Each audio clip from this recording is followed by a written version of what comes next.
Invest for what matters on iInvest.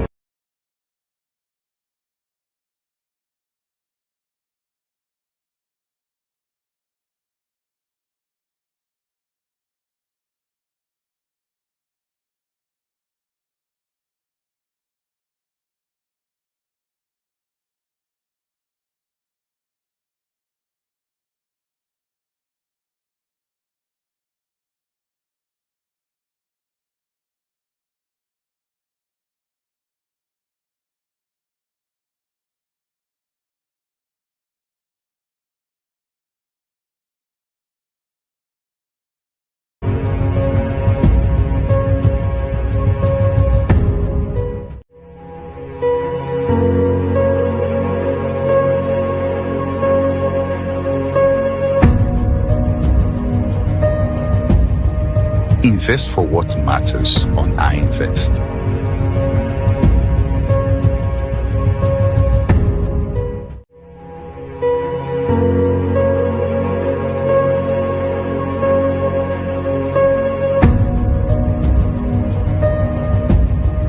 Invest for what matters on iInvest.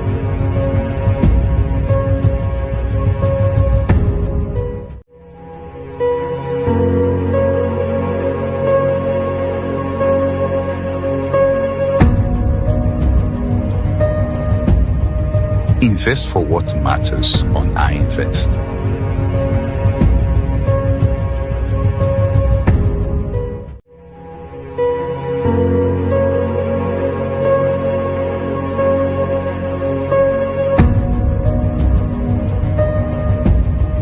Invest for what matters on iInvest.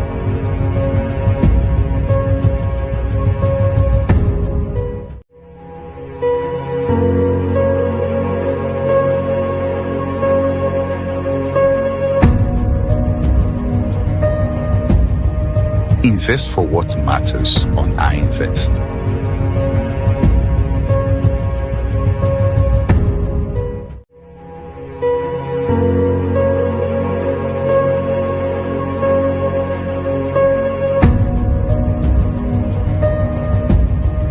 Invest for what matters on iInvest.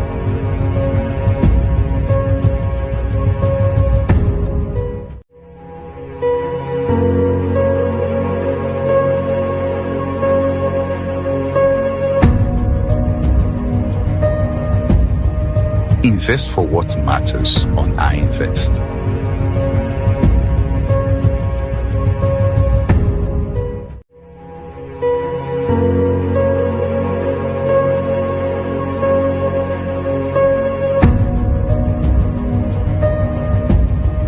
Invest for what matters on iInvest.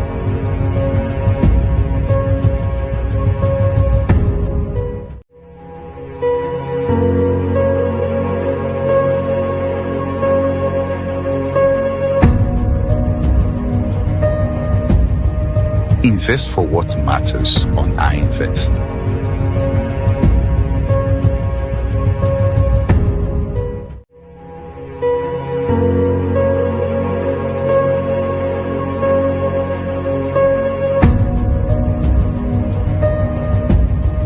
Invest for what matters on iInvest.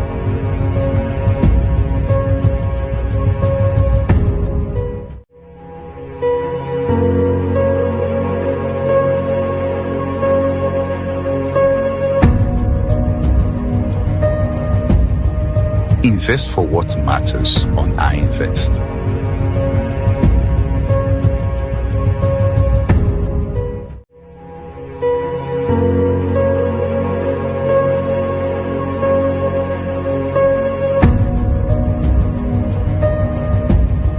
Invest for what matters on iInvest.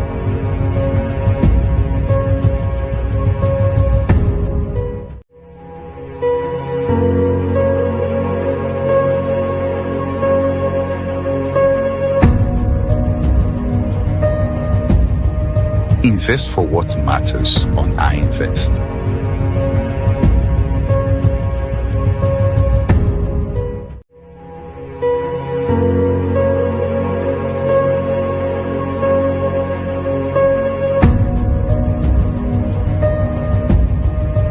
Invest for what matters on iInvest.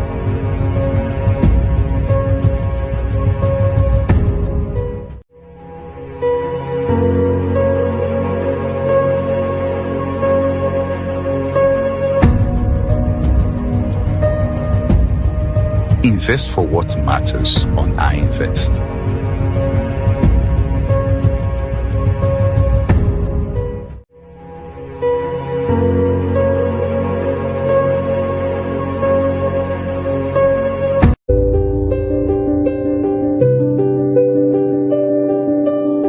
Invest for what matters on iInvest.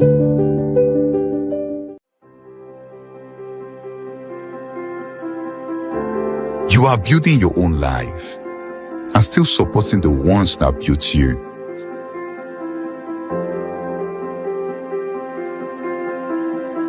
Invest for what matters on iInvest.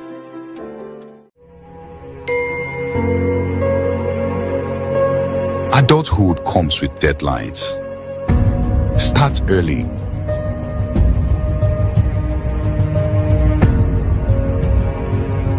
Invest for what matters on iInvest.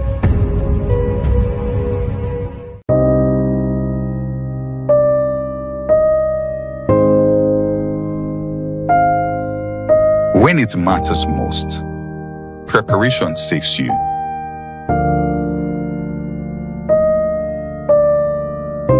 Invest for what matters on iInvest.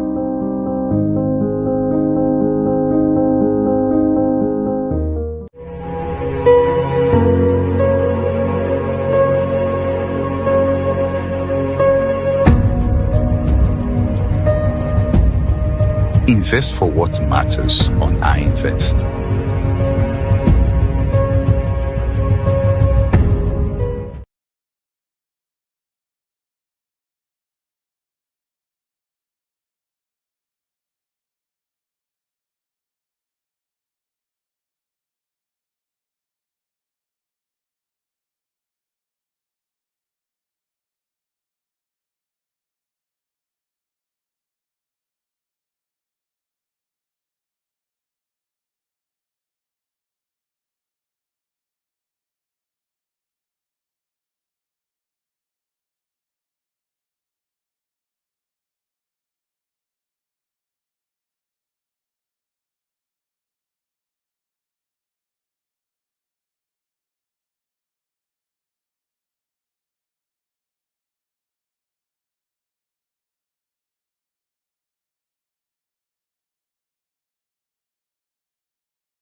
future doesn't wait for when you are ready.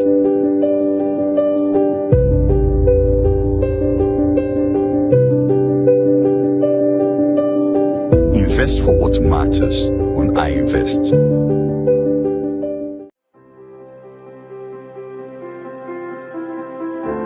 You are building your own life and still supporting the ones that built you.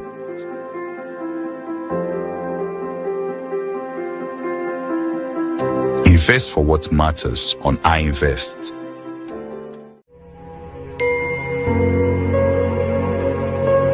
Adulthood comes with deadlines. Start early.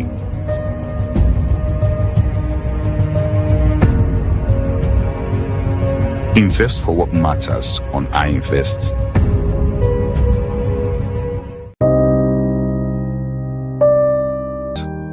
Preparation saves you.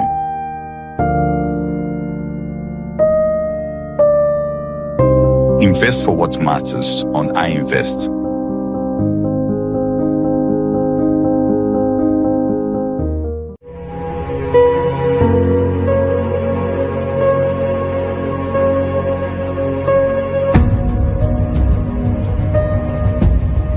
Invest for what matters on I Invest.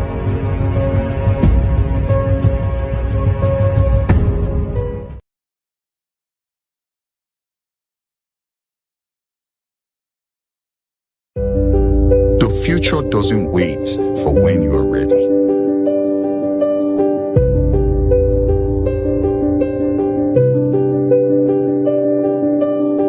Invest for what matters on I Invest.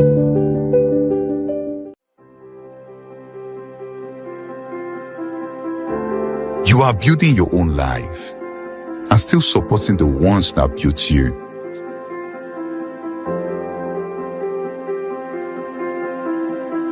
Invest for what matters on I Invest.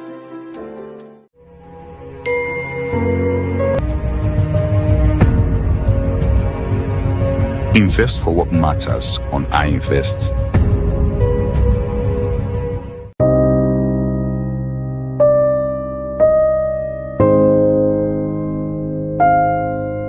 When it matters most, preparation saves you.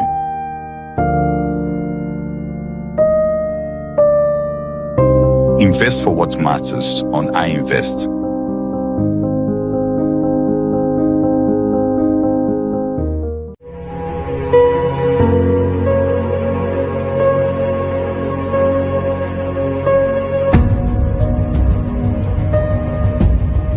Invest for what matters on I Invest.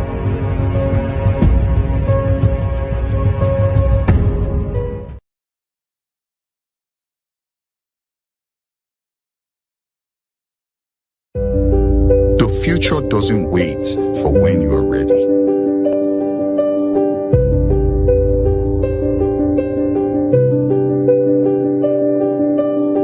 Invest for what matters on I Invest.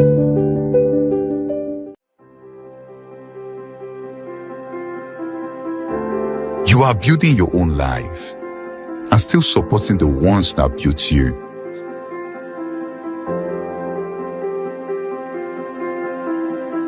Invest for what matters on I Invest.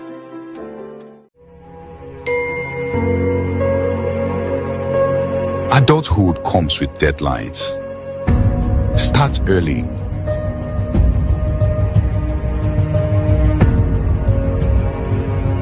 Invest for what matters on I Invest.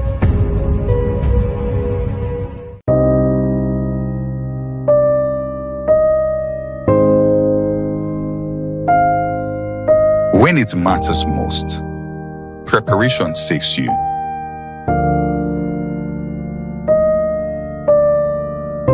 Invest for what matters on I Invest.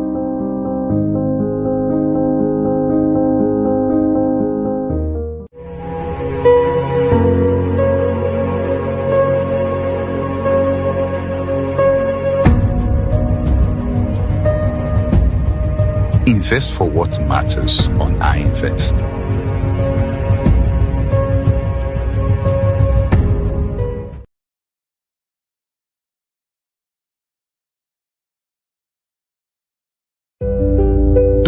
future doesn't wait for when you are ready.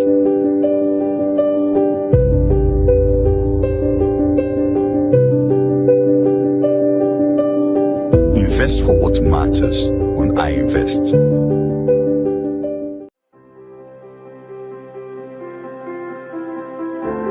You are building your own life and still supporting the ones that built you.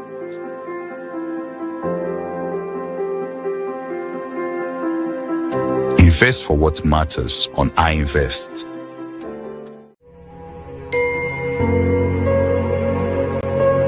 Adulthood comes with deadlines.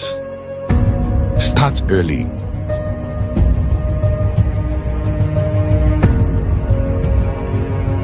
Invest for what matters on I Invest.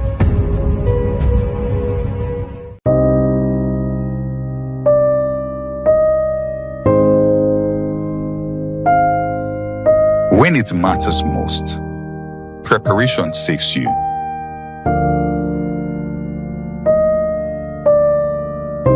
Invest for what matters on I Invest.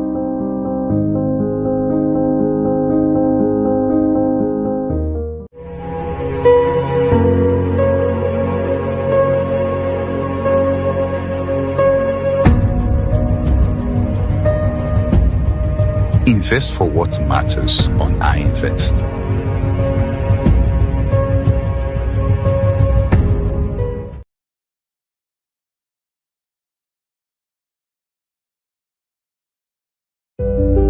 The future doesn't wait for when you are ready.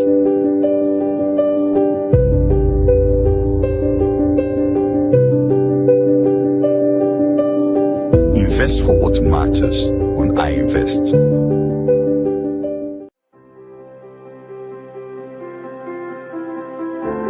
You are building your own life and still supporting the ones that built you.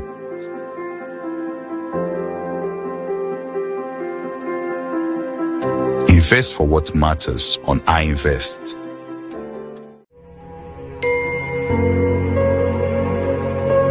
Adulthood comes with deadlines. Start early.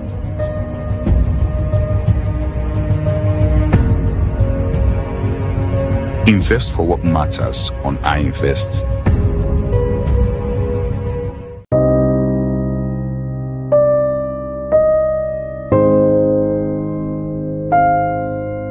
When it matters most, preparation saves you.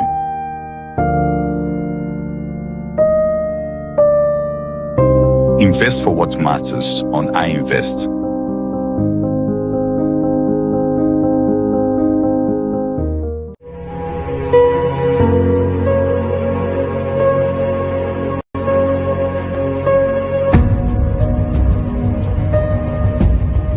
Invest for what matters on I Invest.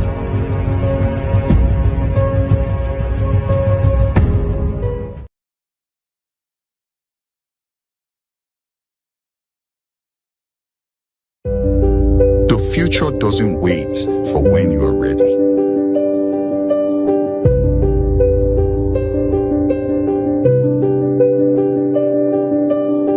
Invest for what matters when I Invest.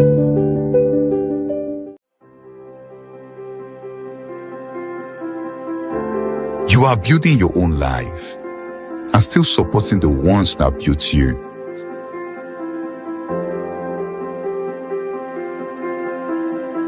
Invest for what matters on I Invest.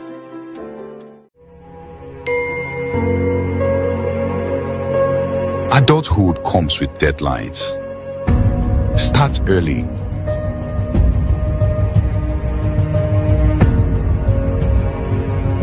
Invest for what matters on I Invest.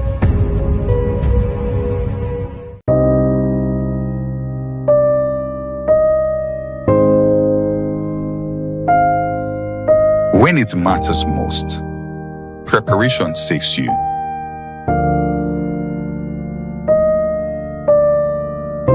Invest for what matters on I Invest.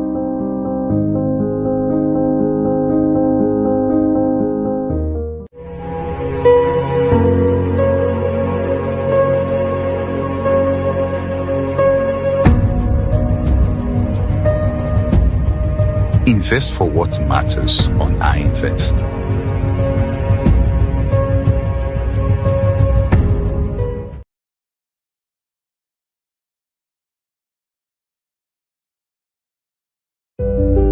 The future doesn't wait for when you are ready.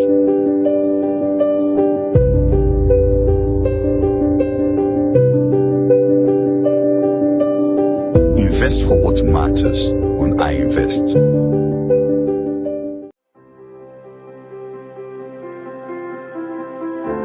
You are building your own life and still supporting the ones that built you.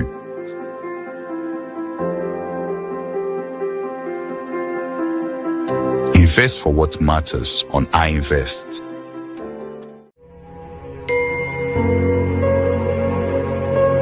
Adulthood comes with deadlines. Start early.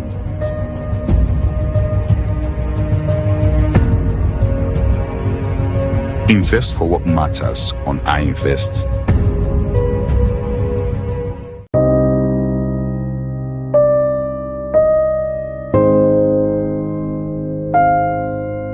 When it matters most, preparation saves you.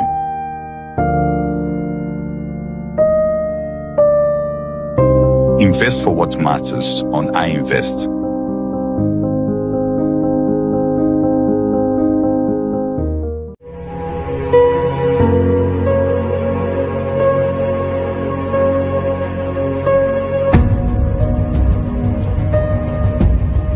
Invest for what matters on I Invest.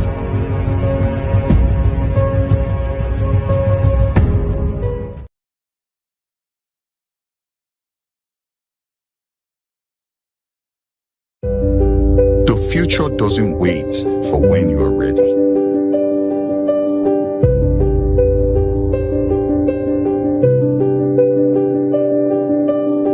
Invest for what matters on I Invest.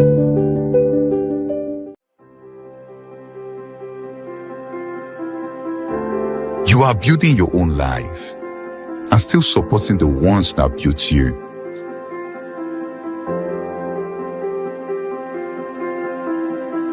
Invest for what matters on I Invest.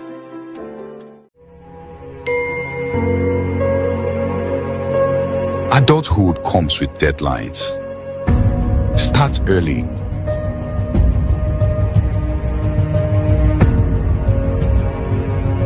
Invest for what matters on I Invest.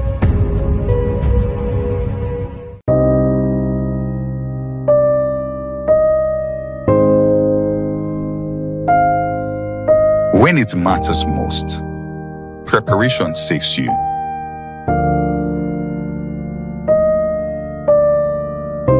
Invest for what matters on I Invest.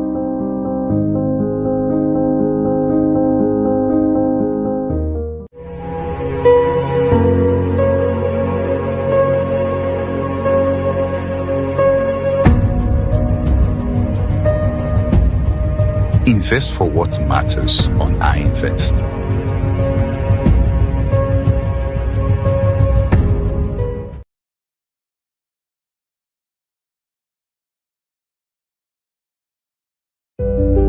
The future doesn't wait for when you are ready.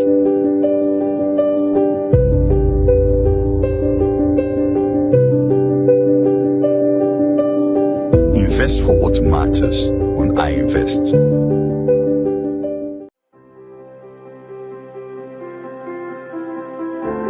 You are building your own life and still supporting the ones that built you.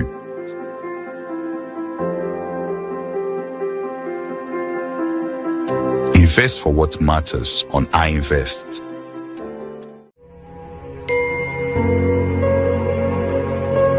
Adulthood comes with deadlines. Start early.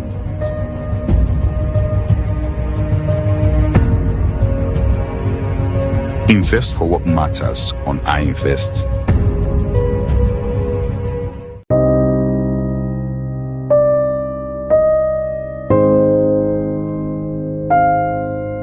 When it matters most, preparation saves you.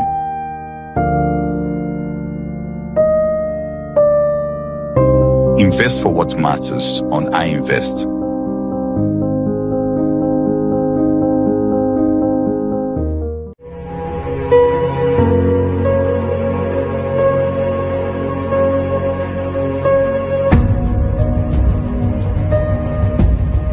Invest for what matters on I Invest.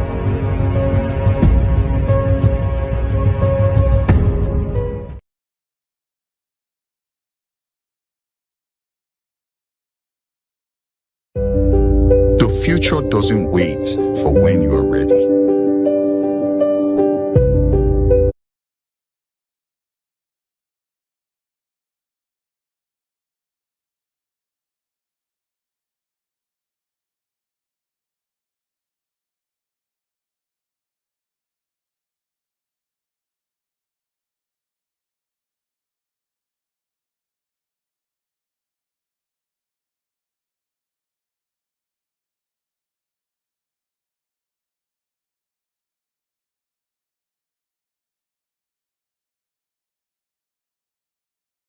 Adulthood comes with deadlines. Start early.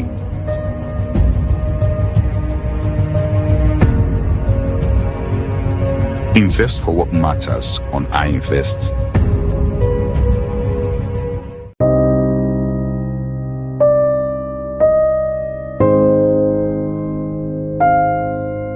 When it matters most, preparation saves you.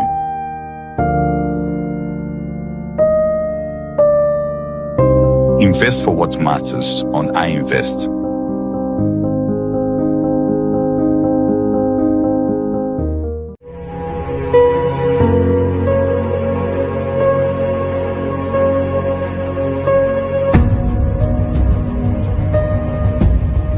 Invest for what matters on I Invest.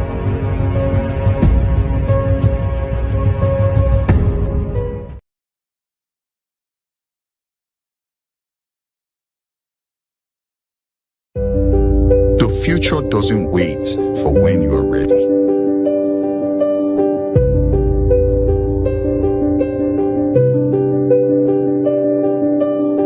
Invest for what matters on I Invest.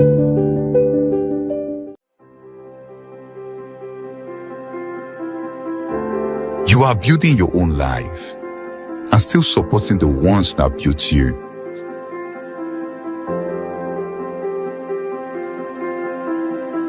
Invest for what matters on I Invest.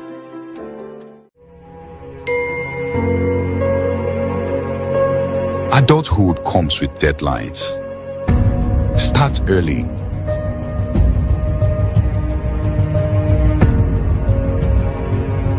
Invest for what matters on I Invest.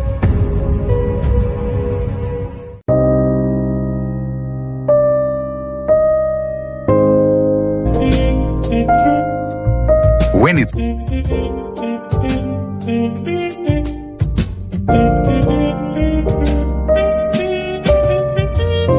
invest for what matters on I Invest.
check.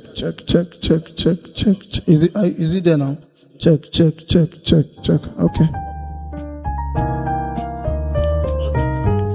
Check. Check.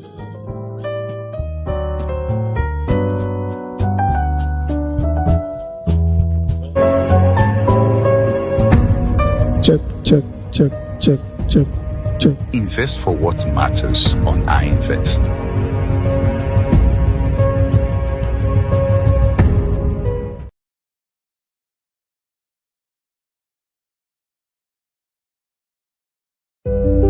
The future doesn't wait for when you are ready.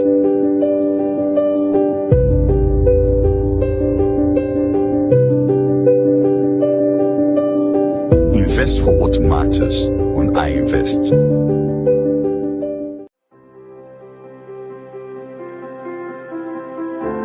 You are building your own life and still supporting the ones that built you.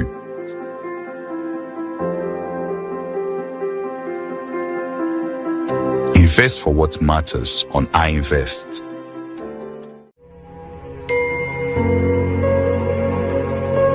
Adulthood comes with deadlines. Start early.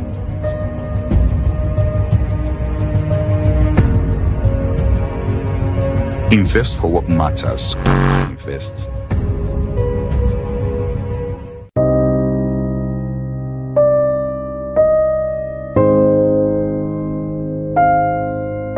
When it matters most, preparation saves you.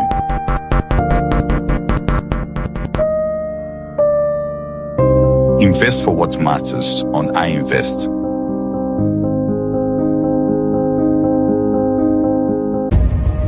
Invest for what matters on iInvest.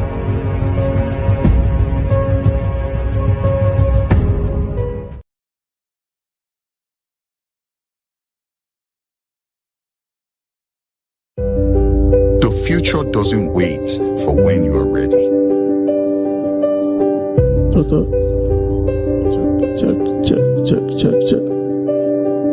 Check. Invest for what matters on iInvest.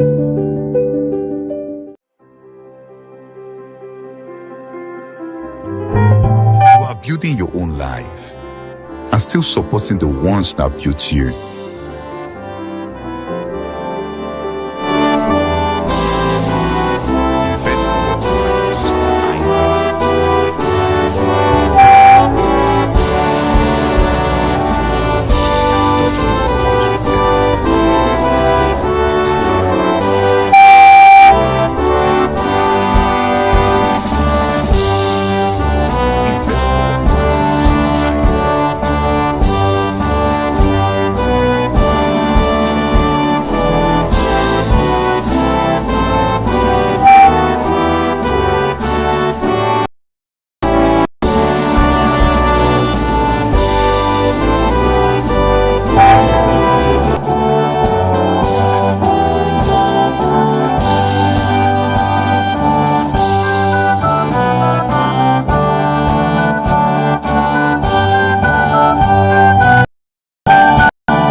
Hoping you hear me now.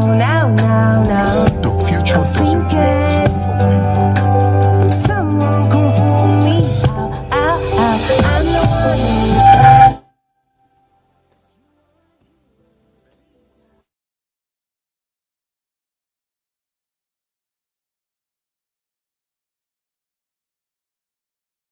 are building your own life and still supporting the ones that built you.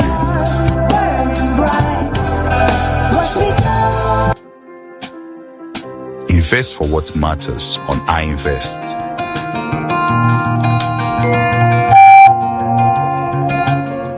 Adulthood comes with deadlines. It all happened so fast, I can recall. Policemen everywhere, nowhere to run. He took a while, but I I came out of fighting with my hands up. This if you know what is good for you, come on out with your hands up. Preparations. I've been running, can't run no more. Got blood on my hands. Yeah. Who's gonna save me now? I show my lover and I run away. Oh, when I'm born in the USA. Who's gonna save me now? Who's gonna help me now? Invest for what matters on I Invest. Didn't you need to go this way? No, no, no.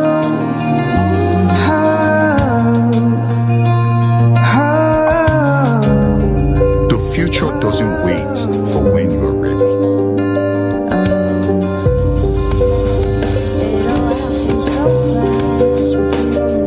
Invest for what matters on I Invest. So pure. You are building your own life and still supporting the ones that built you. Because I didn't love you. Now I'm in trouble. Invest for what matters on I Invest.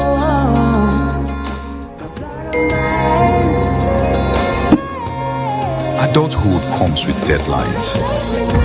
Start early.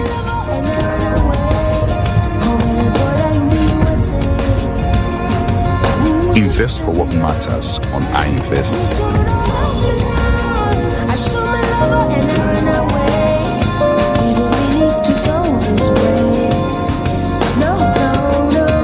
When it matters most, preparation saves you. We were meant to be. Still in love, going Invest for what strong matters in on the I Invest. perfect world. Yes, I'm saying sooner. They say I got a vegetarian. Oh no. Wish I could turn that time. Ooh. Invest for what matters on I Invest.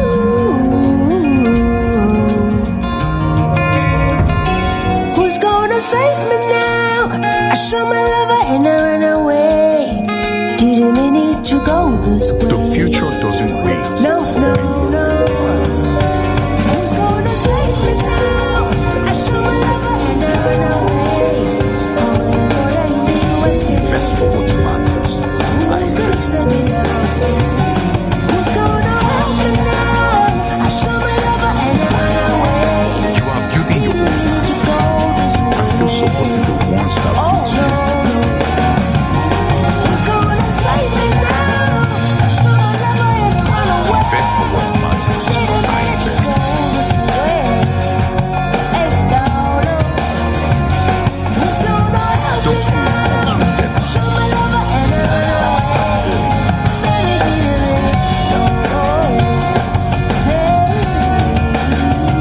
Invest for what matters on I Invest.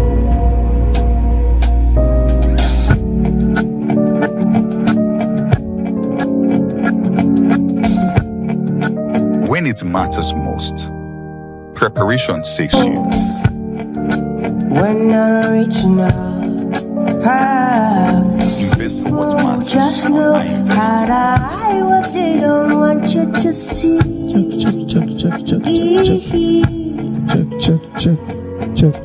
Go lead to a higher ground. Looking at tiny houses and Invest for what matters on I Invest. we've been here before. We are not unusual than you see. Cause you got the healing, and you know The that I future need doesn't it. wait for when So you are just ready. stay tonight. So just stay tonight. Baby, let's not be foolish. Even when this Invest for what music matters what on I'm I just Invest. one night. So just stay tonight. When You all are I building need your own life roses, and still supporting the ones that things built you. they never come back. We've been shattered. Invest for what matters on I Invest. Keep fighting.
You are building your own life and still supporting the ones that built you.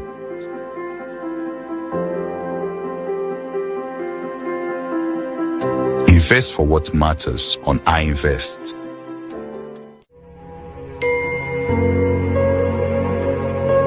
Adulthood comes with deadlines. Start early.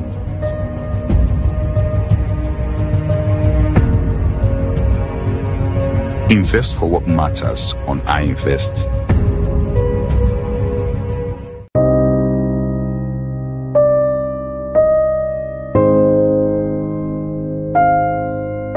When it matters most, preparation saves you.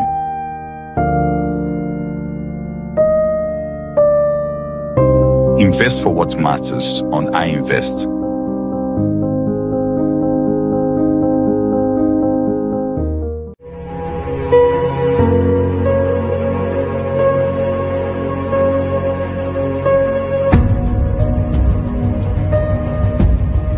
Invest for what matters on I Invest.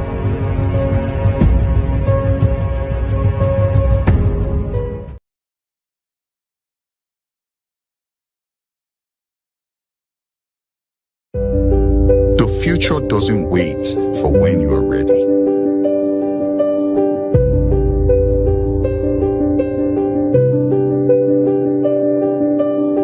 Invest for what matters on I Invest.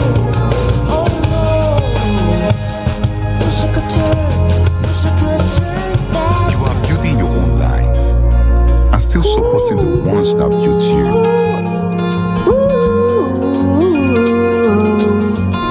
Invest for what matters on I Invest. I show my lover and I ran away.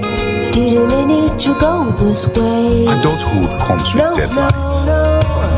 Start Who's early. gonna save me now? I show my lover and I ran away. But I leave Invest for what matters on I Invest. Who's gonna save me now? Who's gonna help me now? I show my lover and I ran away. Didn't need to go this way. When it matters most, preparation saves you.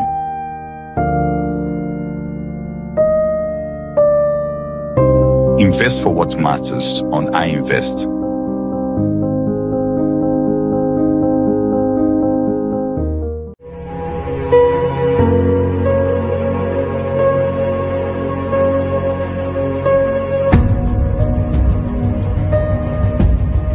Invest for what matters on I Invest.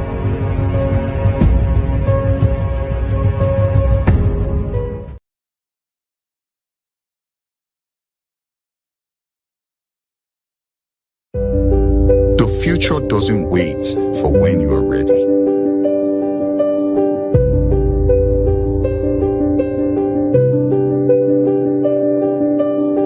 Invest for what matters on I Invest.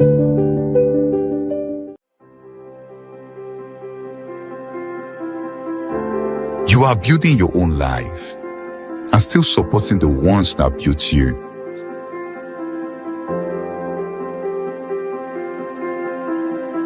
Invest for what matters on I Invest.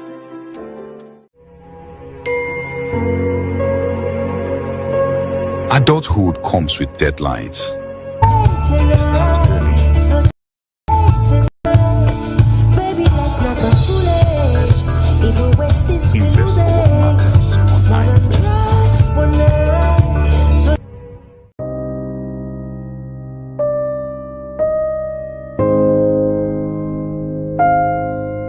When it matters most, preparation saves you.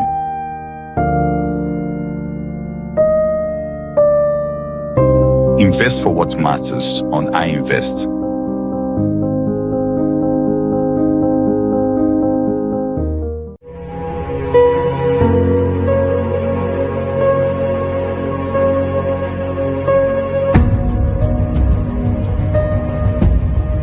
Invest for what matters on I Invest.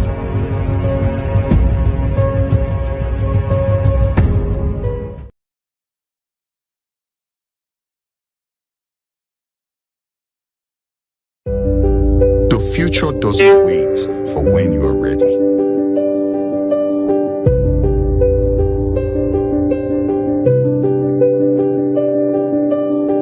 Invest for what matters on I Invest.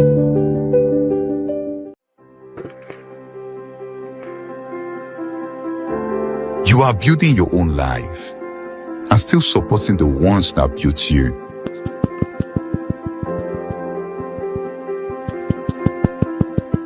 Invest for what matters on I Invest.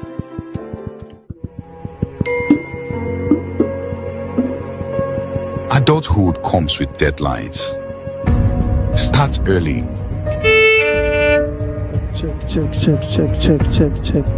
Check. Invest for what matters on I Invest.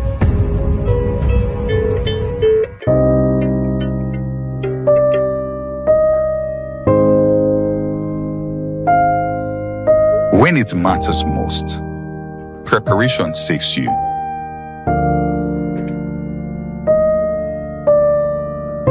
Invest for what matters on I Invest.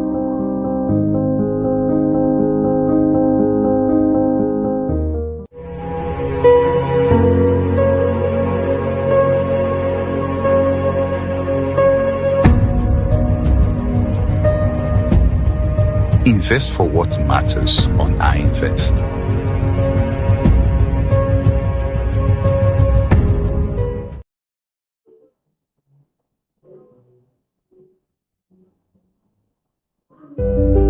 The future doesn't wait for when you are ready.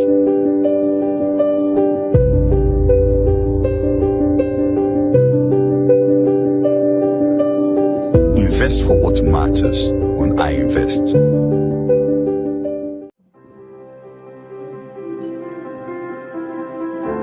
You are building your own life and still supporting the ones that built you.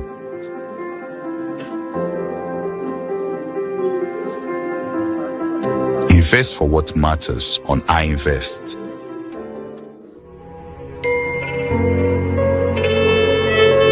Adulthood comes with deadlines. Start early.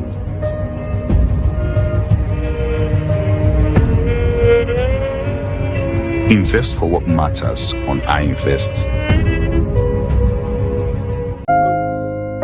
When it matters most, preparation saves you.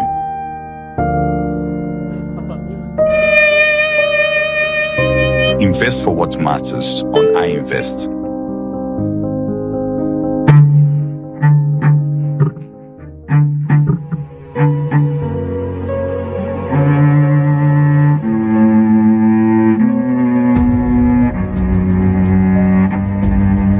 Invest for what matters on I Invest.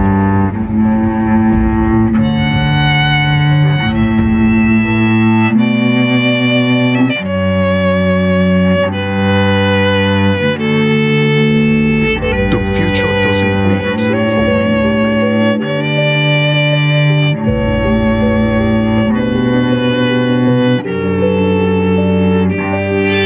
Invest for what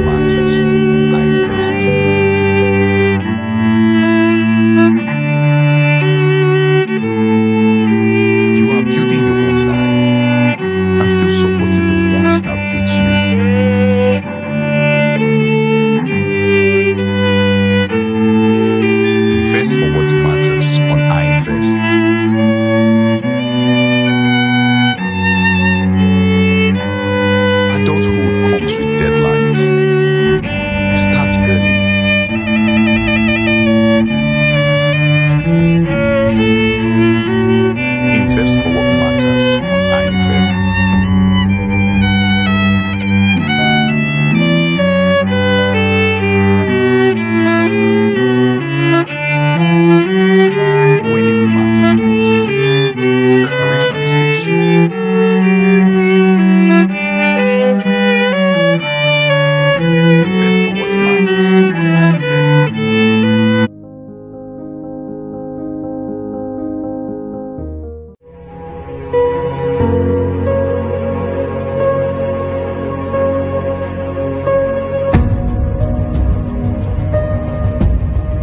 Invest for what matters on I Invest.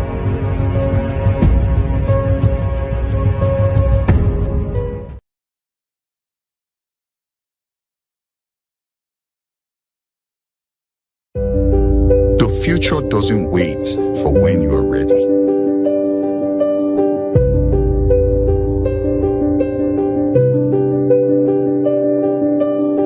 Invest for what matters when I invest.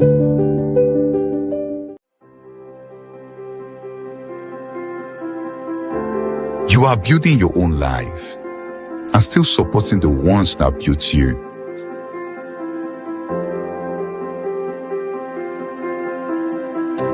Invest for what matters on I Invest.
check, check.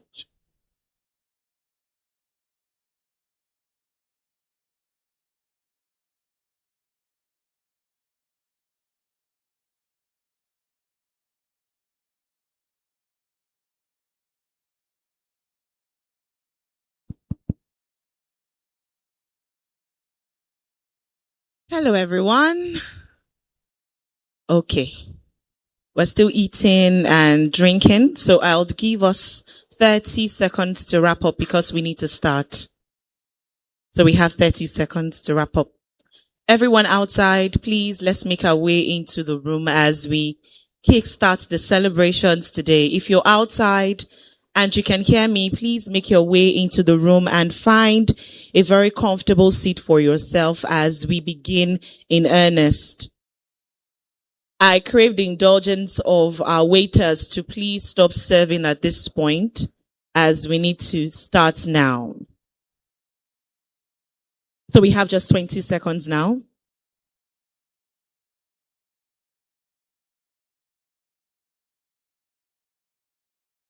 If you're outside and you can hear me, please make your way inside and find a comfortable seat for yourself as we will now begin the celebrations for today.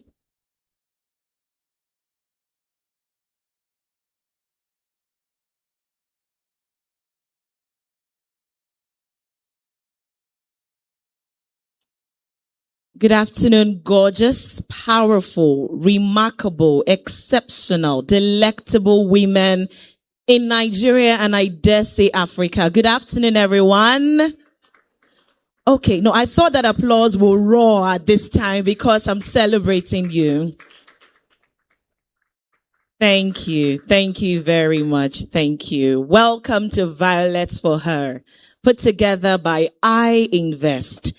This is the third edition and we're celebrating International Women's Day with this program. We want to thank you for choosing to spend your Friday with us because we know you could be anywhere else in the world, but you choose to be here on the 6th of March 2026 to celebrate not just women around the world, but to celebrate you as a woman. So before we even begin at all, you're going to do something very powerful. More often than not, women do not know how to celebrate themselves. They don't know how to give themselves their flowers. Unless someone celebrates you, you do not know how to celebrate yourself. So we're going to do something truly powerful. I want you to give yourself a round of applause. Hold on. Now I will explain because again, nobody can celebrate you as much as you celebrate yourself. So look at how far you've come, where you're coming from, where you are, and where you're going to. And indeed, you celebrate yourself. Now give yourself a generous applause, everybody. That's not generous.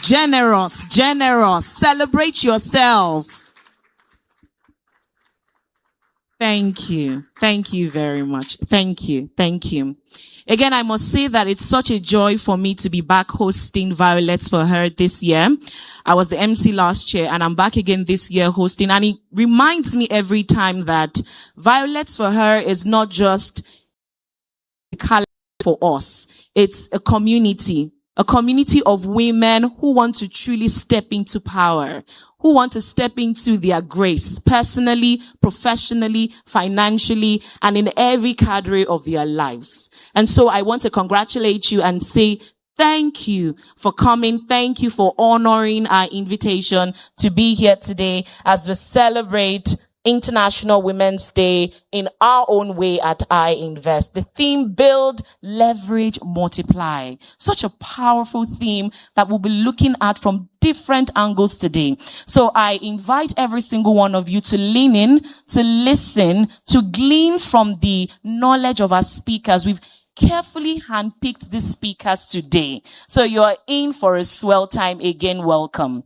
Now to officially begin, we will take the national anthem at this point. So can I ask that we rise as we take the national anthem of the Federal Republic of Nigeria, which is the greatest prayer for our nation. Let's rise, ladies. Let's rise. Thank you.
the Federal Republic of Nigeria. May God bless I Invest, and may God bless us all. Amen. You may please be seated. Distinguished ladies. Distinguished ladies and the very few gentlemen in our midst this afternoon, I want to warmly and very specially on behalf of I Invest extend a warm welcome to you. Welcome to Violets for Her 2026. Thank you. Now, last year we were gathered together to discuss money, mindset, and momentum. And this year we are taking it even further with a theme that truly resonates to women. We're looking at build, leverage, and multiply, because again, wealth doesn't happen by accident. You build wealth, you build knowledge, you leverage opportunities, and if you know how to manage opportunities well, you can multiply wealth and asset. But again, why do we decide to do Violets for Her every year? Why does conversations and gatherings like this really matter? It will interest you to know, everyone, that globally, women control only about 1/3 of the world's wealth. And yet, studies consistently over time shows that when women earn income, they reinvest 90% of that wealth back into their families, their communities, and relationships. Think about that. Really, women are one of the most powerful economic multipliers in our society today, and yet, many still lack the financial tools, the network and investment assets that they need to grow wealth intentionally. And that's why I'm truly excited about Violets for Her, which is the way I Invest decides to celebrate International Women's Day every March of every year. I Invest launched Violets for Her to directly address the gender wealth gap with its interest savings plan that offers women an extra 1% interest per annum compared to standard plans, empowering you to grow your wealth better. And again, we're not just talking about financial empowerment, because again, money spirals into the different parts of our lives, our relationships. It could be your health. It could be work. Different parts of our lives. And so we're not just here to talk about money, money, money. You'll be learning how to maintain good relationships. We're talking about social capital today. I'm looking forward to that conversation. We're talking about power, how to own, how to step into your place as a woman. You will learn all of that today. And so if you're very new to the platform, you do not know about I Invest, there's this little pamphlet on your chair. I want you to look through it and scan the QR code just behind here, and it will take you to where you can download the application for you, because again, your future is waiting. You cannot just wish for your future to happen. You have to take deliberate steps to bring it to happen. And so we want to really thank I Invest, the organizers of this event, and one of Nigeria's leading investment and digital platforms, not just for women, but for men and everyone. Can we give a lusty applause to I Invest for this incredible initiative? I use the word lusty for a reason. Please make it louder, everybody. Thank you. So if you've not explored this platform is a platform for everybody. I explore the platform, and so I'm inviting you to also explore the platform so you can take all of the products and everything that we have to offer you in I Invest. And so, ladies and gentlemen, I'd like to ask, are you ready for this afternoon? No, okay, now I need some energy. We are women in the room. Women, are you ready for this afternoon? That's more like it. Let them hear at Civic Center that something is happening here. And we have women who are ready to build, to leverage, and multiply. And so we have the social media handles. We want you to please post on Instagram, post on socials, tag us at iInvestNG. We want to interact with your posts. We want to have conversations with you online, and we want everybody to come along. We want to thank all of our sponsors, Dang Lifestyle. Please put your hands together. Thank you, Vive Hair Care. Thank you so much. Thank you. Thank you for your support this year. We are truly grateful. All right. We also have a hand fan for you. There's a hand fan on your chair. I see some of us doing like this. Oh, I love it. So there's a hand fan on your chair. Now, if you check, there's a QR code just behind. and we have gifts for you today. I cannot begin to give you who is that person clapping? I see you. You've gotten your gifts now, sharp girl. I like it. So we have a QR code behind. All you have to do is scan that QR code and you're going to get mouth-watering gifts today. Don't let me let the cat out of the bag just yet. Just scan that QR code to see what we have to offer you. Also, again, please download the application I Invest. Use it. Sign up today. We want to see your sign-ups. Please do not be in a hurry to leave. We have raffle draws scattered in between the program. And we have, again, interesting prizes for you to win. So don't even be in a hurry to go at all. We have up to 100K in fixed deposit to 2 winners. 2 winners will go home with 100K in fixed deposit here today. My name is Gloria Babarinde. I am a professional compere and a corporate communications executive, and I'm truly honored to return as your host again this year. Oh, I thought you clapped for me at this point.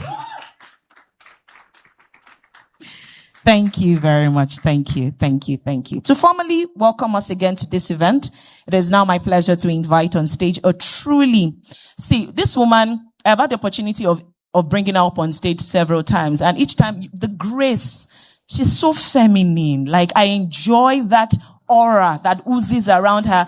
And aside that, she leads with strength, she leads with depth. Please, ladies, give a lusty and deserving applause as I welcome on stage for her welcome address, the Chief Operating Officer at I Invest, the beautiful, gorgeous Toby Olushoga. Please celebrate her as she comes on stage. Women celebrating women. Now do it now, everyone. Celebrate her till she gets here.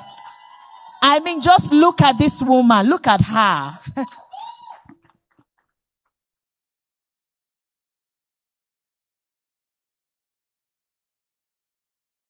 Good afternoon, everyone. Gloria always does such a brilliant job in introducing the event. So I always ask myself, what am I really supposed to say after she's done?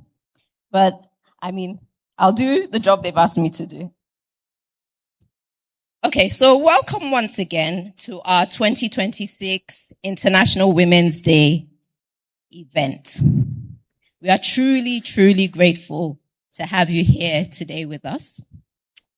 When we started Violets for Her International Women's Day event, to be honest, it felt like something we should do. But now, over the years, it's become one of the calendar events that I truly, truly look forward to. And I had to ask myself why. You see, a few weeks ago, at a company-wide town hall, after a conversation about cost optimization, somebody anonymously asked, why do we continue to spend money on International Women's Day events? Some might say it's a fair question, but after I got over my initial irritation, I took some time to reflect. And I thought about last year. I thought about the conversations that were had long after the panel, the speakers. I thought about the little quiet thank yous from the women in the room. And I thought about the shared stories. And what stood out to me was that women left feeling heard, women left feeling seen, and women left feeling a little less alone. And that is what matters.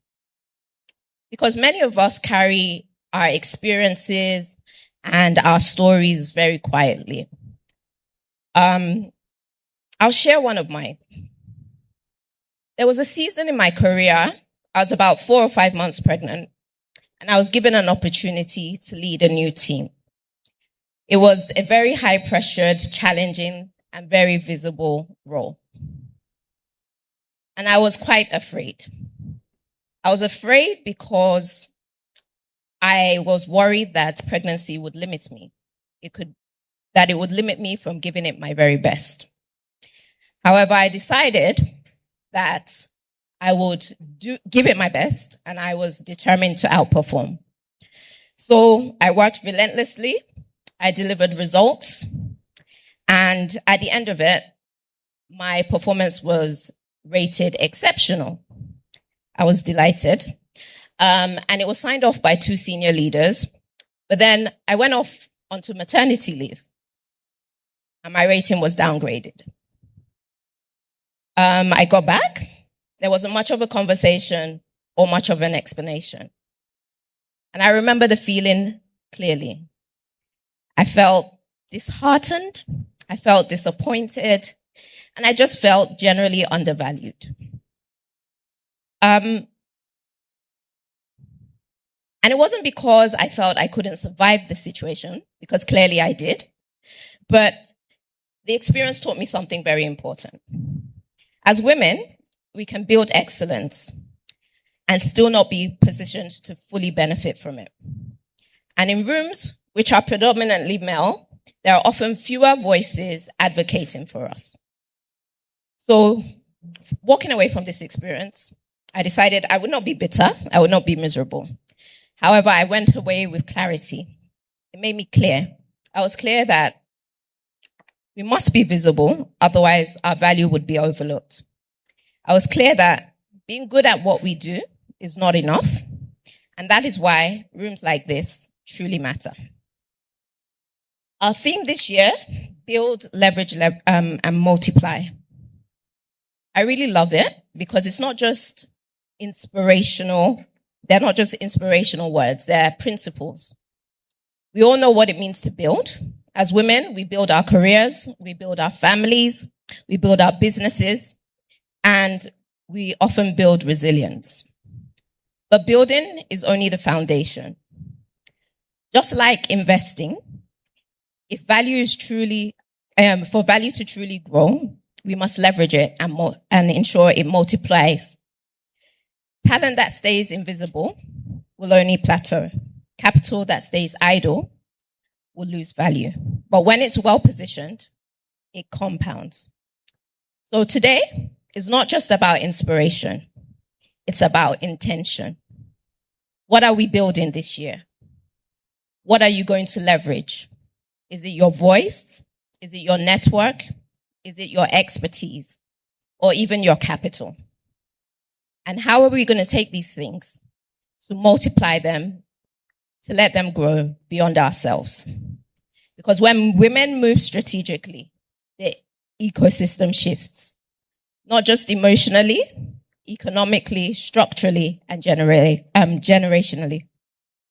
So today, my charge to you all is let's not just listen, let's engage, connect, and also don't forget to give to gain. Thank you very much, everybody. It's my pleasure to have you all here, and I really hope that you enjoy the sessions. Thank you.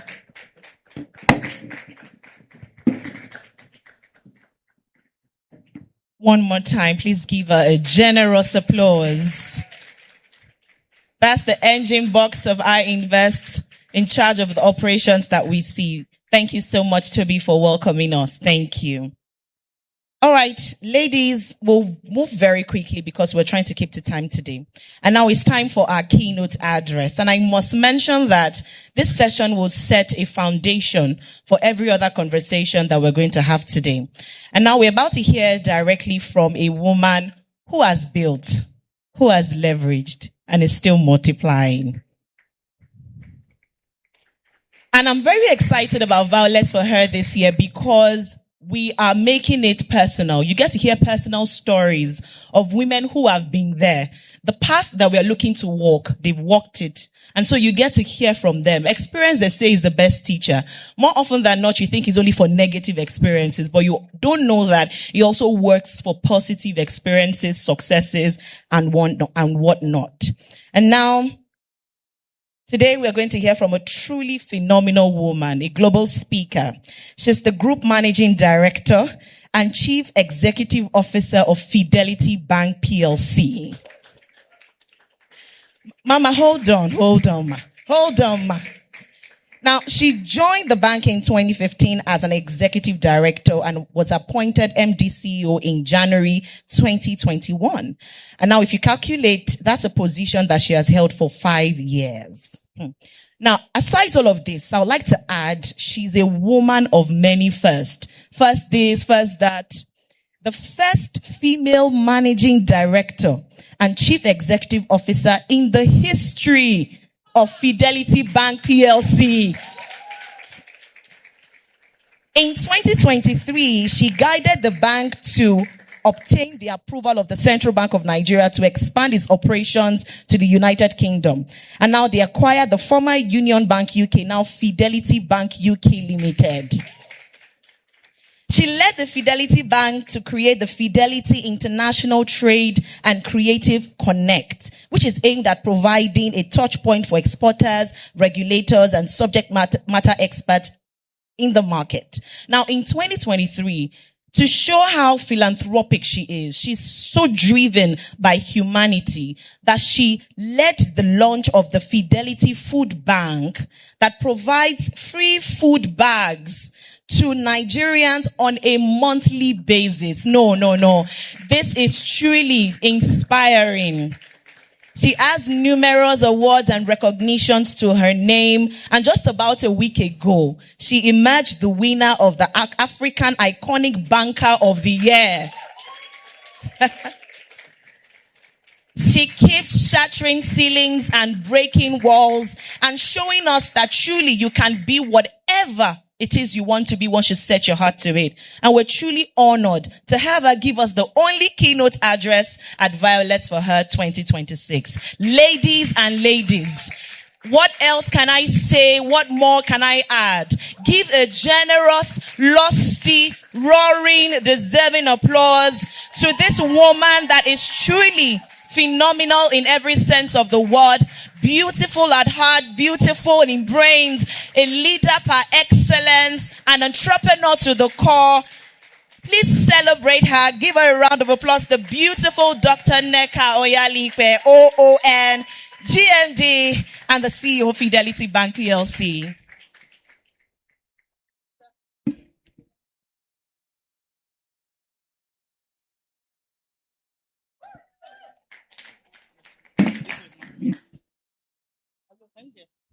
But my voice is loud enough. I need a small. Can you hear me? Are you sure? At the back. Okay, fine. Because I don't like to hold. Okay, thank you very much, the organizers of this program, Violet for Her, for inviting me to this session. It's truly a very inspirational session, and that's why I accepted to do it. Because, being a woman in Nigeria, you're dealing with so many things. Not to discourage you, but you're dealing with so many things. So from day one, you have to be determined to succeed.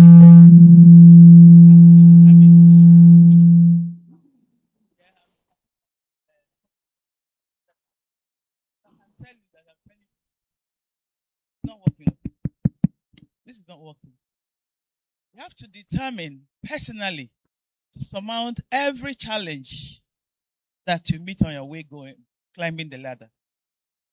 And that determination for me is telling yourself that no stopping, girl. Nobody's going to stop me.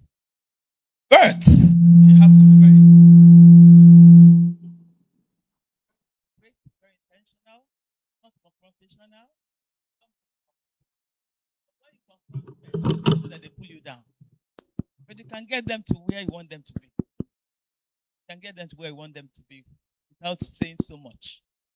So I want to thank the organizers for this. And the theme today is build, leverage, and multiply. And for me, like I said, you have to be very deliberate in doing things in a very organized manner.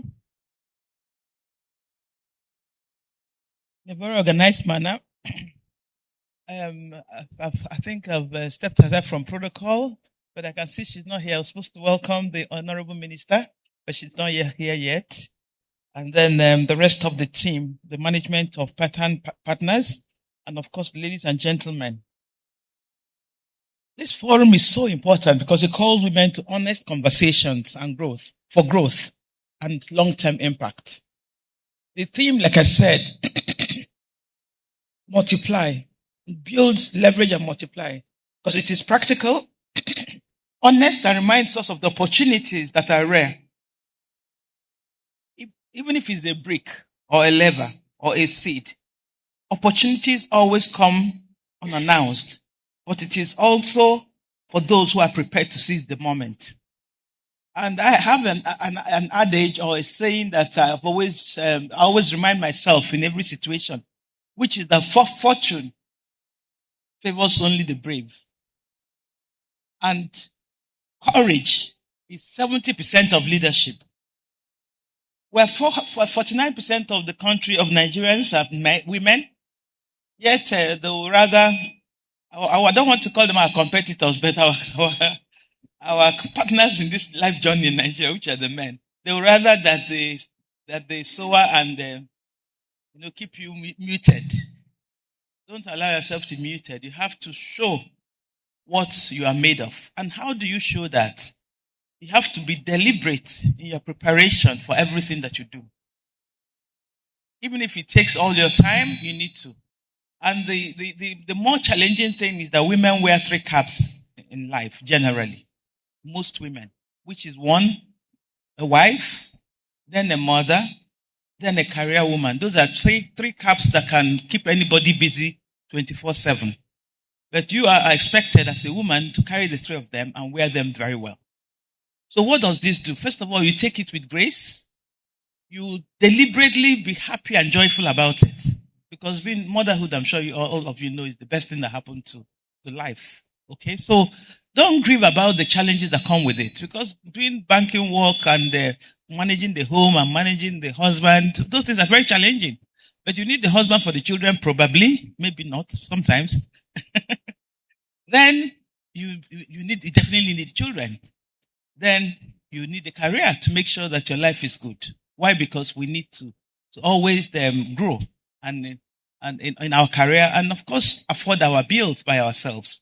Okay, so I want to skew a little bit from the topic on the today. I want to speak more to the idea of empowering yourself.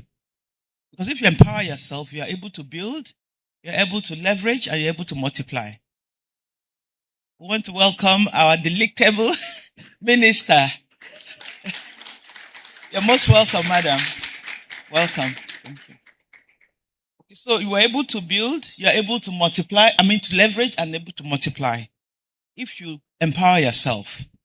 So I recall when I was appointed executive director along with some other board members to transform a bank.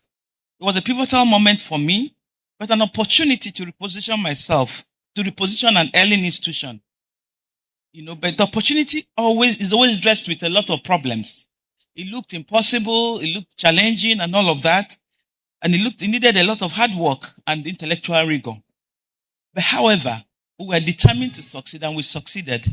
And that also led to several other things that happened in the career. So we must always seize opportunities when we see it. And along the way, we multiply them. We need to always understand the interplay of power, choice, and impact, as all of them are abstract ideas. But they are decisions you have to make daily to be able to move forward. These small decisions, but repeated decisions, are all life. And like I always say, the less the noise, the better. You go through all these challenges, but you must reduce the noise if you're going to be able to. Well, some other people have a different approach, but the approach that worked for me is to reduce the noise. Because when you make noise, your competitors, you know who I call a competitor, they will pounce on you and kill you before you even resurrect. So it's better that you take them unawares, which is to deliberately plan your strategy, quietly execute, and before they get to mute you, you've already excelled. Okay, so it's important. The greatest power any woman can have is that power of choice. Your choices, like I said, as a signpost of the future, which can make you or mar you. So if you decide to spend your time fighting with people all over the whole place, it's your choice, but I can tell you that choice has not benefited a lot of people. What has shown power and strength and strategy is when you play the woman card, keep quiet, and deliberately do what you need to do. Before they realize where they are, you've already crossed the line. Okay, so it's very important that you recognize that the future, more than the present, Your choices must be of impact more than comfort.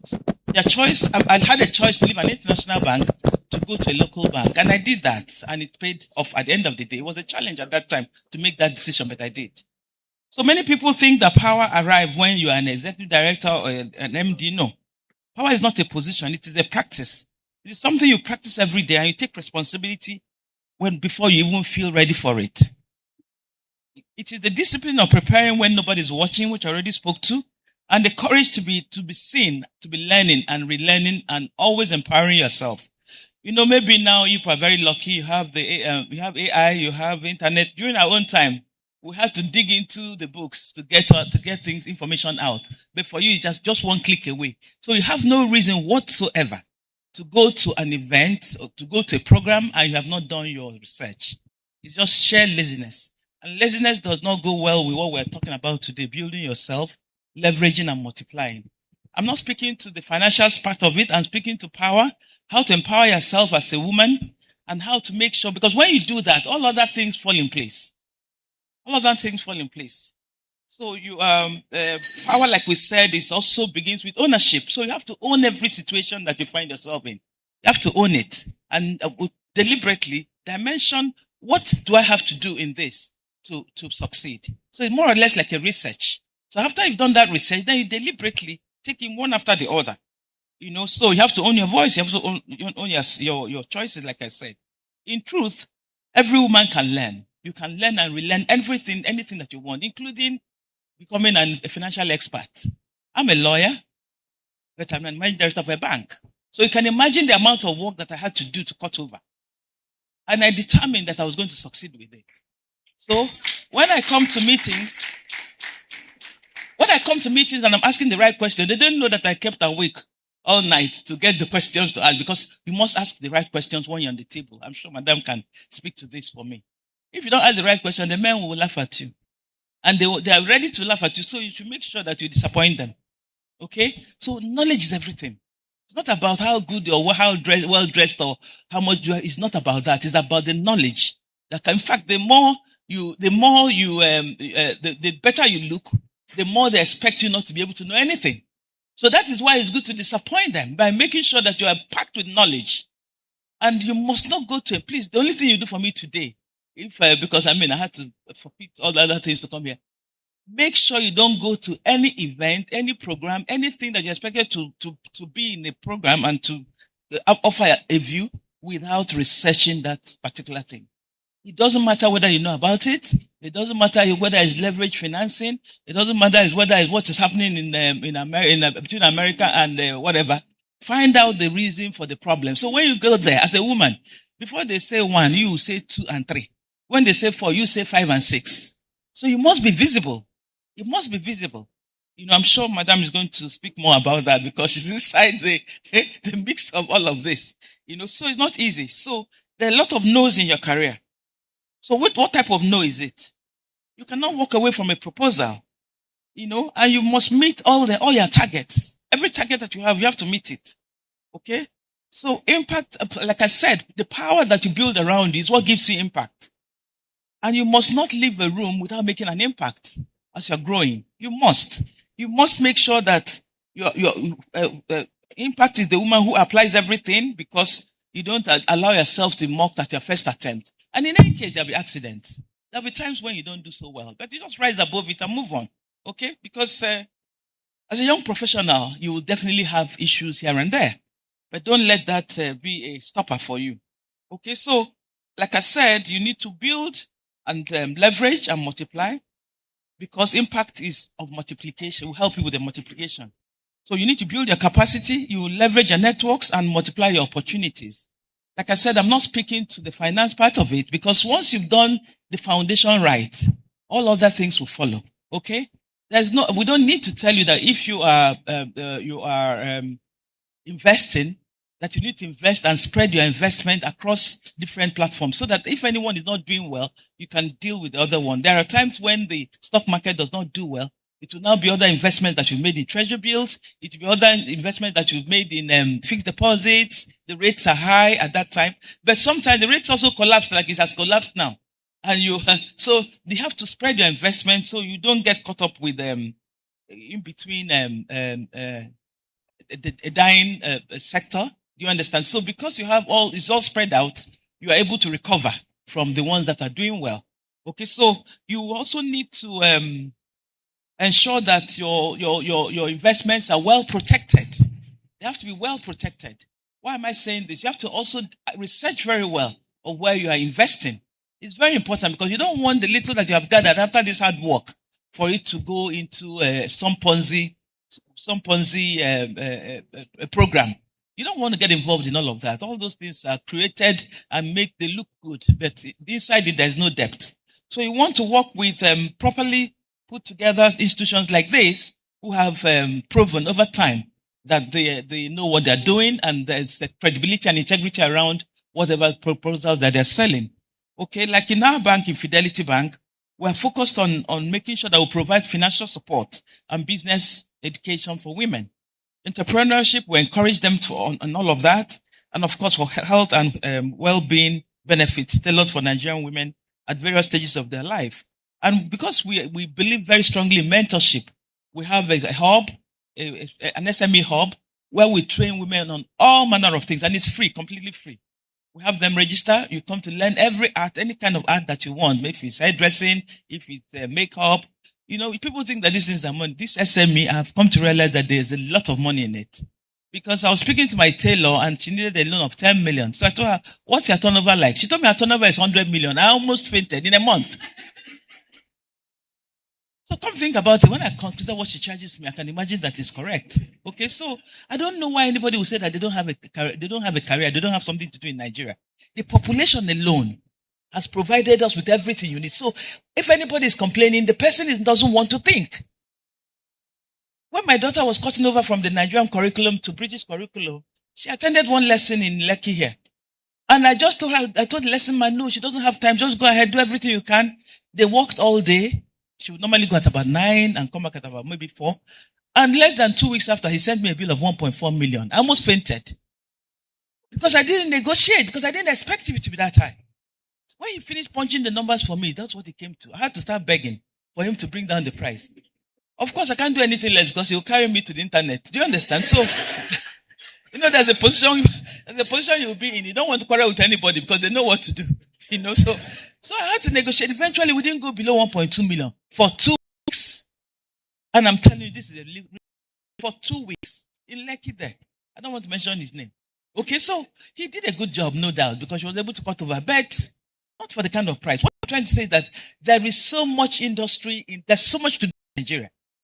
We are blessed as a country with so much. Okay, so anybody who is saying that they cannot multiply, the person is lying to herself. You're just lazy. Sorry that I'm being so harsh, but you're just lazy. Because the girl who does my makeup, I know how much she goes away with every time. And sometimes because of the number of events I have to go to, she probably visits me like 4 or 5 times in a month. Multiply it just for me alone. And I know she probably, because even to get her appointment is a problem. So she must have like 10 other people like me who she's serving. So I'm sure that the lady won't have anything less than 50 million turnover in a month. So if you have 50 million and your carrying cost is 20 million, you have 30 million in your pocket. And so anybody who says they don't know how to build, leverage and multiply is lying to themselves. They probably are one of those people who want to depend on men. I can tell you that era is gone.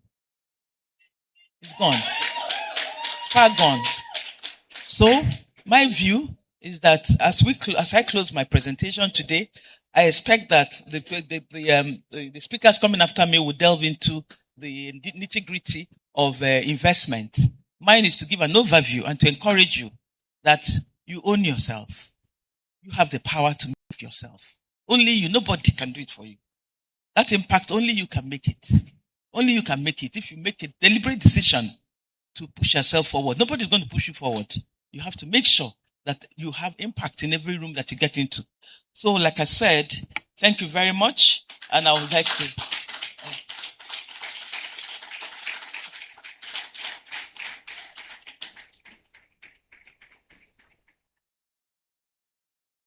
Thank you. If that wasn't a cocktail of deep wisdom, I don't know what else can be. Please give her a deserving applause. Wow. Thank you so very much, ma'am. Thank you. Thank you. Thank you. All right. Just before she leaves, we'll have a quick photo session. I'd like to invite, of course, the Honorable Minister of Industry, Trade and Investment, Dr. Jumoke Oduwole MFR, to please join us on stage. Our CEO, please join us, ma'am. And our panelists, please, FI, Adia ISM, please join us, ma'am, on stage. Please join us, ma'am, on stage for a quick photo session. Thank you very much. DJ, let's have light music. Let's have some music while this goes on, please. Press and media, let's make this very quick. Let's make this very quick. As Dr. Oyalipe has to leave. She has to leave now. So please, let's make it very quick.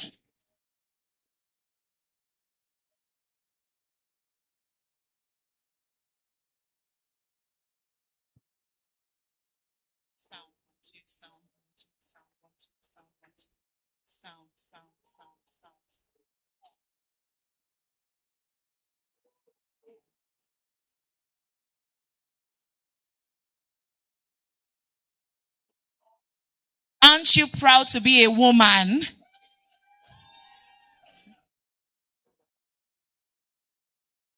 Press and media, once you have it, just give me a thumbs up. Do you have it? Okay, okay. Thank you so very much, ladies. We will give them a moment to make their way back to their seats. And we appreciate you. Thank you so very much. Thank you, Dr. Neka Oyalipe, OON. Thank you so much, ma'am, for your time. The Group Managing Director and CEO, Fidelity Bank, PLC. We thank you for bringing us those beautiful words. She said we need to move in silence and then you appear boldly. Not everyone needs to know your move. Just move quietly and then you appear boldly. Thank you so much, ma'am, for your time. Thank you. We'll give our panelists and our speakers a moment to be seated as we move very quickly into the fireside chat for today.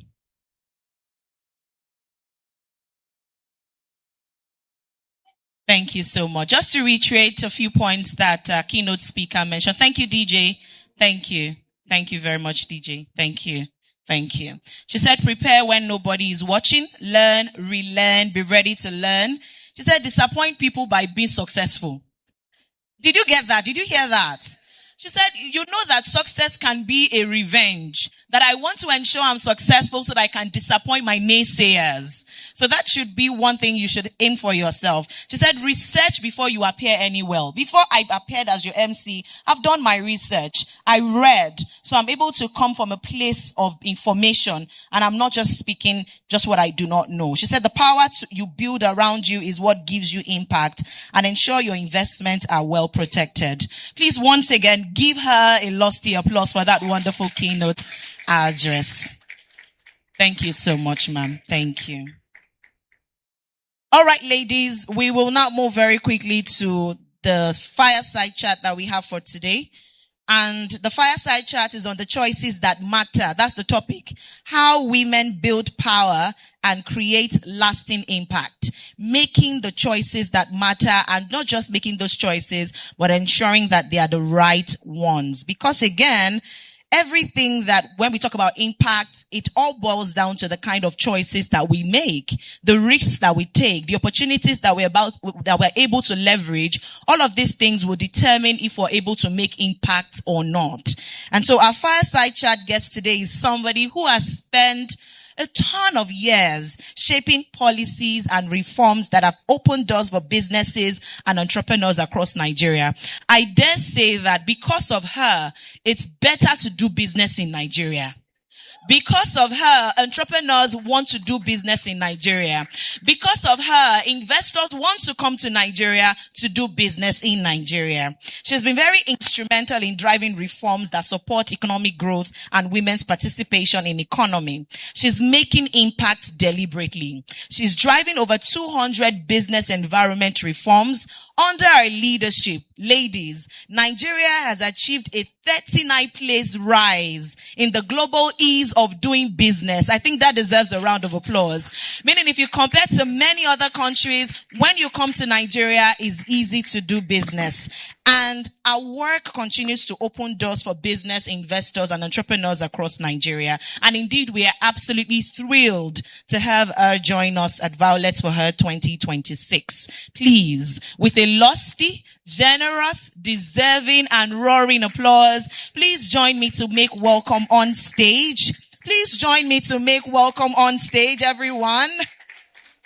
The Honorable Minister of Federal Ministry of Industry, Trade and Investment, Dr. Jumoke Oduwole, MFR. Just look at those heels. Just look at how, no, look at the heels. Just wait, you'll soon see it now. Just watch, just look at that now. So beautiful. Can we celebrate her better, everyone?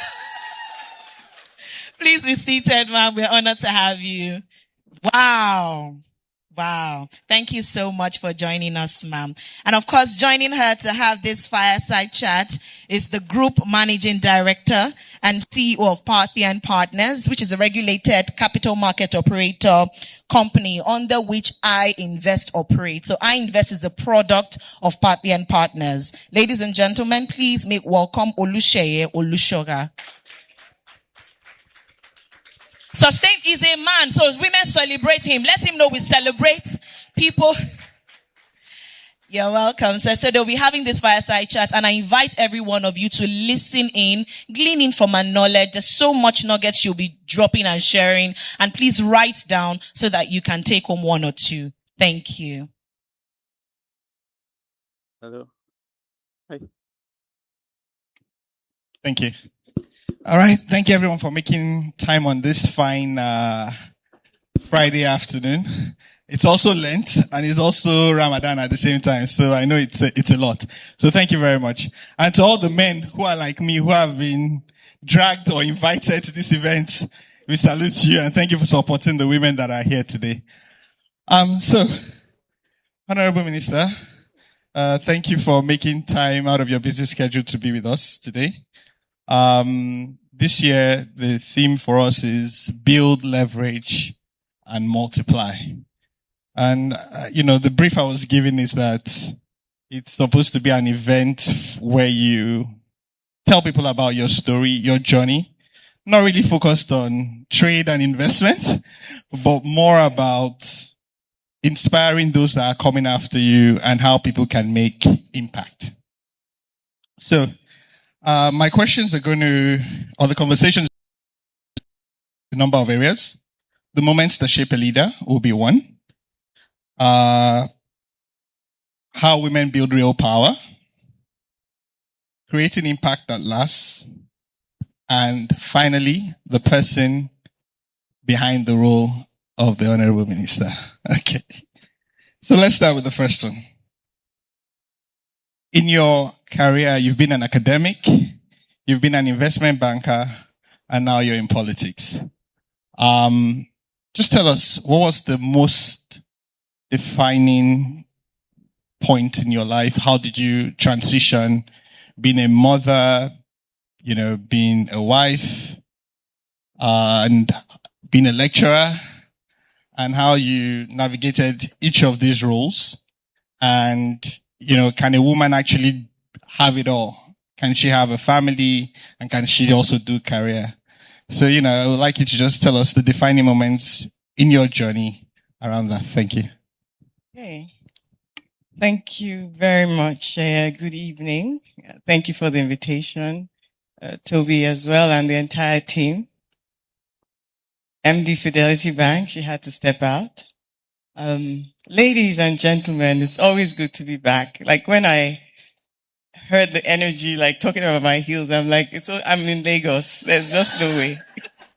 I'm literally just coming from Abuja, where we had an event at the National Assembly Library, similar on financing for women, for AFCFTA. And it's just very good to be in Lagos this Friday afternoon. Lagos is home. And your energy, your ginger, you can't fake it. You can't make it. So thank you for being here. Very quickly, just to share, that was a loaded question. Transitions. I don't even know where to start because I feel like some people at least would have heard some of the story already, and it's in the public purview. So what do I tell you today that is not in the public purview? Because being a lecturer, when I'm with my students, you walk into a room, they're already Googling as you're sitting there, as you're walking up. So whatever you're going to say, people already know in this day and age. But just to say that I started out, pretty much like everybody else. You graduate, you finish school, and you get your first job. I started in investment banking. It was exciting. I was a lawyer. I am a lawyer. And I pivoted into investment banking, the legal side. Transition. You asked an important question. Can a woman have it all? I transitioned from investment banking because I had like a 10-month-old baby who would wake up for me at like 10 p.m. She's like literally awake. Because those of you who are in banking or financial services, you know it's late nights. And so I wanted to do something that could have a balance. I had a matrix and I decided I wanted something stimulating. What was a priority? I've always worked for impact. I'm not allergic to money, but it's not what I live for. It's not what I work for. It's not what motivates me. So I'm much more interested in impact. And so I zeroed down with a friend of mine, went through a whole process and narrowed down on academia. Now, I come from an academic background, a background of academia. My father is a professor, my mother, first female registrar of Unilag. And so, yeah, I'm a campus kid. So they were like, why on earth do you want to come back? Well, my mother was like, you should go out there. You're doing big things in the world, investment banking. You know, you're flying up and down. Where are you today? I'm here, I'm there. So she just felt I was broadening out. And why do I want to tunnel back into a safe space? But my father said something very important to me, and that's the power of words. He said, you know, follow what you want. To me, you can win the Nobel Prize, like whatever you do. And so I went into academia. Now, pivoting from academia to public service was again, I know where I was when the former vice president was nominated, and I felt that I could make a change. So I put up my hand and pivoted into public service, which is not a very popular space even now, but it was less so even then. Moving to Abuja, commuting for a decade now. So it comes with its sacrifices to your family, but that's another question you asked because your question was loaded. What do you do about your children? At this time, my children were 8 and 13. And so I decided, I made a commitment to myself that I would commute every week, basically. And even then, it was quite expensive. Even then, it's quite tiring. But you do what you need to do by building a great support network. And so in public service, it's been a decade now, and this is the third administration I've had the privilege to serve.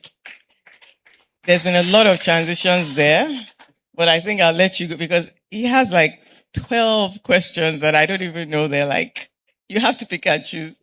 I guess so. And I'll keep the answers shorter. Okay. How do women really build power? Some say it's a man's world. The men decide. Some say a woman must sacrifice a lot more to get to the same place that a man would get to. What's your take on that? I knew you would pick that question. Power. Power is an interesting word, and power actually means different things to different people. And so we can talk about inner strength, what it means to be able to influence, lead a room, lead from the back. Or we can talk about the overt, what power and influence looks like when you take up space and you're visibly demonstrating power. Now, I didn't grow up in an environment that made me even realize that I was female or that female So my parents had 3 girls and 1 boy. My mom was particularly, I think, tougher. Not I think, I know, tougher on my brother. She just did not even have any time for that whole son and heir thing, like only boy thing. She was very intentional. And because of that, my brother says this, and I think that my sister-in-law is one of the luckiest women on earth. My brother is truly an excellent father, husband, colleague, well brought up boy. And I say that because it's very important. I'm also bringing up my son right now, and I have a girl and a boy. Thank you. And the dynamics of power starts from childhood. It starts from how you feel as a woman or as a girl. And I always said this. When my father passed away, I wrote a piece that was published in the newspapers, and I said that my father was a feminist. And my father was a feminist because there was just no difference between my sisters and my brother and I. He just wanted us to be the best of who we could be. So how does power show up when you grow up confident, a confident child, and then you're put in an environment where gender matters, age matters? Apparently I look younger than I am. And so apparently I think age is overrated in some ways, but age matters in Abuja. Gender matters. I'm not going to say it doesn't, but how has it affected me? And choosing who you work for or with, both vice presidents and now the president, are people who actually work very well with women. So that sets a stage for how you can manifest power or not in an environment. I would say that being underestimated is a gift. I really enjoy it because I've seen so many times you walk into a room, people are like greeting you dismissively, and by the end of the meeting, they want your card. By the end of the meeting, they want to know who you are. They want to associate with you. So that's now influence and maneuvering. But raw power, which I think is where more what Chair wants to discuss. It is about sheathing your emotions and winning with your mind. It's about intentionality. It's about being very intentional, calculating, strategic. People think about those words negatively, but it's either you're playing to win. I always say if you're not agenda setting, you're on the menu. So if you're not having your strategic conversations and your meetings before the meetings, then you're certainly on the menu. So in terms of power, it's something that every person, not even just a woman, must be extremely intentional about. And it means about what you want to achieve, what you want to influence, who you want to influence, and the impact you want to make on the world. So power, in summary, is a long-term game. The long-term game. Wow, that's a lot. I would say, follow what you believe in, intentionality, very important points. But when you have to make very challenging decisions, what do you look to?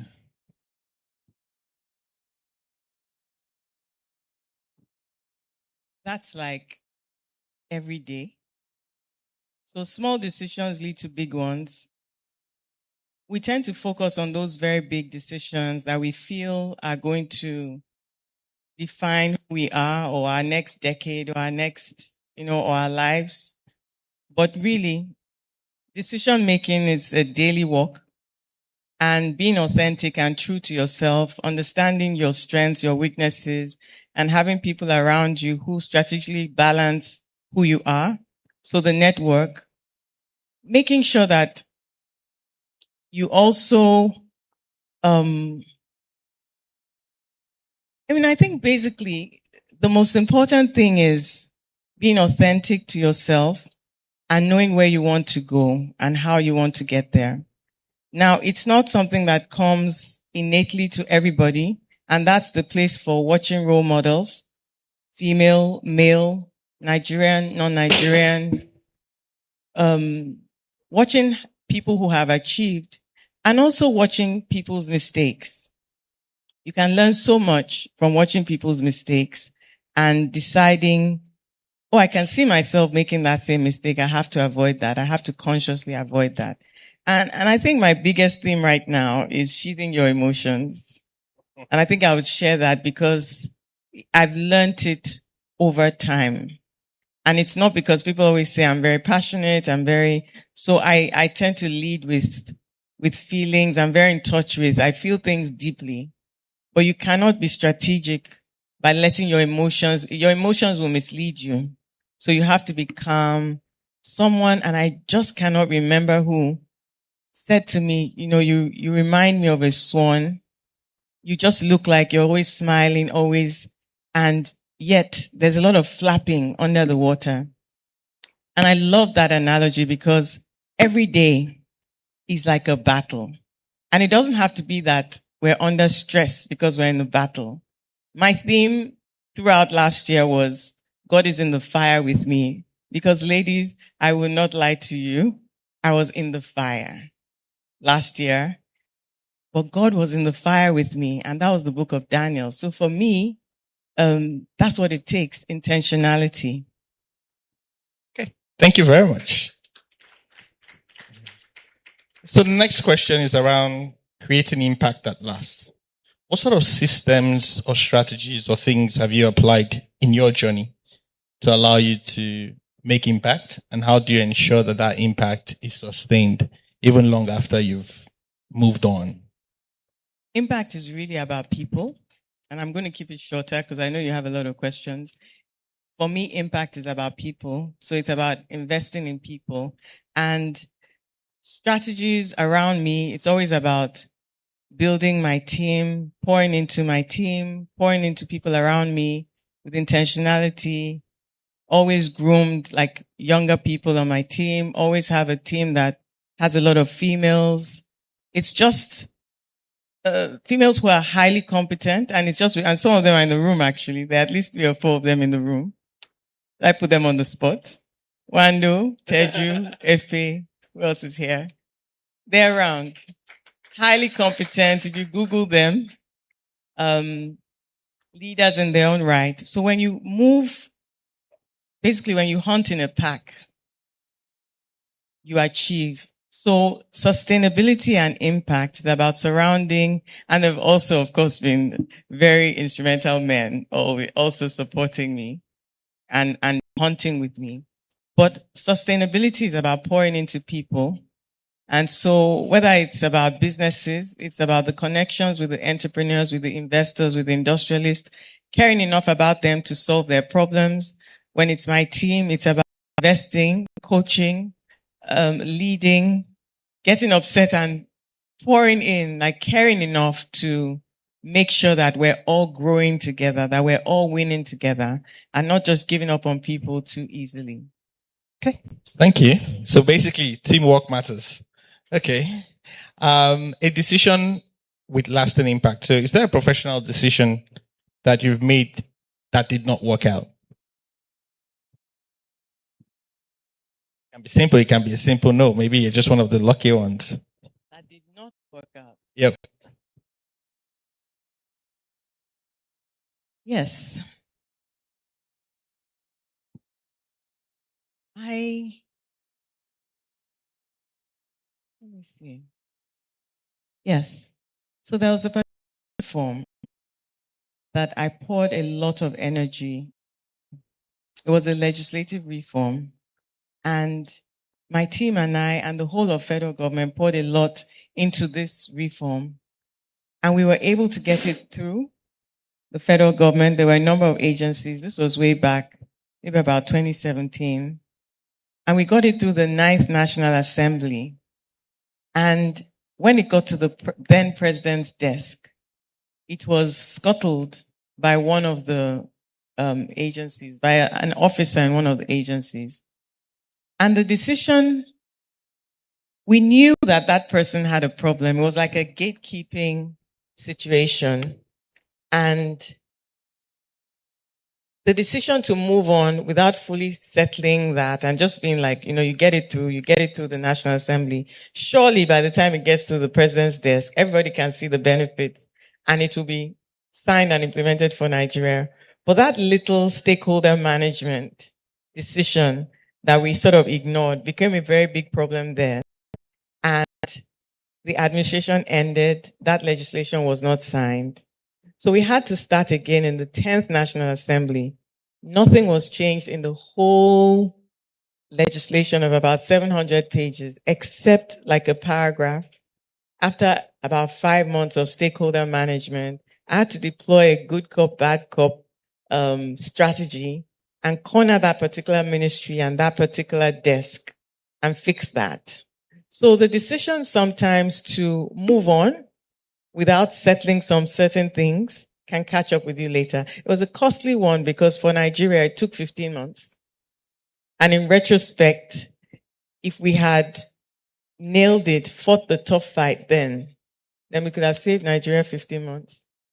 Okay. So I guess the lesson from that is it's not done until it's done. Okay. I guess the last pillar in terms of questions I'm going to ask you is on the person behind the role, who is Jumoke Oduwale, and what's your daily grounding, and what will be your message to your younger self? So my daily grounding is really just trying to have some quiet time, connect with God, praying, and just communing, like just throughout the day, really, because I wouldn't say that, I have all the time every day to have there were times in my life when I could just have quiet time, 2 hours, 3 hours, 4 a.m., 5 a.m. before the world woke up. And now I look like, where are the leeks, where are the onions? But now life is on a fast pace. So it's really what has been in my life that is still, but just that communing is essential before I speak. So it's like conversations with the Holy Spirit, me, myself, and the Holy Spirit in every little thing. Because if not, I'll just literally go nuts before I speak, when things are happening, when things are imploding, before I have time to call my bestie and say, can you believe what just happened here? Or to send a WhatsApp, I literally have to like talk to. So that being a Christian keeps me calm because I have hope and I have faith. So it keeps me grounded. Conversation to my younger self is funny because I've been having very interesting conversations with my son. He's 19 and he's away in school. And he's having conversations with himself, early 30s. He's like, I want to know the right step. Is this? And I'm like, you're only 18, you're only 19, but those answers don't seem to work for him. He's seen other young people doing big things because now we have social media, we have the internet. So what I would tell my younger self, which is what I'm telling my son, is really trust the process. There's a place for you in the world, and there's a part that you have to play in getting to that goal. If you feel in your spirit that you're destined for greatness, trust the process and take the one step at a time to get you there. And that means patiently, strategically, looking at things. I hate regrets. I train myself to hate regrets because if you know you don't want to regret something, it gives you a certain restraint to not do it. Because we can always tell ourselves, oh yeah, this just happened to me. I just did it. No, if you're conscious that you don't want to have regrets, then don't do it. And so if you're trusting the process and you have a destination you want to get to, what I'm telling my son, and what I told my daughter when she was just a couple of years ago, also wondering whether she would have a place in the world, where her place in the world was, is that for sure in the world. Now finding that place and settling into that place and understanding that everybody has their path. Don't look left or right. You're actually competing with yourself like golf. And so confidently and strategically with intentionality, just continue to do those things. For a 19-year-old, focus on your studies, your primarily in university to get an education. This is what you're passionate about now. You don't know whether you're going to be good at it. Do I take this course? Do I not? It all boils down to decision making. So training yourself on decision making, like he had 2 opportunities and it was a practical exercise. So you have 2 opportunities. So I went through an exercise with him of asking him some questions. This role and this role, which one will have? Basically, I was trying to get him to see where there will be sustainability. And I used to tell my former students, my students when I was a lecturer then, that if you have 3 job offers immediately after school, 1 pays you a whole load of money, 1 is very exciting, and 1 gives you skills. This audience knows that the best thing to take is skills, but it's not obvious to a younger person. So hone your skills. You're laughing. You're not sure. I want to believe that if you're in this room, you know that money is fleeting. You might lose the job. You might, and excitement is also temporary. You might be traveling up and down or whatever, but are you getting grounded? Are you getting deep? Are you honing expertise? And the test is simple. In 10 years' time, just look at those entry level. And in 10 years' time, it is the people who hone their skills that will be achieving in multiples. And so it's just a simple test for all of us to check ourselves. And I guess it's delayed gratification. But this is not even just your younger self. You have to tell yourself constantly as you make decisions every step of the way and know that you can sacrifice for now for the life you want to live a bit later. Yeah.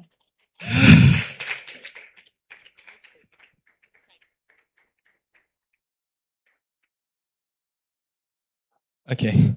I guess they said I should just let you guys know there's a QR code if you have questions for the Honorable Minister. I think they'll probably take about 3 questions or so. So you let us know, and so that's what this was about. HM, I think that that was a lot to take in. I mean, you just said we should follow skills over money. I mean, it's a very convenient statement to make in a room filled with women. I mean, how many women would wait for a guy who is honing skills and has no money? I mean, So let me be okay. Let me be clear. So I also believe in the power of the and. okay. And I also don't believe in being a victim. So you can get a job that gives you skills and gives you excitement and gives you money. I don't believe in choosing. I don't believe in family or career, skills or money. You just follow what you want and go for it. Where are the men in this room now? They're at the back. Okay, delayed gratification is a nice thing to say. The question is, when you're in those moments, if you have, when I'm a guy in my own career or my own path, I've always had older people who have been through that journey, right? And you step on their shoulders to get ahead. The people you go to, you complain about all the problems, and they're able to tell you that, look, I was there. Look at me now. This is the way to go. For your career, have you had similar people? Do you think that having that network is necessary? Do you think that community, growing up, the world is a lot different today. Growing up, we were raised in a community, like your cousins, your family. Now we're more Western. Do you think for success, community is important? These are really personal things, and the community has more. I don't know what you think about it, but do you think that the community has more of an impact on your children, your career, than just you? I think certainly a lot has changed, but a lot remains the same. Values and finding people with like values to be around in your personal life or in your professional life is extremely important because everybody needs a support network and everybody is human and everybody is tough. So you have down times, you have lonely times. In fact, the more successful you are, it's very lonely at the top. You know, I love that song. I love that song. But that song actually became very real because people look at you and they have a different mindset. If I describe the day I've had today, I don't look it. So the things that I've come across, like I started my morning, I've had 2 meetings and went for an event, things happened, this has changed, fundamental shift in the ministry, one very positive, one very, well, not so positive. I was stuck in a lift this morning. Yeah, and I was going to be late for a meeting. And then I had to make sure that I caught the flight to be here in time and not let this whole event down. Having to sort of move the time. And so people look at you and what you look like on the outside may not be what is going on inside. So you need the support network that you can be real with and that can support you in your very tough times. Now I'm basically very relaxed and energized with the positive energy.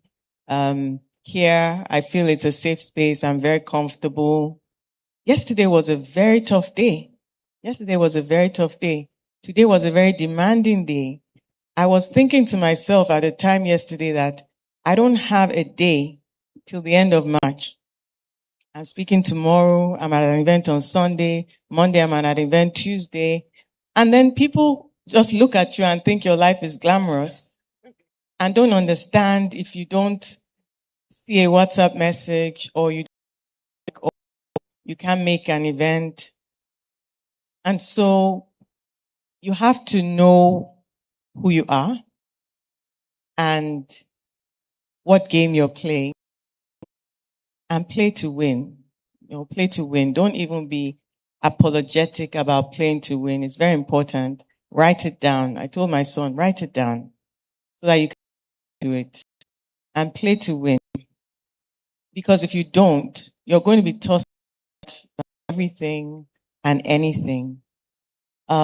Criticisms come. Criticisms can be painful.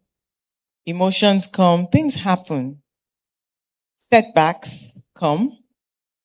But it's very important to be clear about where you're going and what you're doing. And another thing here is to let people help you. So especially for strong women, sometimes it's difficult to let people help you. And so you have to trust. You can wonder, why on earth is this person helping me? But God just brings destiny helpers sometimes. Let people help you. I don't know how that marries on with being a feminist, though, but feminist, independent woman, no, they pay well. It's okay. Let people help you.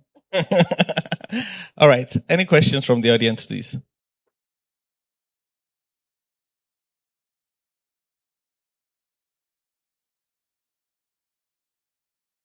Sound. Okay. First off, can we celebrate both of them? All right. Honorable Minister, there are a lot of young Nigerians that are uncertain about the long-term prospect of Nigeria. By virtue of where you sit, what's your perspective on Japa? I'm the wrong person to ask. I'm so positive on Nigeria, you all know. But it's not without basis. It's not without basis. When I look at, from where I sit, when I look at the Nigerian economy, and I look at maybe the last decade, 15 years, and where we are now, and when I look at how non-Nigerians look at Nigeria, and I told you I was a lecturer, so I have a lot of students who went into the workforce, and a lot of them left the country. Now, one thing, I went off to school. For some years, I lived in the US, I lived in the UK, I lived in the US, and I came back. And that was a personal choice. Now, I don't think we should guilt trip whoever chooses to leave Nigeria. I think we live in a global village, and home is where the heart is. But if you ask me about Nigeria, I know people who are non-Nigerian who have moved here and are thriving here. And so we have to, as Nigerians, learn to remove the emotional sentiment, the baggage that comes with the pain and trauma that some have had. Some have not even experienced the trauma, but like the experiment with the monkeys, you don't even know why you complain about Nigeria. You don't even know why you bitch. You just feel like, it's hard in Nigeria. Oh, it's hard in Nigeria. And sometimes we parrot what we miss the change because we're too busy socializing in the pain. And that's where the company you keep really matters.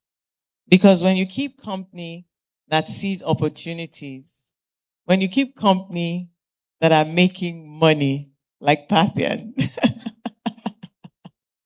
when you keep company with people who are spotting opportunities and taking the risks and the brave steps,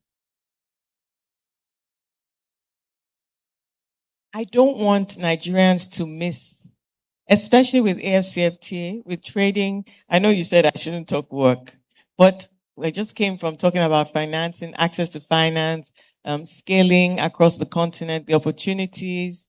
When I think about what Nigeria can do for the rest of Africa and is already doing, not all exports up by like 14%. Don't let me get into work, but I really want you to take a step back.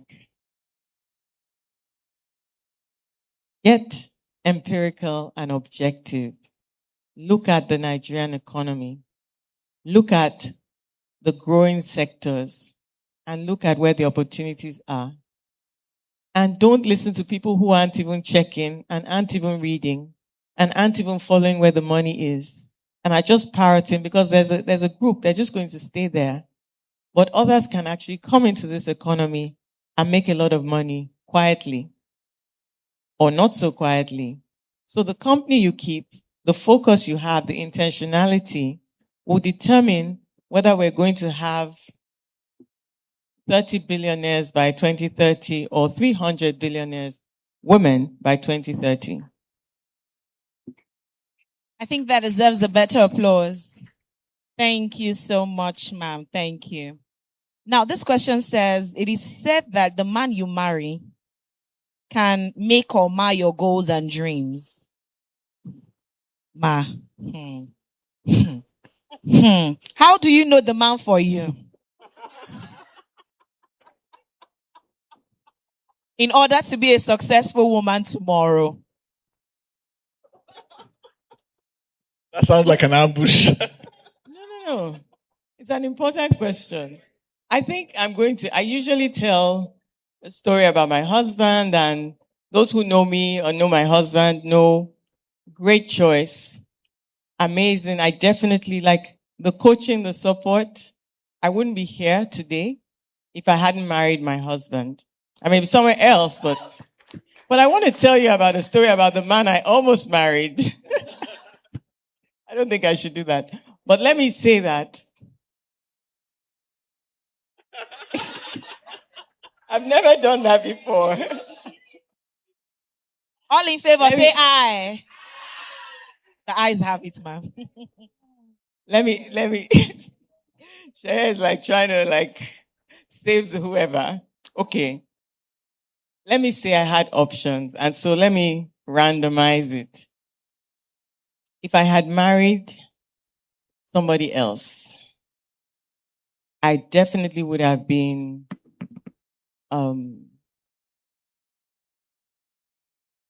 much less able to find my path. I would have not had my voice. And the question of how do you know who is the one for you? If you marry, oh, I love him so much. Oh.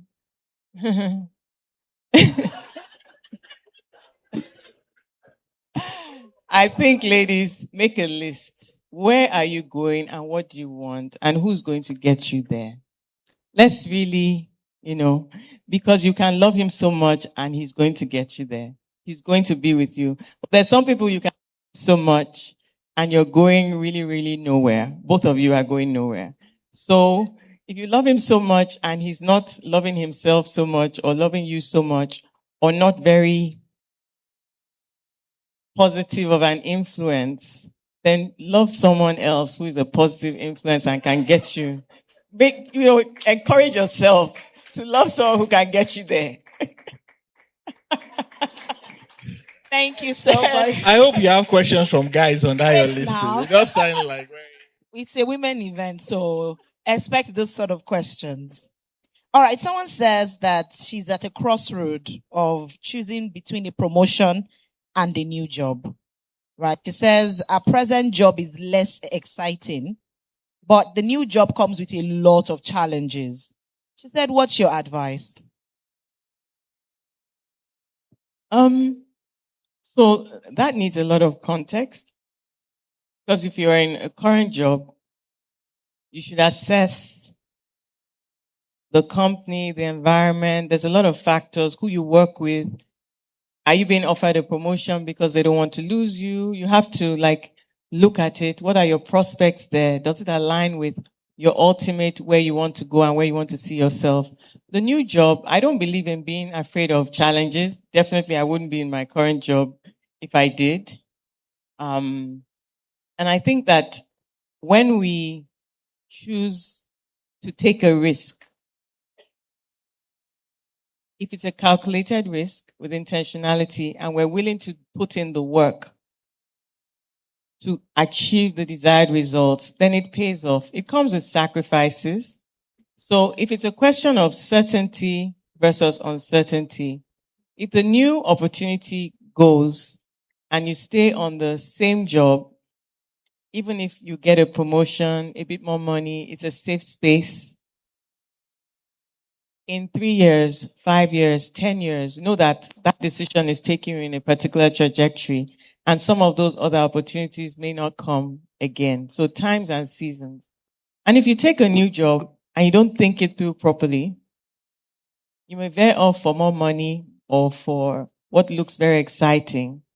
And then you may start looking back longingly. If I had stayed in this company and been patient and dedicated, in another 5 years, 10 years, 3 years, where would I have been?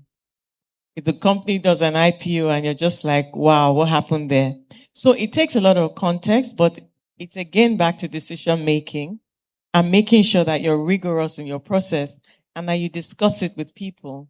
I was actually very happy that my son could have some of those conversations with me, because I think young people especially, if they just discuss with each other or they discuss with the wrong people, they can veer off and close off some opportunities that you're just putting yourself in a trajectory where you could have been at an inflection point. Please, can we put our hands together for her for those brilliant answers so far? So we have just 2 quick questions. I think we have about just few minutes left. The second to the last question. There are complaints about women representation in political appointments. What is the advice to women themselves to create and seize opportunities?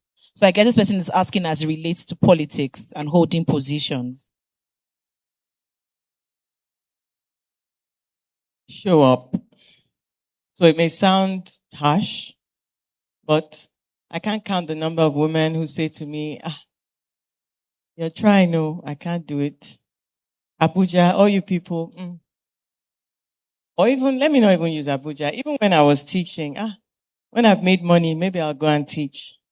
So, if you want to see females, you can't want to see it from your own comfort seat, or someone else should go and do it. Because it's hot in the kitchen. More people have to go in, and in numbers. And women in political appointments, women in elected office, women in governance, women in C-suites. It takes showing up, being there, being very well prepared. It takes a level of sacrifice to be that good and that better than the norm. Excellence should be a given. And then it takes strategic intentionality.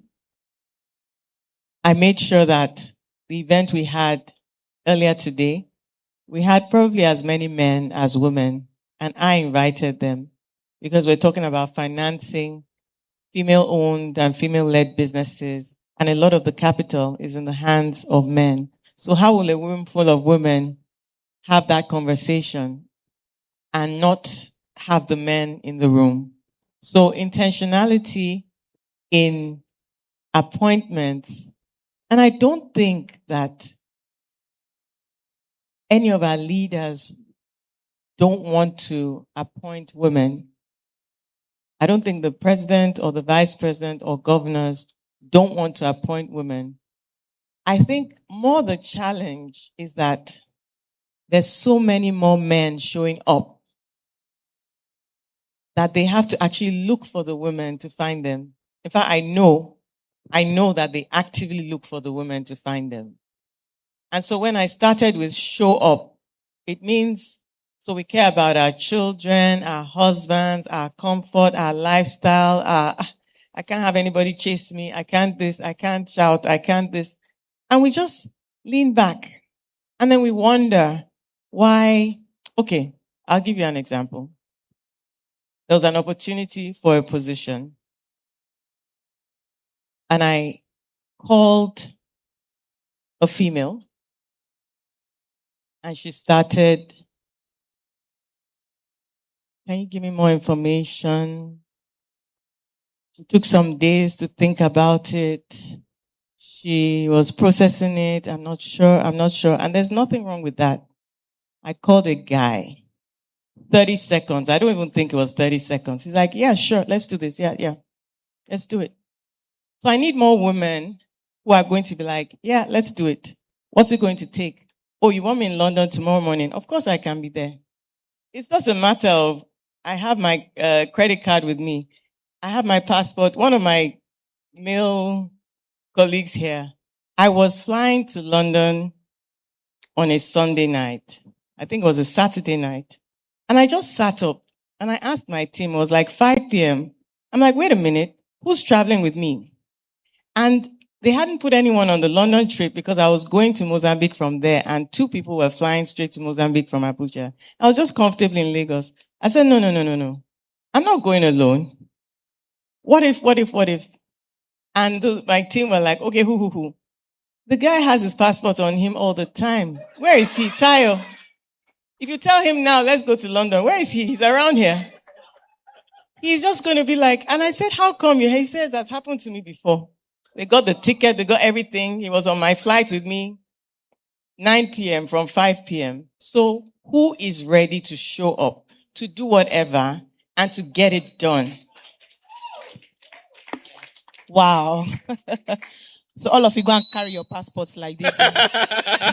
Be ready. Be ready. So the final question will be, give a bit more clarity on your daily and weekly routines, what they look like. Beyond prayer, what else is there? So that will be the final question. I'll tell you. So I have maybe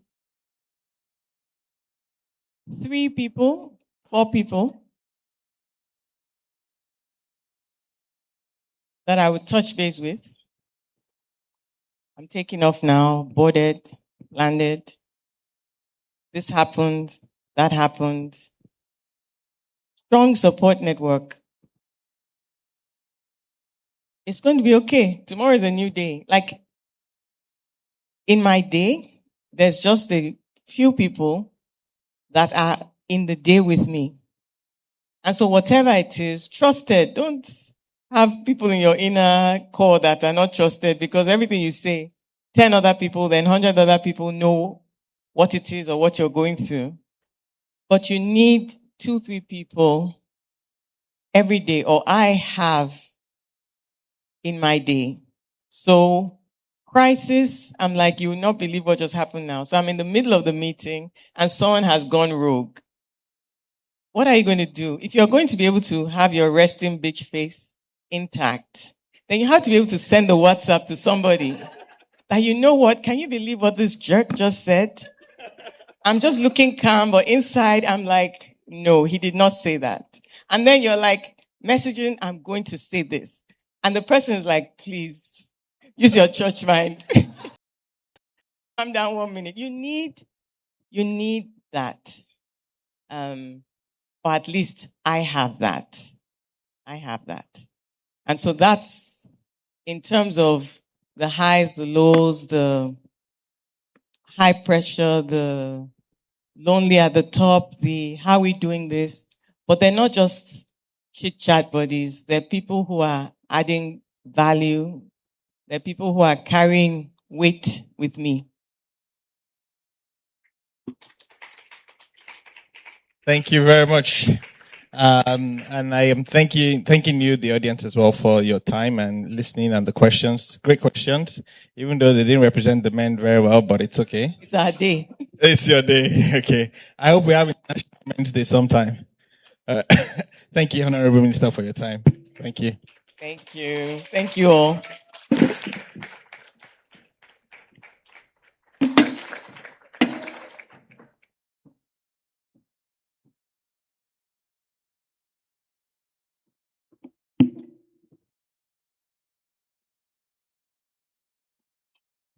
DJ, let's have some music as we take a quick photo with the Honorable Minister. Of course, our CEO will join us.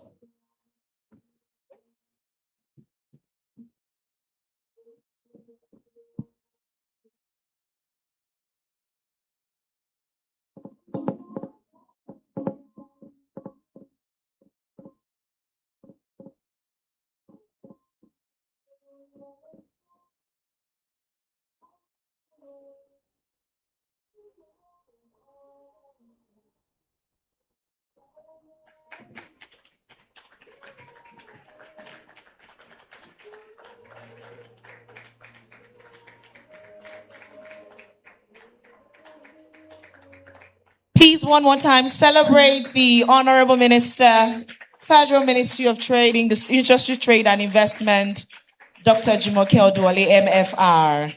Truly gracious woman. So much insight, so much nuggets. I mean, we could continue having this conversation with her and we will not be bored.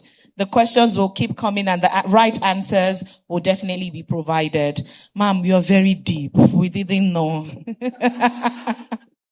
So as size business, you know that as a woman, she's complete. All fronts, winning on all fronts. We thank you for honoring our invitation and for that truly insightful conversation that we just had. Thank you so much.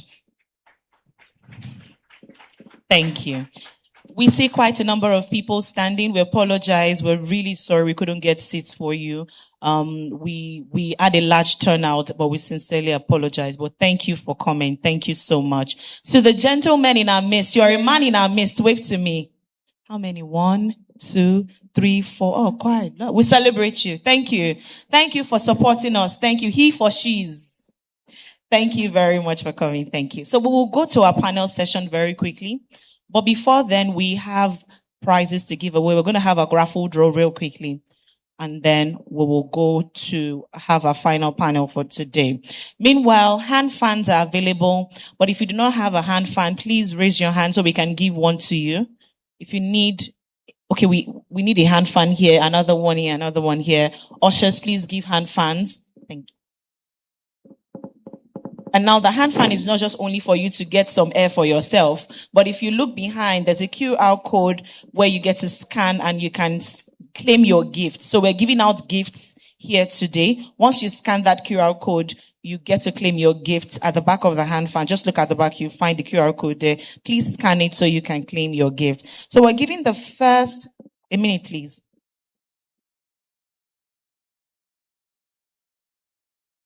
So the first raffle draw will happen. I need an usher. Can I get an usher to assist me? I need an usher. Quickly, let's do this together. I can't do this alone. Anyone, please. Let's make it very quick.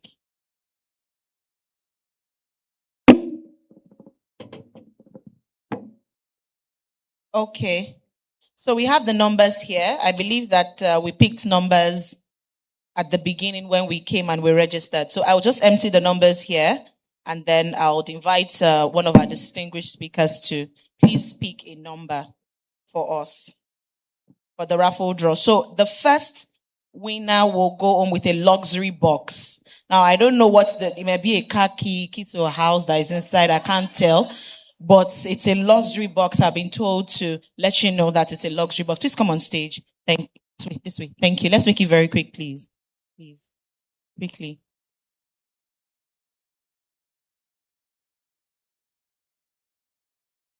One minute.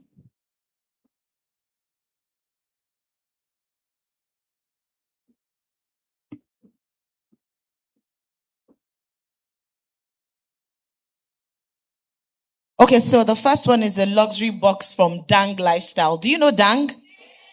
So you get products from Dang. And then the second one is let me tell you, but everything luxury. Okay, to do us the honors of picking the very first person, I would like to invite our speaker, Fonto Iboye, the CEO of 528 Interior. So please do us the honors, yes, of picking the first. Yes, please. Let's take center stage. So let's make it very snappy. We'll have 2 winners at this round, and then we'll have others later. So you get a luxury box from Dang Lifestyle. Can we say thank you, Dang Lifestyle? Thank you very much. All right. Yeah, so you just shuffle. You might want to start praying now. Sure. Okay. 065.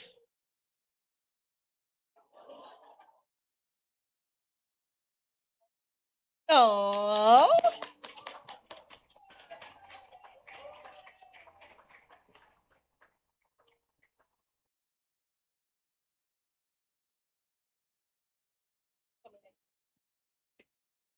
Please make it very quick or we give your prize to somebody else. So. Can we have the box on stage, please, so we can take a picture? Yes, show us your ticket. Oh, show us the ticket, the proof, evidence that you are 065. And let's make it very quick, please.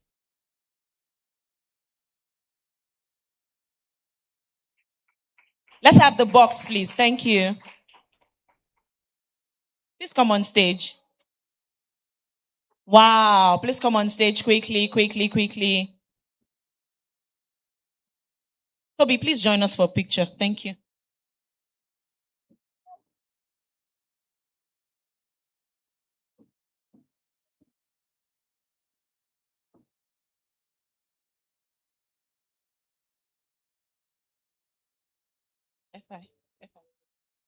Thank you.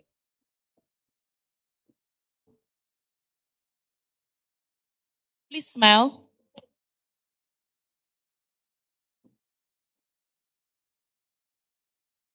Sorry for the mix-up.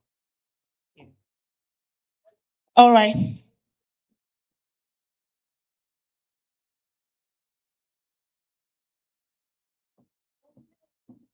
Thank you very much. Yes. So we're going to choose the winner for the second. We have 2 winners now. 2 winners for this second gift. Okay? And it's a luxury pajama set from...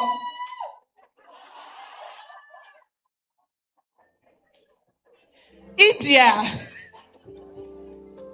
Come and pick.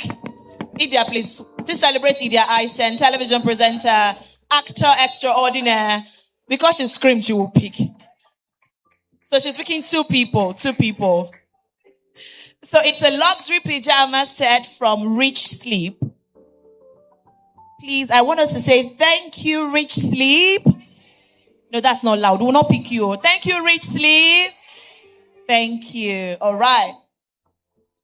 Yes, that's it. So 2 people. You're picking 2, Idia.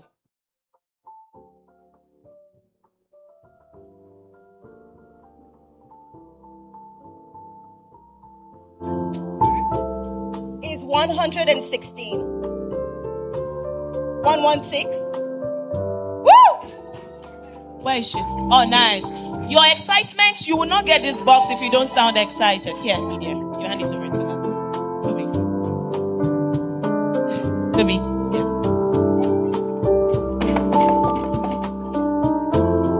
Oh, now I understand why Idia screamed so much. It's her brand.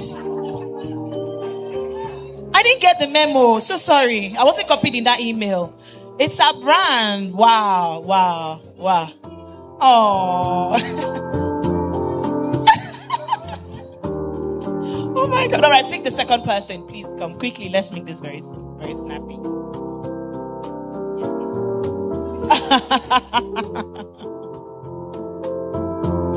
Okay, here you go. The second number is 070. Ahead. You deserve it. You deserve it. I love the way you just screamed. Quickly, please, make your way forward.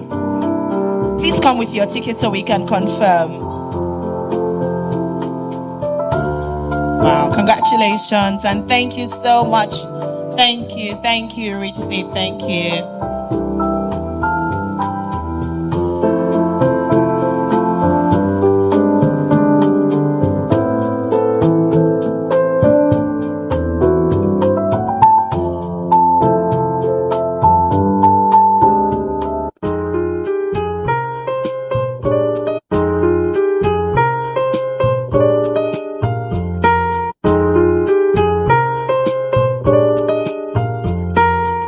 All right. So we have 5 other gift boxes. Please give me a moment. We have 5 other gift boxes. Okay, oud perfumes from Mariah. So thank you, Mariah. All right. Let me see. Okay, I will invite Olayinka to help us. Please celebrate Olayinka as she comes forward to choose. She'll pick 2 people and then I'll invite another speaker to pick another 2. So perfumes, we have perfumes here. Yes, please, Olayinka, help us. 2 people. All right. What number is that? 120. 120. Congratulations. Here you are. Thank you. Thank you so much, Mariah. Thank you for sending us these beautiful perfumes. Thank you. Thank you, Dang Lifestyle. Thank you, Rich Sleep. We really appreciate your support at Violets for Her 2026. Thank you.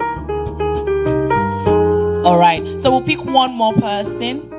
One more number. Thank you.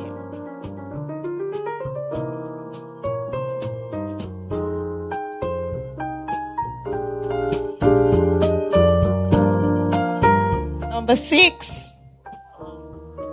6. Hey, she has gone home. Yes, number 6, 006. Oh. May you not be absent on the day of your blessing. Maybe she's outside. Let's pick another number then.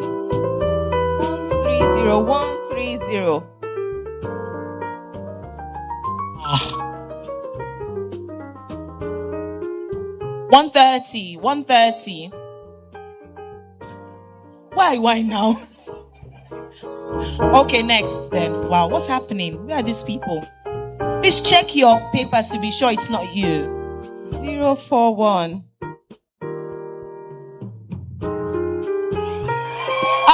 Finally. Please come forward quickly.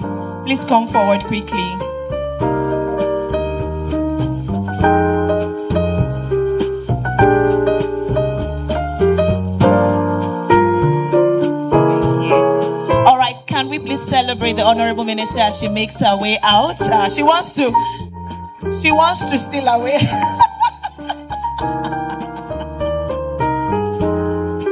Thank you for coming, ma. We love you so much. Thank you. All right, who is our winner? Quickly now. Where's the person? I thought I heard somebody's. Okay. Yeah. I would like to invite Londe to please come pick the last 3.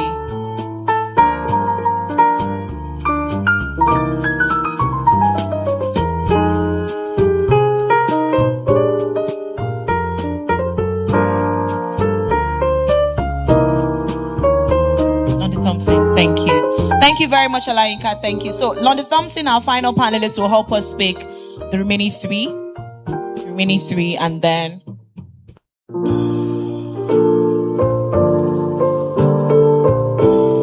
Okay, so there's still a chance it could be you. You go home with this perfume box from Mariah. Please speak. Thank you, Lunde.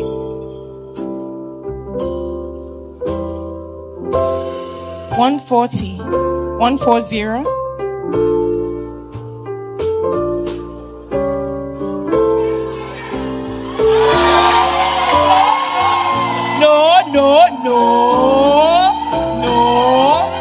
No. Please, can you kindly take your way back, sir? We don't do that here. No. We are not trying to discriminate. We know he attended the event, but it's a women's event. It's for women. The perfume is for a woman. Okay, let's hold on. I'm the master of ceremonies now. Hold on. Do you have a wife?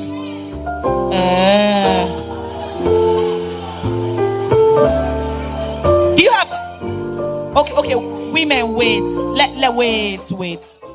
Wait. Now imagine your husband or boyfriend goes for a women event and brings up a box for you. Won't you be happy?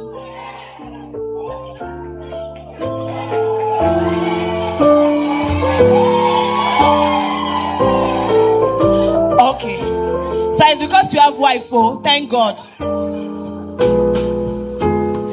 Yes, please. Give it to her, it's not for you, oh. We will know, please. All right, thank you. Now, ladies, I get it. I know it's a women's event, but you know the joy you feel when your man goes for an event and brings home something for you. So let's think of the woman behind. All right, please. Let's be nice. Thank you for coming, sir. But please don't come next year. Just kidding. All right. Okay. 09696. 96.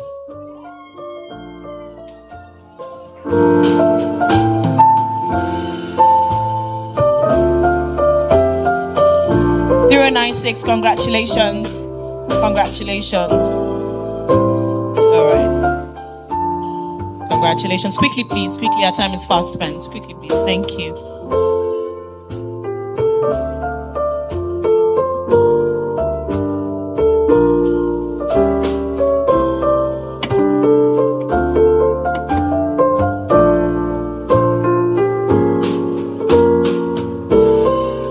So we'll pick the final one. Londa, you pick the final one. Thank you.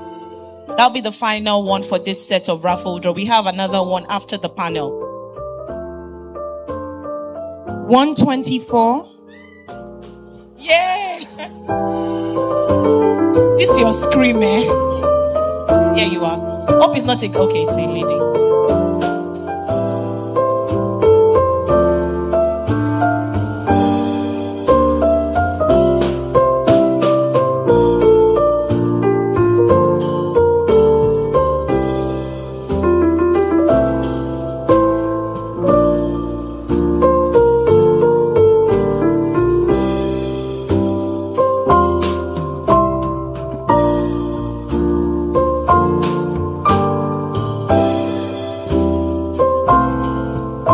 Thank you very much, Londe. Thank you so very much. Thank you. And congratulations to all the winners. Let's put our hands together. Thank you. So not to worry, even if you didn't win this round, we still have 1, 2, 3, 4, 5, 6. Courtesy I Invest. Now we are giving out vouchers, so to say. So we'll be funding your account with us. There's 100,000 naira fixed term more. There's a 50,000 naira savings plan. We'll fund your account with all of this. Treasury bills worth 50,000 naira. Violet's for her saving plan worth 50,000 naira. There's 100,000 naira fixed term, and of course, just please hang on till after the panel. We'll definitely have this final round of raffle draw.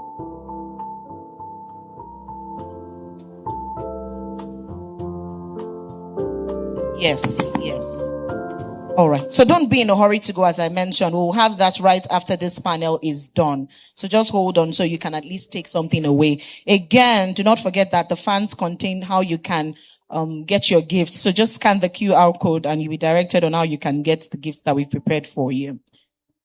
So we want to go on this panel at exactly 5 p.m. so we can have 1 hour stretch of conversation.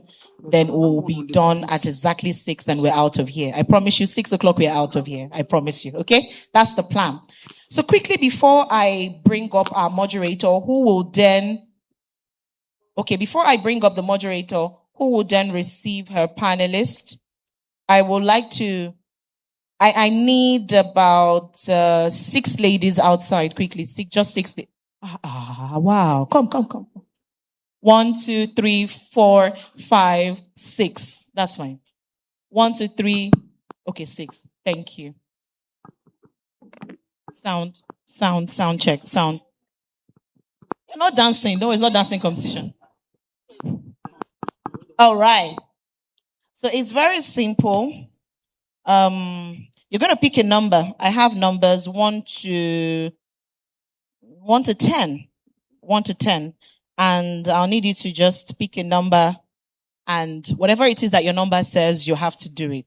Okay? So the last person standing will win, or whoever does it best will win out of everyone. All right. Pick a number. 3. We can't hear. Can you hear her? 3. Pick a number. 3. Recite A to Z backwards. Try. Okay. Give it your best shot. Let's see. All right. We need to hear you. Will you use my mic? Louder, please. Okay, so Z, Y, X, W, V, U, T, S, R, P, O, N, M, L, K, K, J, I, H, G, F, E, D, C, B, A. You missed one actually. You didn't mention Q. Oh. So sorry. But give her a round of applause. That's a beautiful try. All right. Thank you. You can pass the mic to the next person. Thank you. That's all. Yeah, sorry. Oh yeah, 3 is gone, but well done. That was actually very hard. Well done. What's your number, ma'am? 5. Count from 1 to 30. Listen to the instruction. Count from 1 to 30, but skip every number that has digit 3 or is a multiple of 3. I'll repeat. Count from 1 to 30, but skip every number that has digit 3 or is a multiple of 3. I'll give you a moment to internalize that. Are you sure you want to continue? No, it's for her. Please don't, so she can try it out. All right. Please, can I have some decorum, please? Thank you.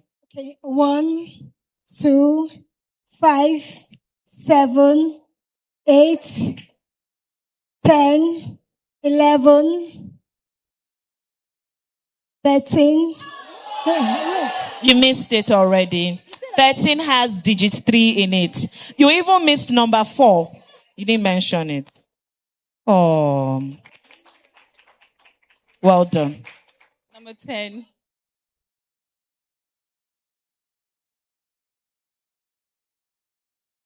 Okay. Recite 9 times table. Please, nobody should help her recite it. Table 9.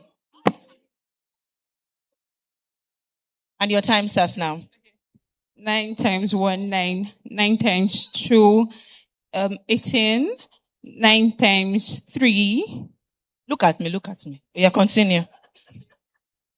9 times 3, 27. 9 times 4, 36. 9 times 5, 45. 9 times 6, 54. 9 times 7, 63. 9 times 8, 63. Oh.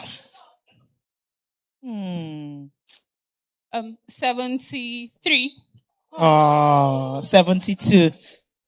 We have to, okay, quickly. Well done. I took you back to primary school. Sorry. All right. In 30 seconds, list what number? Number 2.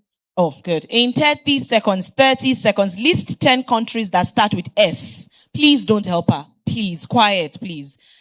10 countries that start with S in 30 seconds. South Africa, Sudan, Lebanon. Yeah. Okay, no, wait. South Africa, Sudan, Sierra Leone.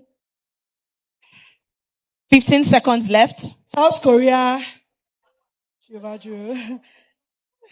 Senegal. Sweden. 7, 6, 5. Singapore. 4. Southampton. 3 more to go. 3, 2, 1. Oh. Well done. Number 7. Okay. It's like you're going to be the last two standing. Okay. Red lorry, yellow lorry. Say it very fast. Very fast. 10 times. Very, very fast. Red lorry, yellow lorry. Red lorry, yellow lorry, red lorry, yellow lorry, red lorry, yellow lorry, red lorry, yellow lorry, red lorry, yellow lorry, red lorry, yellow lorry, red lorry, yellow lorry, red lorry, yellow lorry. 10. We didn't hear you. It's not up to 10. Yes. Do it again. It's not up to 10. 1, 2, 3, go. Red lorry, yellow lorry, red lorry, yellow lorry, red lorry, yellow lorry, red lorry, yellow lorry, red lorry, yellow lorry, red lorry, yellow lorry, red lorry. You made an error already. Thank you very much. It's like nobody wants to go on with my gifts. Okay, final person. Number 6. This one should be a bit simple. Count from 1 to 50 backwards. 50, 49, 48, 47, 46, 45, 44, 43, 42, 41, 40, 39, 38, 37, 36, 35, 34, 33, 32, 31, 30, 29, 28, 27, 26, 25, 24, 23, 22, 21, You're slow. 20, 19, 18, 17, 16, 15, 14, 13, 12, 11, 10, 9, 8, 7, 6, 5, 4, 3, 2, 1. It's simple, Joe. You got lucky to choose that question. See us for your gift after. Well done. Thank you so much for participating in my game. Thank you so much. All right, quickly, time. We're going to move to our panel session now. And this panel session, I'm truly looking forward to the conversation because, again, we're talking about something very important, relationships, your social capital. Who do you know? How do you nurture sisterhood, right? Turning social capital into financial power. More often than not, when I speak to people, I'll tell them that in the next century, money will not be what you'll be spending, won't be the currency. Relationships will be the new currency. Who do you know? Who do you have in your arsenal? All right. I think it was Peter Drucker that was saying it, that the value of your net worth is your network. Those that you call around you and you have. And again, it's very important that we have these sort of conversations today. The ROI of sisterhood, turning social capital into financial power. How can women build strong networks that translate into influence, into possibilities, opportunities, and financial growth? And to drive this conversation, We have a fantastic moderator and an exceptional group of women who are building in their own fields. They are leading and they are creating impact across several industries. But I will invite the moderator who will then bring up her panelist.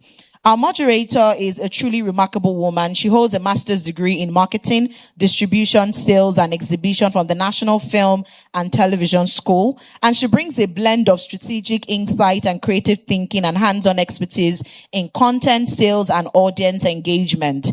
She's the creator of Corporate Africa, a monthly networking platform designed to connect professionals and entrepreneurs across the African community. And very recently, everyone, she was recognized as one of the most influential people of African descent under 40. I think that applause should be better. That should be better. Which is an initiative supported by the United Nations. I was going through her page and I saw that her favorite motto is kill them with kindness. Like, if you want to kill people, but with kindness. Let's see what she does on this panel today. Ladies and gentlemen, please make welcome our moderator for this conversation, the one and the only Esther Alade.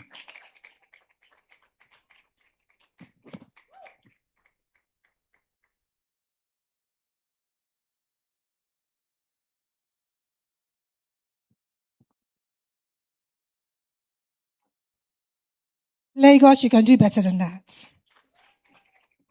Come on. How is everyone doing?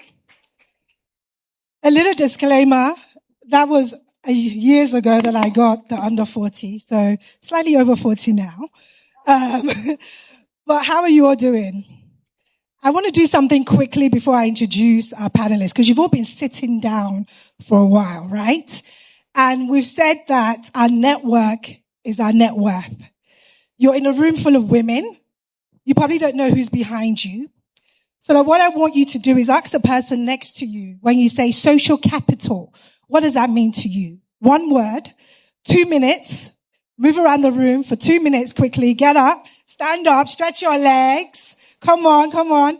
Just say social capital. What does social capital mean to you, to the next person next to you? Can I have everybody on your feet, please? You've been sitting down for too long. Come on.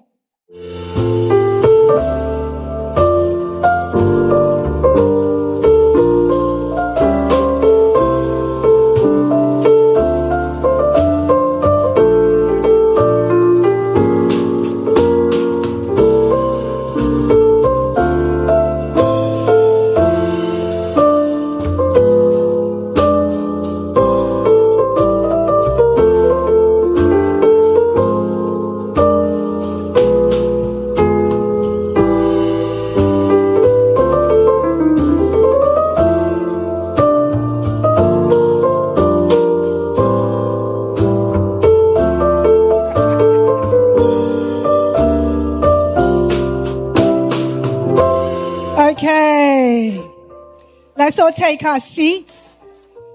I'm going to ask somebody what social capital means. Let's all find our seats quickly, please. Thank you. So I want to say thank you to our master of ceremony. You're tough. Those questions were hard. I think you wanted to keep your gift to yourself because you made it tough until the last person, but that was a good game. As I said, thank you, Lagos. Thank you for having me here. I am a media executive, work in sales and distribution in film and TV. Back in the UK, I'm also a presenter and a host. And I'm really honored to be here with you all in a room full of beautiful, amazing women here this afternoon. And I want to just give a big shout out to my beautiful niece, who is the Chief Executive Officer here of iInvest. She is quietly confident, and that is Mrs. Toby Olushoga. Can we give her a big round of applause? You know, she does so much work behind the scene. And when we talk about community and women, I would say she's like a little sister to me. And my nieces are like my core group. When Dr. Jumoke spoke about women, trust circle, I can say my nieces have truly become my sisters who I can trust and speak to and who are encouragers in different ways. So I'm going to call on our panelists, beautiful, amazing women who have done so much. A lot of them I haven't met, but I had the privilege of speaking to recently. One or two I know very well. And I'm just going to call on. The first one is Funto Ibito Ibioye. Now, she's a distinguished leader, an accomplished professional, passionate advocate of a kingdom-driven living. Now, she is also the Chief Executive Officer of 528, a global firm specializing in interior design, architecture, and property and development, where she leads a team dedicated to creating transformation environments. Can we give her a big round of applause? And on next, I have my wonderful Idia, who we all know as Rich Sleep, aka Rich Sleep. She is a commercially driven actress. She is Nigerian and Cameroonian, if you didn't know.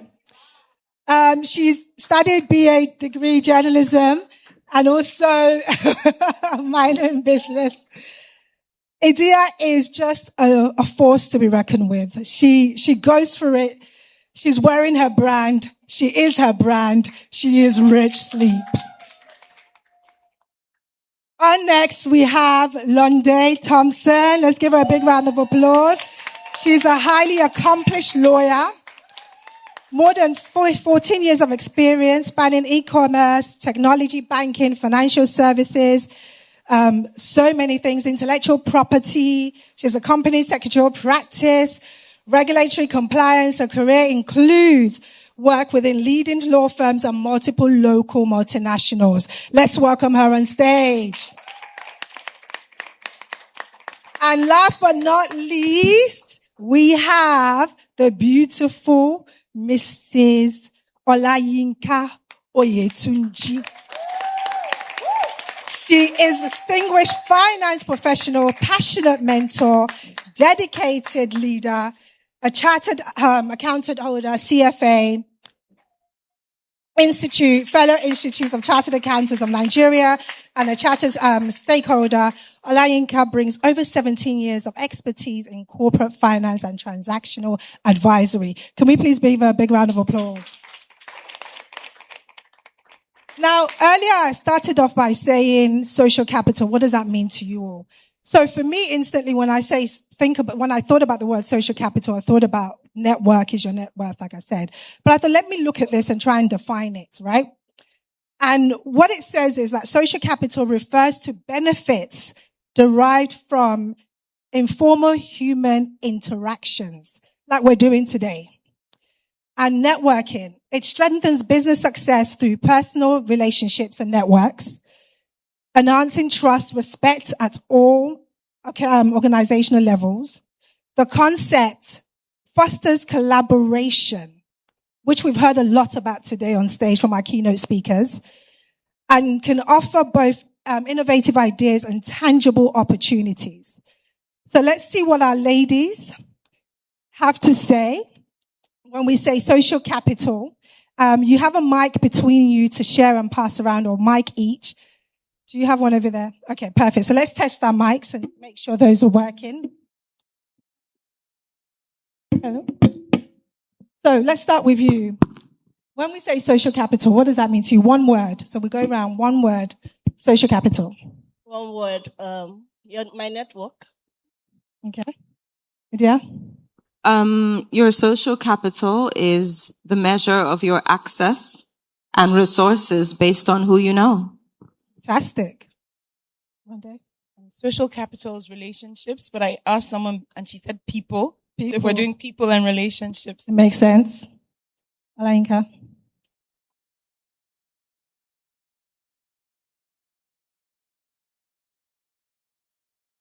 Can you hear me now? Okay, so your social capital is a network you can leverage when you need to. Fantastic. So we're going to do different stages. The first stage here is foundations of sisterhood, because we're talking about return on investment of sisterhood and social capital. So for you all, how has sisterhood directly shaped your career, your leadership roles, and your entrepreneurial gift? Olayinka. Okay, thank you. And thanks everyone for the opportunity to have me here. I don't take it for granted. Very beautiful question, Esther. I would say that I started my career in an office where there were about 11 men and I was the only woman there working when I started my career. And I've always found myself in rooms where I'm just the only woman. And what that helped me to do is to be able to be intentional when I have colleagues that are female, to ensure that they are able to achieve their potential. For example, right now, I'm the first female partner of my team in EY. Can you believe that? After so many decades, of the practice. And so that shows that when it comes to women and women, a lot of women start off on the ladder, but not a lot get to the top. And so when it comes to women being able to get to the top, older women, senior colleagues, women have to be intentional. Yeah. What about you, dear? What would you say? Okay, so sisterhood. I can't talk. Well, first of all, everybody, good afternoon, and thank you so much for having me here. I know a lot of times we see a lot of panels like this and we think it's really, really random, but I feel like everybody in this room is supposed to be here at this specific moment for a specific reason. So just hold on to that. Now, sisterhood for me, I can't speak on that without talking about my family. I'm the last of 8 girls. So my entire life has been shaped from watching 7 older sisters and just, the decisions they've made in their lives. And I've been quite fortunate to always learn from other people rather than making grave mistakes.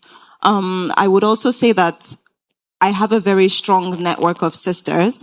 And this is just outside my family, my mentors. I'm sitting here today because of Esther, who I met how many years ago at MIPCOM. What was that like? Cannes. In Cannes, in France. A film and TV festival. Exactly. So, I would say I'm nothing without the network of women that I've met. And one of the biggest jobs I've had in my life in private equity in New York that changed everything for me was because I was sitting in a restaurant eating by myself. And there was a group of African women sitting together from different countries. And these women were just, they were having brunch. They were discussing the things they were going to do in Africa. And they asked me to join them. I sat at that table and my life has never been the same. The next day I got called, to interview for a job. And when I saw it was investment banking, I'm like, how? I studied business and journalism, but I was more focused on media. Long story short, I took that opportunity. I was like, they better pay me well. When I heard the amounts, they didn't bond me to say no. And that job is the reason why I've been able to, the job brought me to Nigeria. It's the reason I've been able to, for so many years, chase my passions, build strong networks, because obviously you meet a lot of people in banking and so many industries. And I don't think that would have happened if I was sitting across from a group of men who were having brunch that day. So, yeah. And good on you. Punto. I really love the question, and thank you so much for having me here. I would say that sisterhood has really, really helped me in building my career and my journey so far. I remember specifically, I had just resigned my job. I'm a chartered accountant. And I just, for whatever reason, resigned my job after 2 years of working. I decided that I was bored. And at that time, I had a car and a drive. I was 22. I was really living large. I used to say that I was using my money. I was in pay rent because I was still living with my parents, and I was using my money to buy Peruvian weaves. But then I resigned my job, and I couldn't even tell my mom that I was resigning because it wouldn't make sense. And I remember I told her that I was on a 2 weeks leave, fake leave. And in that 2 weeks leave, someone sent me a LinkedIn message, a lady that I just met at an event like this. We had just conversed, so what you did about go and meet someone to tell them, ask them what social, so something like that. And I met this lady and we exchanged contacts. And next thing, she sends me a LinkedIn message about how the PA for a role that is the PA to the CEO of an interior design company, that, she just thought that I would be interested in that. I'm like, okay, I'm not doing anything.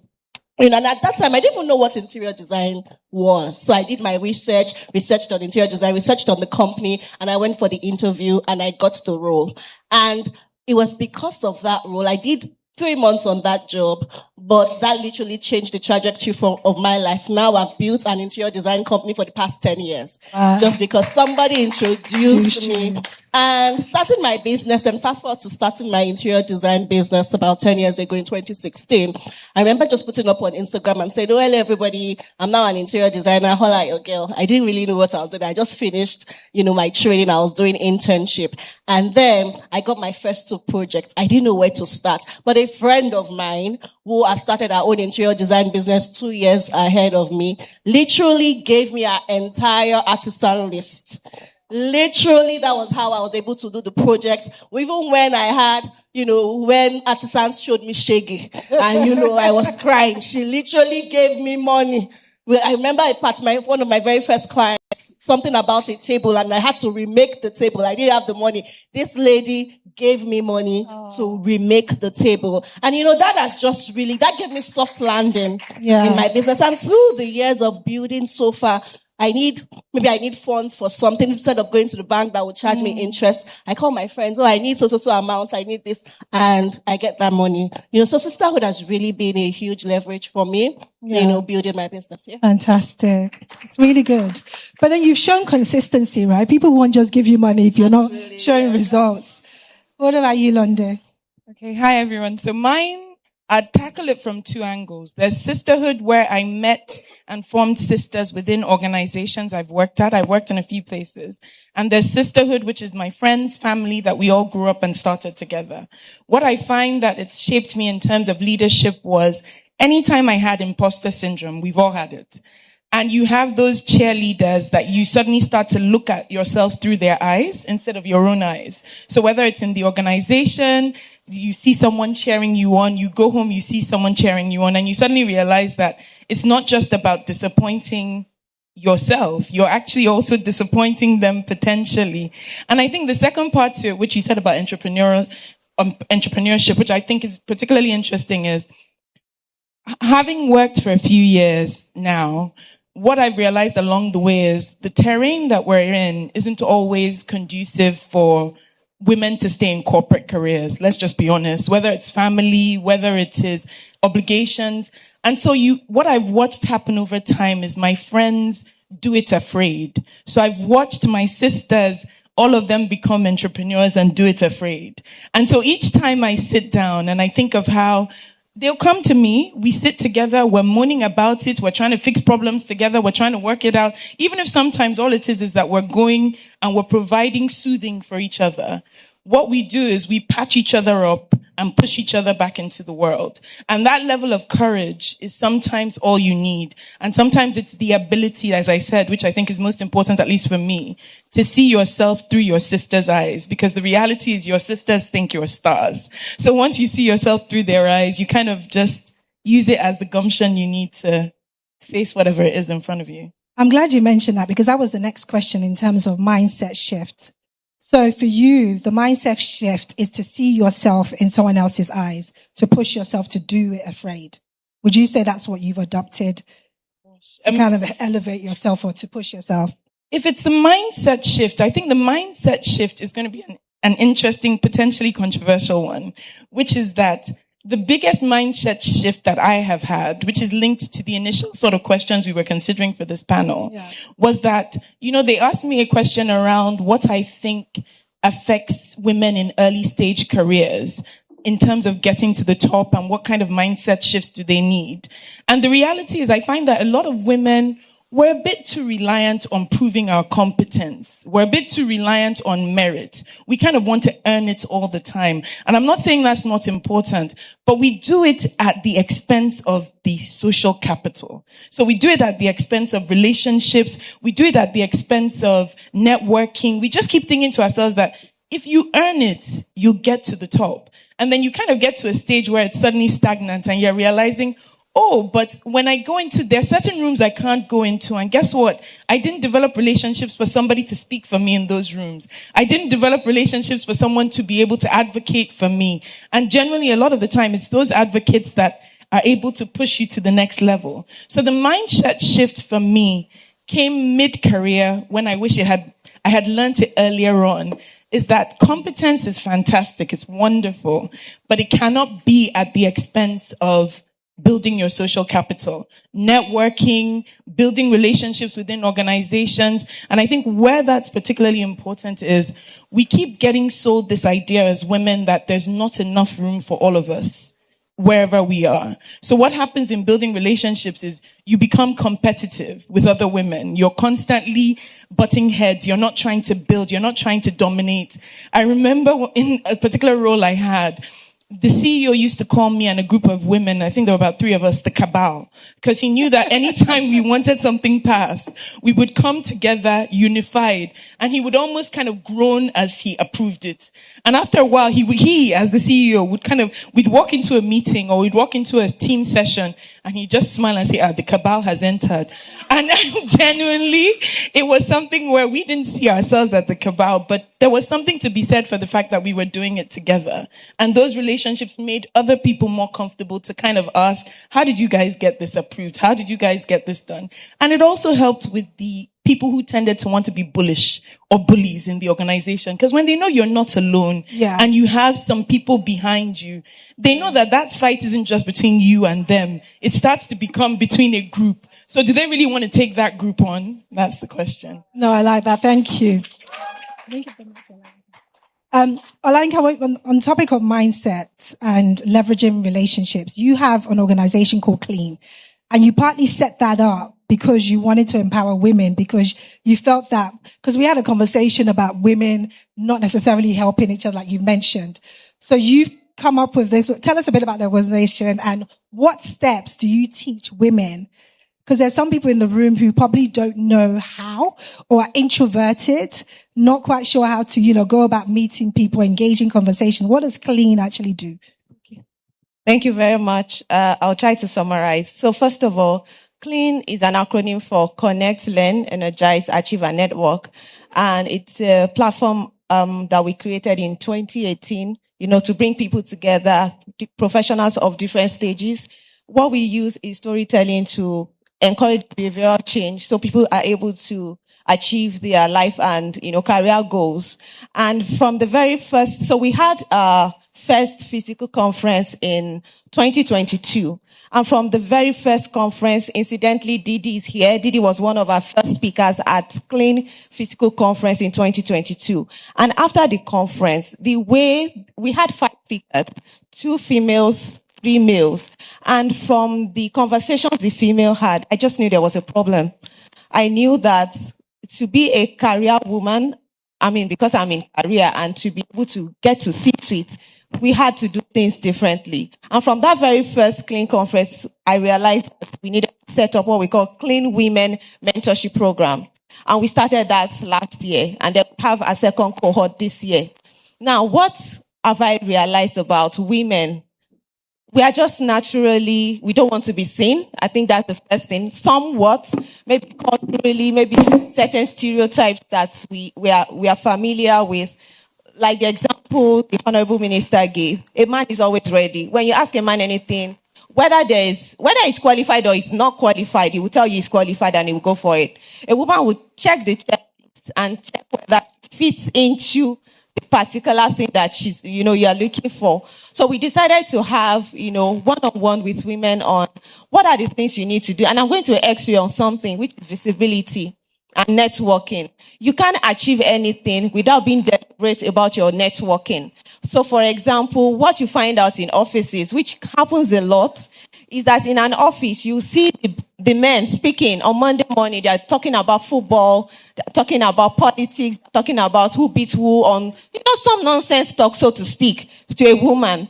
But what they're doing is they're building friendships, they are building relationships. And then on Friday night, they'll say, let's go for drinks. You have clothes to watch. I have my kids to attend to. You miss those opportunities. And the funny thing is, you that are home, not with them, they are deciding your destiny when they are having those drinks on Friday night. And so you have to be intentional on how you want to create your visibility and build your networks. Now, can I go on? Network building is not just about building relationships with your bosses. Really, it could be this mic. This information must get out. Please. So talking about relationship building, it's not just building relationships upward. It's building it downwards, sideways, everywhere, including the security guards, including the drivers, including the secretaries, because you know what? They even have more information than your boss sometimes because they listen to everybody. And so you have to be intentional. So one of the things I do, for example, I don't just go to events without thinking of the people I want to meet. I already know the people I want to meet. I try to find out who is coming for that event. What do I want to say to them when I meet them? When I go for meetings, I don't go there and keep quiet. If you go there and keep quiet, you're already forming an impression about yourself. So when we talk about relationship building, it's something that you have to do intentionally. And it is when you build relationships that something happens to you. You then find somebody that calls you, a talent, and then they invest in you, and then they become your sponsors. But if you decide not to be seen, not to be heard, not to air your opinion, and you just decide, oh, I'm an introvert, I don't know what that means. We are all introverts. I'm also an introvert, but I need to do what I need to do because I know if I'm not seen, I won't be able to command influence in the room. Yeah. Honorable Minister talked about meeting before the meeting. So these are some of the things that men do and women need to take cues from and do. Thank you. Thank you for that. Yeah. I think we all need to do that. Like you said, some people are introverted. We just need to get the extroverted side of you out somehow because it's to your own benefit, right? Let's move on to turning social capital into financial power. Now, Funto, you are in architecture, design, creative world. How do you turn your relationship into a pitch section, for example? How do you then pitch to somebody to leverage your talent, your business, to then get that business, how have you done that? How has it worked for you? Thank you so much. And I really love that question. And I love what Olayinka just talked about networking. But, there's also this side of networking that I don't like how it's been preached about. How you have to go, when you go for an event, you exchange complimentary cards and then you have to follow up with the person. I feel like most of the time it's not real. To really build social capital, it has to be authentic. You have to have something of value that you're giving to that person, right? I've had situations where people have referred me that I don't even know and said, oh, just call this person. She can do this person. People have called, someone, when I was talking to someone about what social capital means to me, I said is people being in rooms where I'm not and referring me, because that's been my experience. Throughout my business. Majority, 70% of my business, of the projects that we have handled has come from referrals. And most of the time from people I don't really know like that, but they've interacted with me at some point, one way or the other, and they can see excellence. Yes, they can see that this person is really good at what she does. They can see character. They've interacted with me. They've interacted with someone that has used my services or we've interacted before. They can see that, this person is a person of integrity. Yeah. So building social capital is not just about exchanging complimentary cards and telling somebody, oh, I'm an interior designer, this is what I do, use me. Why would I want to use you? I've come to realize that people like to do business with people that they love, people that they trust. Yes. So if I don't know you, first of all, I can't love you and I can't trust you. Yeah. So building that relationship takes time. It takes, one call here, one check-in. How are you? So now I've met Idia. I'm going to ask her for a number. We're going to exchange WhatsApp details maybe. Yeah. Then next month I'm going to say, oh, Idia, I saw you launch this. I saw you did that. Oh, I'll show up for an event. If Idia sees me at an event that she's organizing, she'll literally be surprised and be like, but I made a note in her heart. Exactly. Right? Or I buy I buy a pyjama set. And I send that picture, oh, AJ, I just got my package. Yeah. It's going to leave a note like I'm adding value to what she's doing, right? Exactly. You see, so I feel like social capital is built over time. Yes. Right? It's built on trust. is built, yes, it's built organically. And when it translates to business or career, so the person that I said who referred me for that role, we met at an event like this, like I said, but I mean, we had two or three conversations after, just checking, just being authentic, just being real, like, oh, how are you? How are you going? How are you doing? What are you going through? How can I help you? And one thing led to another. She just thought that I would be the right fit for that role, and then she recommended me. So I feel like social capital built authentically is what will translate into partnerships and I like what you said, because it's not about what can you do for me, but what can I do for you as well. So you're kind of adding value. You're taking notes as to what that person needs and wants. So you're thinking about them and you reach out to them first. Now that's great. So not from a transactional exactly point of view, but really caring and wanting to add value. So, Idia, you're in a different space, so to say, because we're now in the age of digital, social media. Now, how do you leverage your social media? Because obviously influence is based around how many clicks, how many followers you have. How have you built on that? You know, how has it worked for you? How do you leverage those relationships?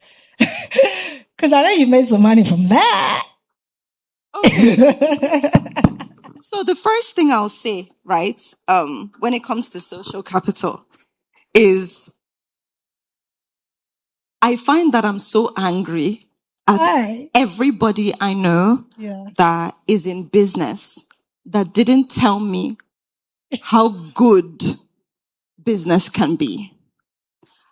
I have spent my life working for people, struggling, negotiating my value, you know, depending on this social capital of, is somebody in one conference going to say, yeah, she's good for to host the opportunity, or she's good for the endorsement or the deals or the this or the that. And I finally feel like I've taken control of my life. Okay. You know, earlier I talked to you about sisterhood and being the last of 8 girls, but I didn't tell you what it's like to be the last of 12 children in a family where everybody is so strong as a character, as a personality. I've lived my entire life as so-so-so's younger sister, so-so-so's daughter, so-so-so's sister. And I felt like my whole life I've been fighting, especially in my career, to build for myself, to show people how smart I am. And this is kind of like the validation that she was talking about, is like when you are working so hard to prove that you can break that ceiling, you can this, you can be Idia Aisien, not this person's daughter, not this person's sister. Now, when I decided to launch Rich Sleep in December, I said, first of all, people are going to say, okay, this is one of those influencers. Now we're going to see that, you know, it's just social media. Maybe 1 or 2 people will order out of pity. Then I spoke to a fashion designer in Nigeria, a man, and he was like, I don't know why you would enter this business. There's nobody in Nigeria that is able to sell even 500 pieces in a month. There's nobody that can this. And if you talk to some people, you will be depressed. So they always say, yeah, talk to people, ask questions. Talk to people that are where you want to go. It is so important, because after talking to that man, I almost didn't launch. The day before I launched, my most trusted assistant quit. Everything that could go wrong went wrong. I was packaging orders myself. I don't even want to get into all that. One of the things that I would say is so important when you're trying to build financially is preparation. I don't want to give any motivational speech on how you will just start a clothing line and tomorrow, blah, blah, blah. To meet up with the orders and what happened to me, you have to be prepared. I had been trying to launch this for maybe almost 2 years. So what happened was we had stock coming in, and each time I was unimpressed. So I would make more and more and more. You will see some, sorry to those who bought back when it first, you will see some that the logo is different. You will see some that may not, be up to this. So you will see different fabrics. But by the time I launched, in 2 weeks, I sold out 1,000 pieces. Wow. I'm not a celebrity that can make noise on social media. I don't dance a lot. I don't know. I've tried it. I actually like dancing. I've tried it. I can't. I'm not good. I actually like it, but people always tell me to stop. So I didn't know how I was going to sell my line. But because of that preparation, and I would even say consistency, because there were so many times I wanted to give up, I was frustrated. I was like, please let me just go back to being so-so-so's daughter at this point, because this thing is not do or die.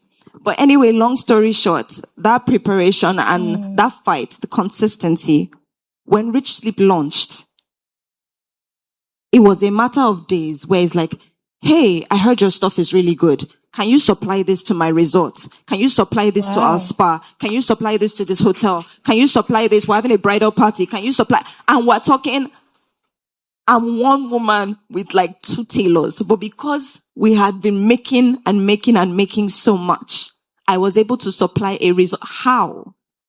I can't explain it, but then we've gone on since then to just buy more machines. If you told me I was going to buy a sewing machine in my life, I would have told you, what are you talking about? But I know a lot about machines now. Button making, this one, hose creating it.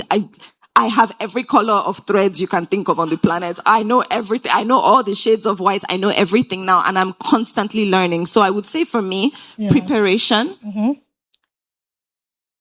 not being afraid to constantly learn, because you do not know, not everything, anything. Every day you're literally waking up next to people that know way more than you, next to people who are more accomplished than you, next to people who are going to give you feedback that will hurt.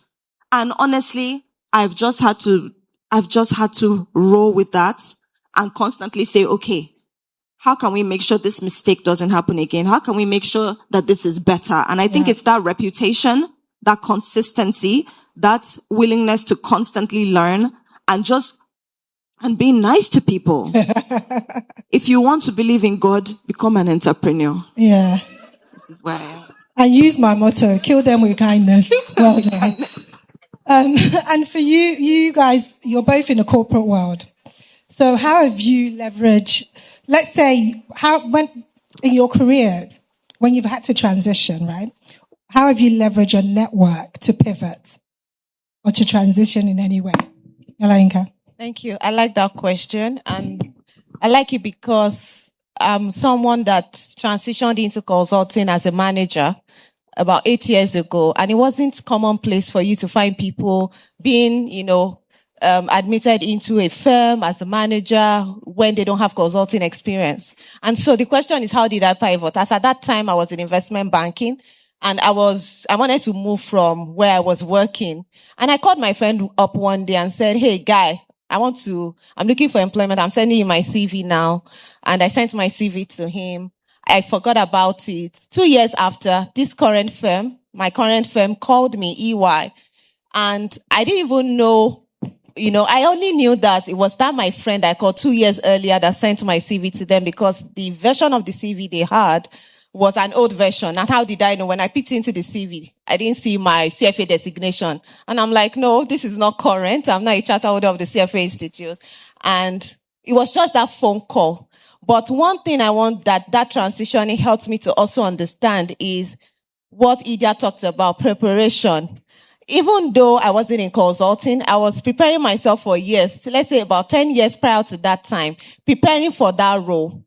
And I didn't have to struggle because I didn't have consulting experience. I fit in so easily. They don't even remember that I don't have consulting experience. And that's because I was prepared for the role and I consistently, built in that excellence that is required into the job. Thank you. Okay, so I'll start off by saying, when the instinct comes, please feed into it, and I'll explain why. I remember, because based on the example that the question you've asked directly, I remember once going for a job interview, and I was interviewed by HR. There was a woman who took me through the process. Ironically, at the final stage, I realized the job wasn't for me, and I decided I wasn't taking it. Fast forward maybe 6 months later, 8 months later, I was still job hunting, but it wasn't a right fit for me and no one was sending me away from where I was. And I just got a random call from a very, really like top-notch, really good multinational company. And just before they called me, this same woman from HR, from that company that I turned down, said, I'm no longer with that company. My friend was looking for someone. I remember how well you interviewed. You were really great. I'm putting you forward. I don't know what's going to happen. Good luck. I can promise you, before that, we'd never spoken. Yeah. Till today, we haven't spoken.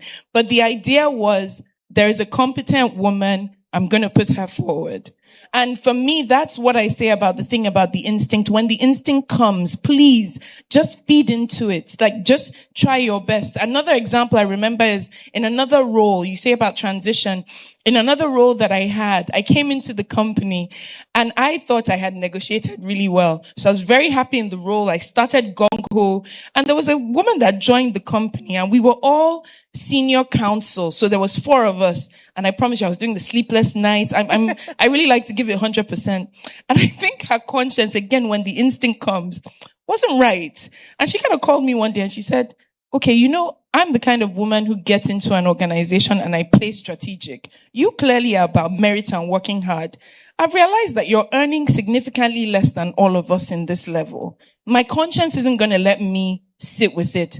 Whatever you are able to do with this information, please be discreet, please be professional, but go and sort it out. And you best believe that was sorted once I realized. But the point around it is there's always this instinct, and I don't even know whether even sometimes it's cultural, where you kind of just stop being your brother's keeper. You know, you've had enough blows where you go to someone and say hi and the person gives you a look like they've never seen you before. You've tried to be nice and the response you get is a bit lukewarm. So after a while, you just kind of are like, you know, let me just face my lane. There's this lane. Let me face mine. And no, honestly, I think all of us have been in that position. But when I look at the different people who didn't face their lane, who kind of said, you know what, I've met her, I see how much she's putting in, and I want to, because I'm in the position to make things easier or better for her, create one. Right now, I'm in the middle or end stages of an interview process. And the interview process that I'm in, again, was another woman who sent my CV somewhere and said to the person, she is fantastic. She didn't say she's good. She said she is fantastic. But you see, this is the thing, and I think the Honorable Minister mentioned this earlier. You have to show up. Yeah. I'm not going to let her say I'm fantastic and go there and make her look bad. Yeah. That's the reality of it. These opportunities, when they come created for us, we have to rise up to the challenge. We have to show up. So it's almost like you were mentioning about the resort. It's like you saying, I've just started a business. My business is new, but please understand, if you come in 3 months or 6 months, I'll be able to do it. Yeah. And sometimes we do that and we get upset when the person doesn't respond. It was and the person is not Monday. It understanding. was Monday, and they said, "Can you have it ready by Wednesday?" 100. Yes. Yes. And you have to show up, because I imagine her if she had said, Londe, your CV, get it to me. Oh, I have to start dusting the CV, updating. Okay, can I send it to you in 2 days' time? It was literally, give me an hour. Whatever it is I was doing, it went down to the backside. So for me, in this thing, in what you're talking about, transitions, these are 3 different stages in a span of, I'm telling you honestly, about 7 years. Wow. These different incidents have happened, and they've all been spearheaded by women. I intentionally focused on the women because these were all women who had no direct thing to gain from supporting me.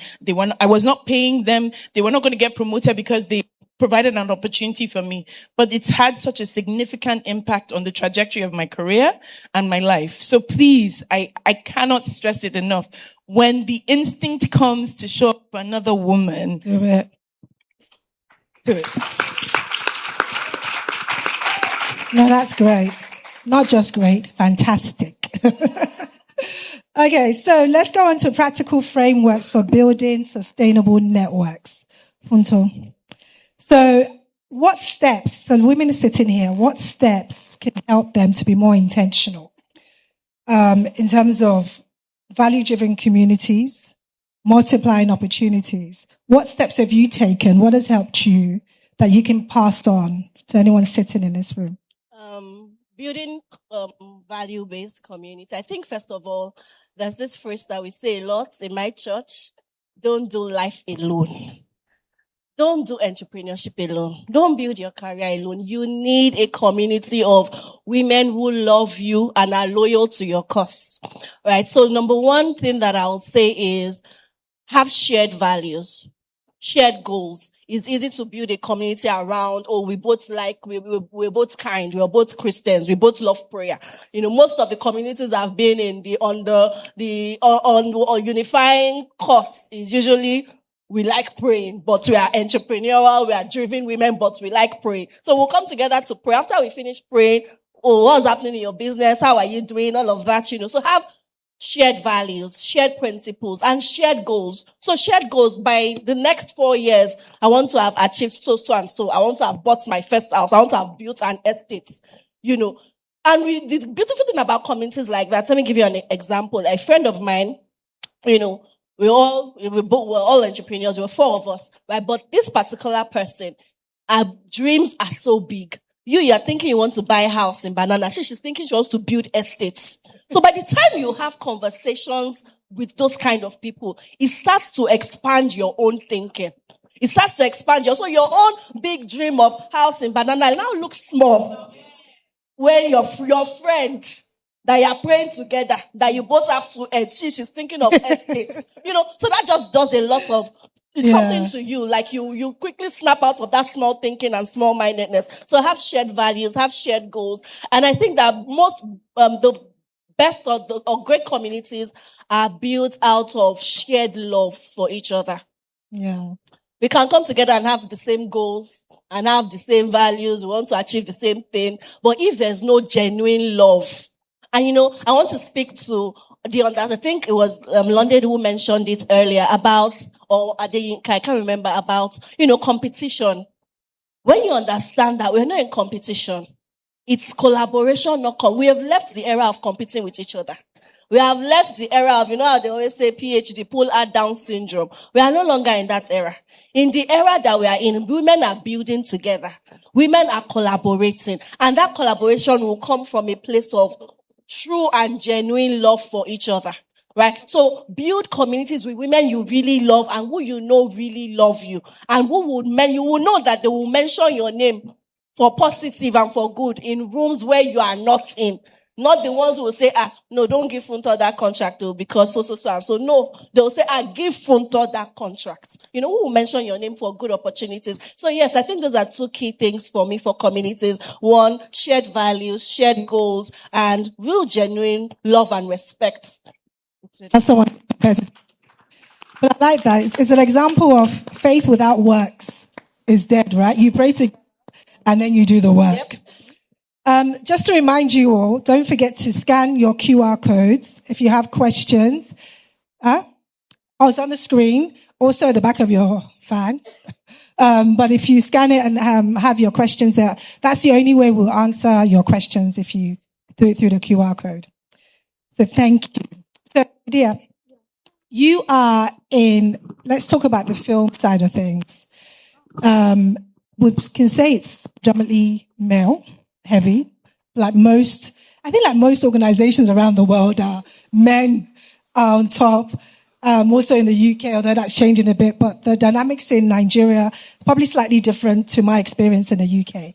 So for you, how can a woman build a credible relationship trust when entering a male-dominated industry? How have you done it?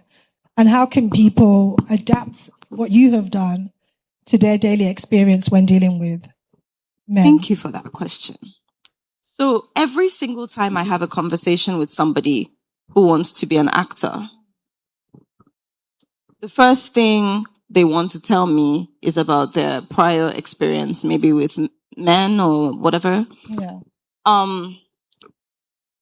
I know that my background in terms of education and career is quite different, but I don't believe in doing anything randomly.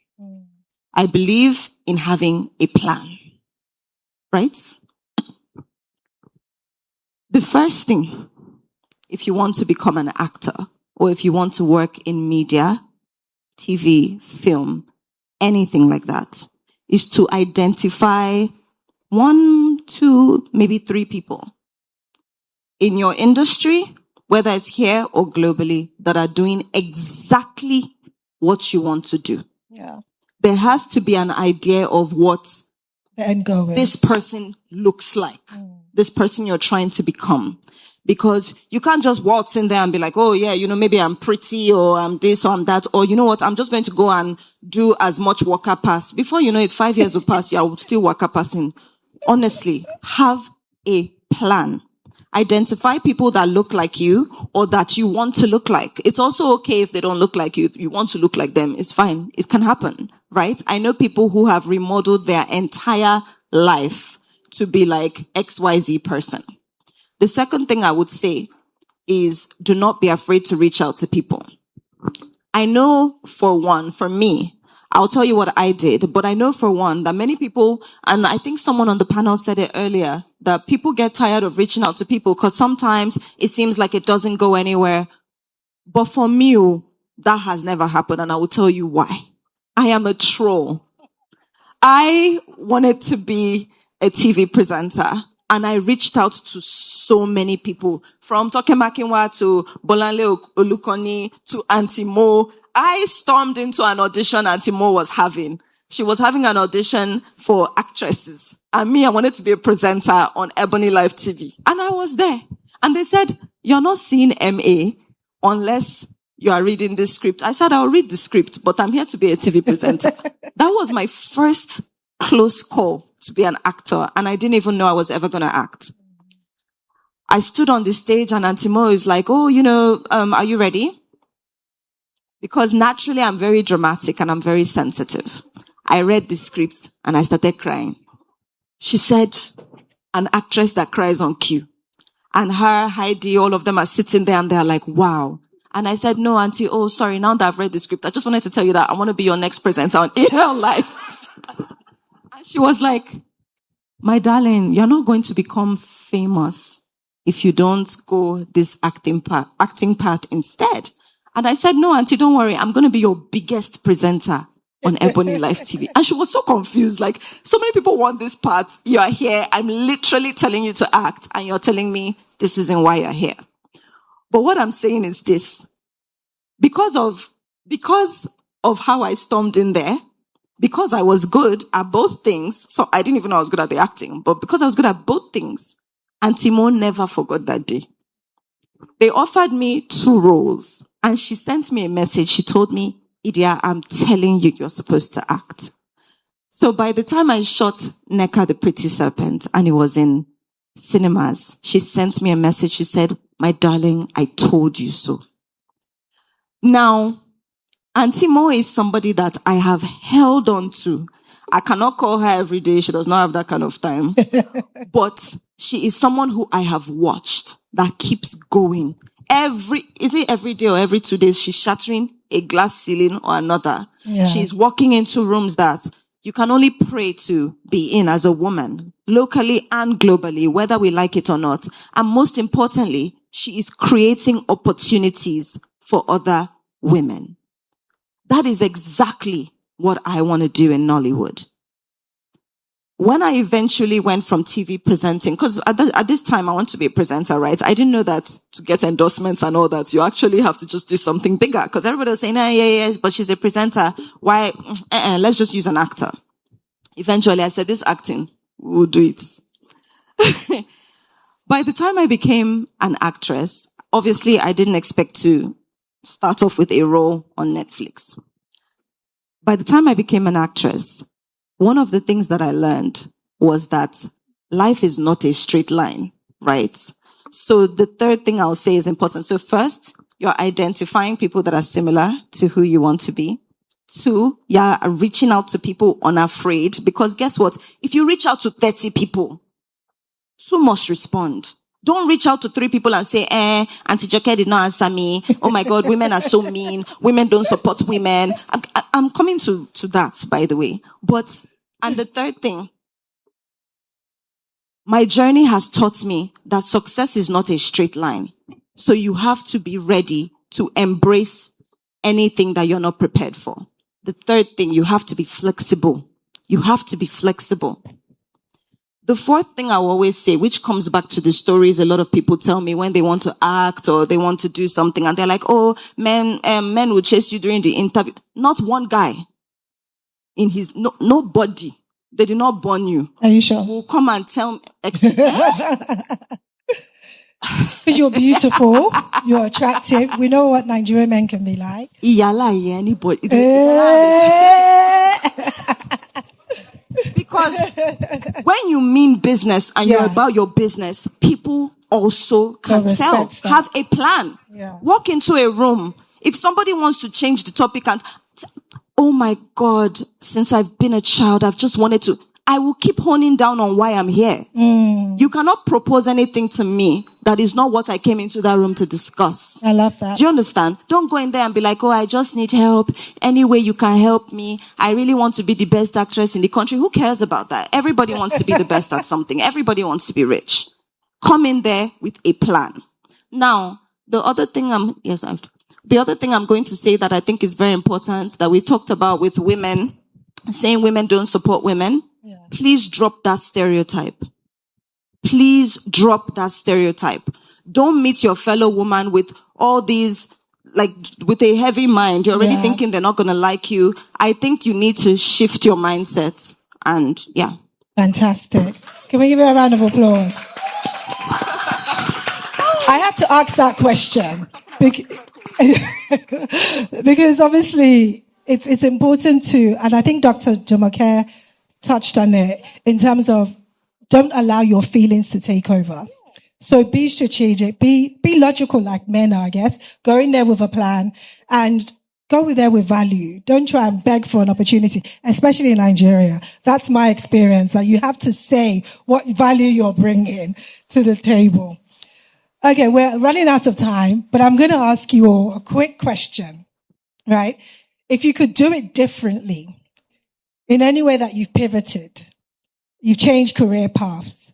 For me, looking back, because I was in HR banking and I left that for the entertainment world. If I could go back and do it differently, like you said, I would have had a proper plan. I would have sought out mentors, people who are already in the position I want to go in, and I wouldn't necessarily have jumped at the opportunity straight away. So what would you have done differently when you pivoted? Olayinka, what would you have done differently? Thank you for the question. Nothing. Nothing. Why is that? Yes. So every experience had taught me lessons, and I like my journey. I don't think I would have had it better. And if you look at my career journey, it started with commercial banking. That was my first job. And then I lost the job.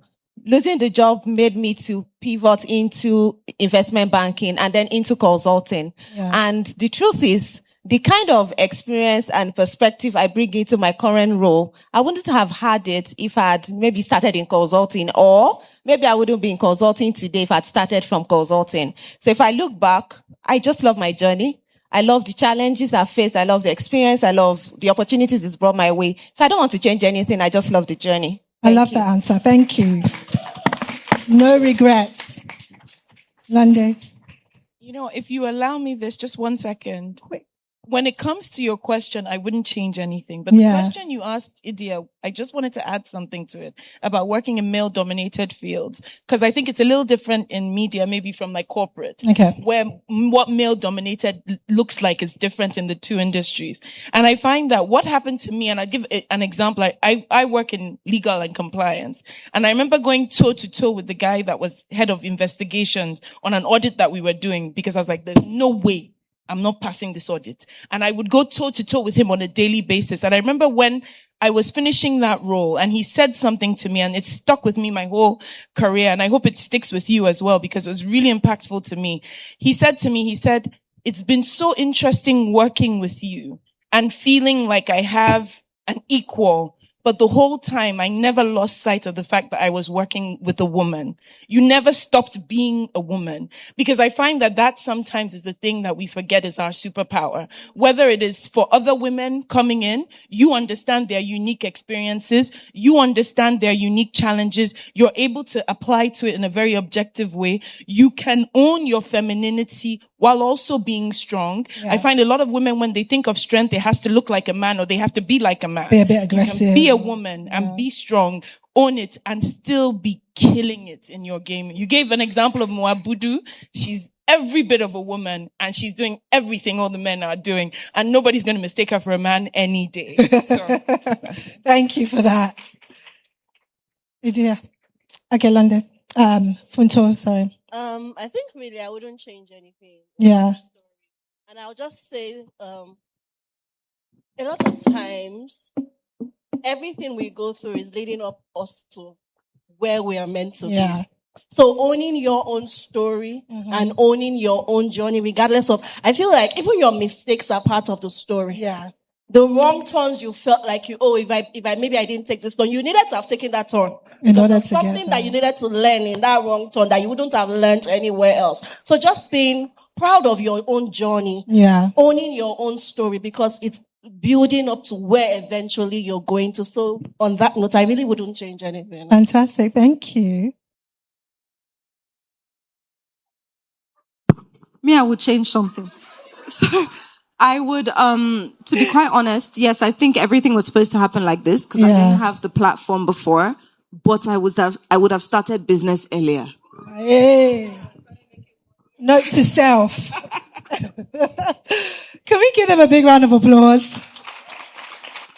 That was fun. Ladies, thank you. Olayinka, Londe, Idia, Fonto, thank you so much for being open. We haven't quite finished yet. We've got questions now. We literally have like 7 minutes or so to go through questions.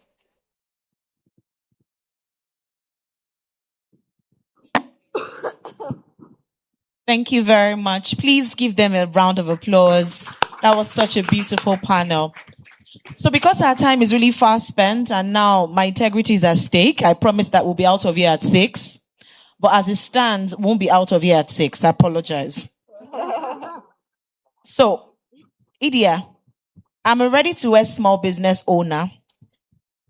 And she's asking that, was there any time you didn't make sale in a week? Then how did you sail through? Please keep it very short. So that 2 weeks ago, I didn't make any sales. And then I called one of my friends. I had an interview with Toke Makinwa and she was wearing the pajamas and it sold. So see if you can reach out to somebody, that can model your brand. In fact, who's the person? I'll wear your brand. Yeah. Woo! Are you wearing one of your dresses? Wow. Wow. Are you wearing one of your brands? You should stand up and, yeah, look at that. Wow. Lovely color. I'll wear something. Wow. That's beautiful. Thank you, Idia. Thank you so much. Olayinka, what practical advice do you have for transitioning from a fintech product role to policy and advisory without a mentor? And how can I build credibility? Please, in 30 seconds. Please. Okay, first thing, you have to network with people in the industry where you want to transition. That's very important. Number 2, you have to build the skills that are required for that role. 2, 3, try to volunteer for the kind of role that you want to take. If you're able to combine those 3, you finally get something that will pay you off. Thank you. Thank you. Thank you so much. Thank you. Funto, how do you handle female friendships that turned sour immediately after they get married? I love that question. And I think I've experienced that. So when we got married, some of my friends who were not married at the time just maybe felt that, they just couldn't be my friends because they were not married. But I think that it's important to, one, be empathetic. We're all on different journeys. So because you're married or your friend is married and you're not married, they've stepped into a completely different role. They are now a new person. They now have new responsibilities, new things to think about, so they might not really have time to really be that friend that they were before they got married. So empathy is very key, but then also give grace to people. Right, give grace to people. They might be going through stuff that they cannot share with you because you just will not or might not understand because you're not in that position. So I remember when I newly got married, and I still have friends. In fact, one of my really close friends, my very best friend in this season of my life. She's single. She's in her 40s. And last year, I was going through a tough season. She gave me the best advice for my marriage, and she's single, right? So I'm not trying to say don't have single friends. I'm just saying you just need to understand that people are on a different journey. So when I first got married, I had a community of friends, of sisters, and interestingly that we called ourselves the sisterhood, who had gotten married about the same year. We both were having our children about the same time. And so having that community just helped us navigate that season together, right? So because there are just some things about maybe pregnancy, childbearing that a single person might not understand. And, so just give grace to people and don't push anybody away just because, this person, I'm married now, you're still single. No. There's still some value that you can, give to that relationship and receive from that relationship. Bottom line is give people grace. Thank you. Thank you, Fi. Thank you. Londe, coming to you. What advice do you have for someone excelling at work, but facing challenges from women who feel threatened by their performance? Ooh, that's a really good question. And I can actually give a quick example. I remember working with my boss, and we were the best of friends, and she would praise me that, Lunde, since you joined, the minutes in company secretariat, they're so much better. Everything is so much better. No more complaints, no more issues. Then the CEO wanted to promote me, and suddenly it became, Lunde is not that great. And I was stunned. I was like, excuse me. And it became, Lunde is not that great. And I remember the CEO calling me into his office with wisdom. Sorry, do you have? Yeah, calling me into his office. Can I take it from you? Okay. Calling me into his office with wisdom and saying, Lunde, you have to go and figure out how to manage her.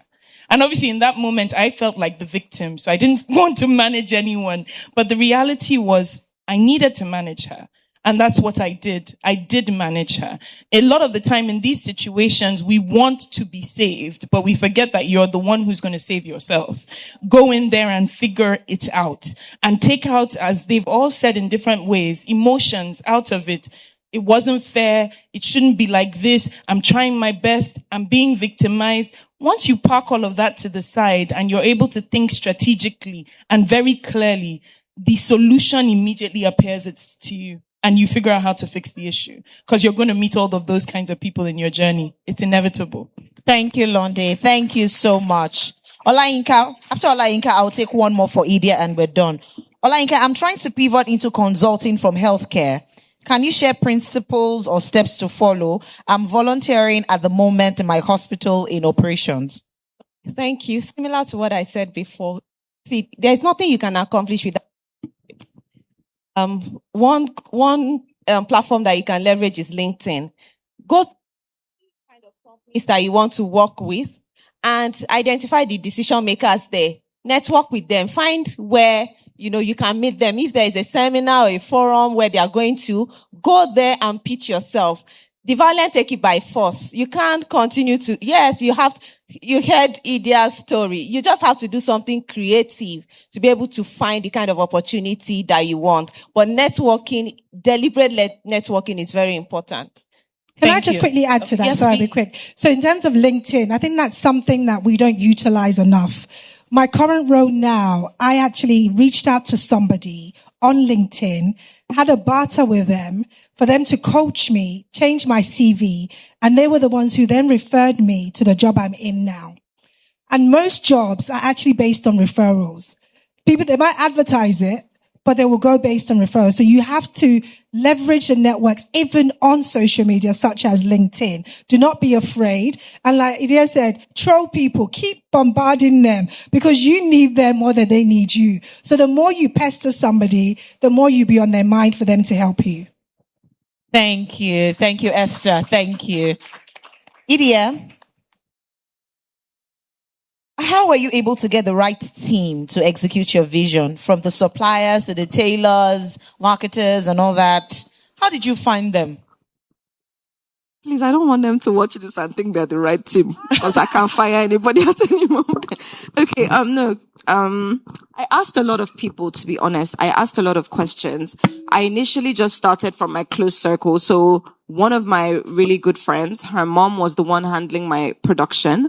But I wanted to be more in control of my brand. I didn't want to be one of those people that if you wake up one morning, everything can be taken away and you don't know where it's produced, who is making what, whatever. So honestly, I reached out to different people. There are other women that have clothing lines. I would just ask them, oh, how do you do your packaging? I'm also part of some networking groups. Like there's groups like Great Minds. There's another group like Lagos Returnees. And I'll literally just be like, hey, does anybody know someone that's good at packaging? And I'll reach out to the different people that they recommend, and I'll just compare them. So I ask. And for me, I have fired so many people. Sorry if you ever hear that I'm not a nice person. Well, it's fine. But I fired so many people if something is not working, and if you're bringing down the entire group, because I also watch for my group dynamics. I have really, really a hardworking team, so I don't want anybody that brings down the collective effort of the team. So yeah. Thank you, Idia. I know I said this was going to be the last, but I'll take Londi this one more. I really wish to go hard on my visibility, but I'm not really fluent in English. How do I overcome this challenge? It's a big hindrance to my success. When I said you save yourself, you figure out how to be more fluent in English. That would be my thing. If English is the key thing that you feel like will get you to the next level, go to a school, go to online courses, figure it out. I do think a lot of the time these things, and again, I'm only understanding it based on what you've said. So if English is the obstacle, you can cross that obstacle. It could be anything. Go to the university and look for a tutor. Go to a secondary school and look for a tutor. Literally have somebody come to homeschool. Do a short course. Do an online course. Like, these are all options that will get you to that place if that is the barrier. Yeah, you have to equip yourself. And one of the keynote speakers said it, you owe it to yourself. You own yourself to develop yourself. For example, I was working for a TV station, an African TV station, which wasn't known in the industry in the UK. So I had to go back and study. So I went to the National Film and Television School, which I know is known in the industry in the UK. So I know that that would open doors for me to get the right job. I didn't have the money necessarily, but I started looking for scholarships. So if you want something, you can get it. So don't be afraid to improve yourself. You can watch lots of series, pause it. YouTube is great. There's some words that I don't know how to pronounce. I'll type it in YouTube and you repeat it over and over and over again. And then that way you become more competent. And also align yourself with people that speak fluently. Get into the circle, practice at home. Don't speak Yoruba, don't speak Igbo. Start speaking in English more often. And then before you know, and stick with your own accent. You don't have to choose a different accent. Stick with your own accent, Idia, yeah, that's what I was. Idia, someone says she's a strategic recruitment consultant. Stop speaking pidgin. Okay. Sorry. Point taken. Idia, someone says she's a strategic recruitment consultant, and in the spirit of putting herself out there, she wants to partner with you to build your human capital. Please. Her name is AK Precious. Please wave Precious. Okay. All right. That's it. Please, can we give them a lusty, generous, resounding, roaring applause? That was a rich conversation. We'll take a quick photo now. Toby, please join us. That was truly, truly beautiful. I didn't want the panel session to end, right? Did you feel the same way too? So many, many life nuggets and tips and eye-opening points shared by these incredible women, winning on all fronts. Thank you so much for coming. Thank you for honoring our invitation. On behalf of I Invest, we say thank you, thank you, thank you. Thank you, Idia. Thank you, Funto. Thank you, Olayinka. And thank you, London. Of course, the incredible moderator, Esther. Thank you so very much, ladies, for joining us on this very important conversation. So you should smile to the camera. Don't be in a hurry. We have the raffle draw now. And then we'll call it a day. Thank you. Thank you. Thank you. Thank you. We can't say thank you enough. Thank you.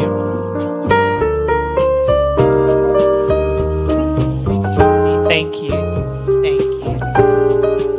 Thank you. Thank you. All right, let's quickly have the raffle draw. The usher, please help me with the bowl. Sorry? No. I think it's too late. Can I have the usher quickly? Let's make this very quick. I did promise to be out of here at 6, but please forgive me. Where's the usher that I was working with, please?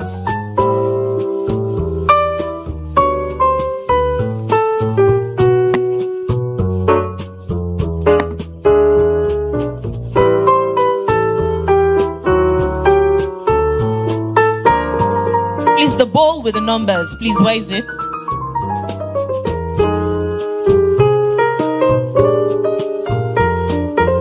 Hold on, don't leave yet. I'll be out of your faces in no time. Please, just give me another 5 minutes and we're out of here. Please, where is the bowl with the numbers? Please.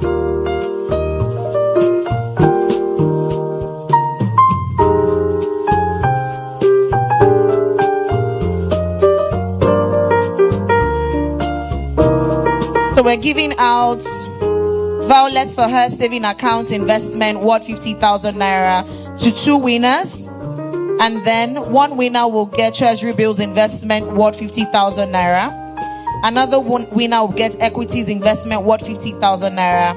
And then 2 people will get fixed term note investment worth 100,000 naira. Where is my bowl with the numbers, please? Our time is fast spent. Our ladies need to get back. Thank God it's Friday and they need to go rest and all that.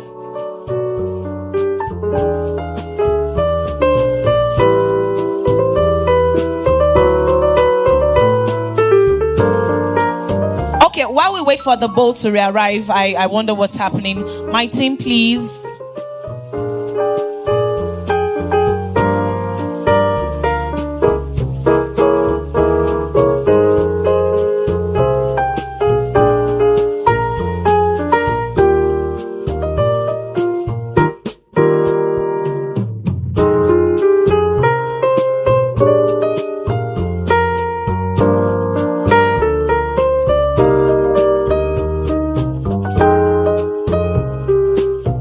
Just give me a few minutes, just a few minutes more, please. All right, while we wait for the boat to arrive, I want us to do something truly powerful.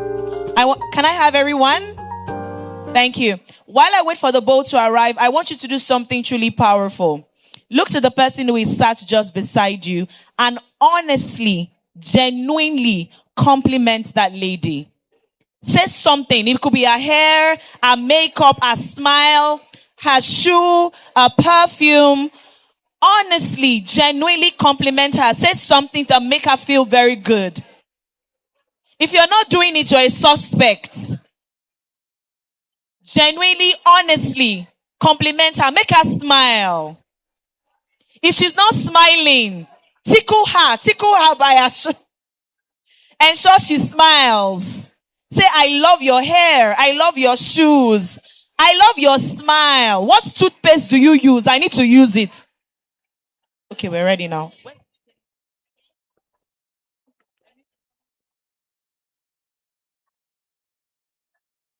Thank you. Thank you.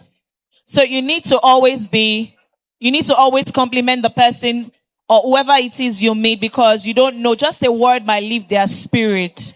It's important.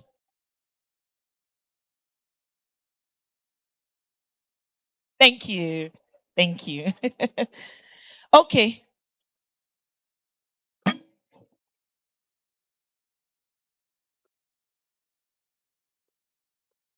Our very special guest, please come forward. You'll help us pick our first winner. Thank you. Yes, you, ma'am. You in red, the beautiful lady in red. Please put your hands together for her. She's shocked. She didn't know.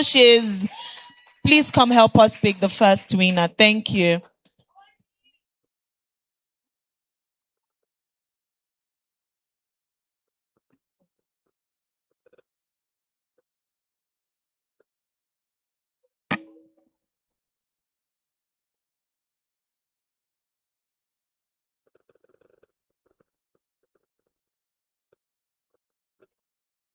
So the number is 019. Yeah, come forward. 019. 19. 19. Please put your hands together for her. 100,000 naira fixed note. Courtesy I Invest. Is that how loud you can celebrate? Thank you.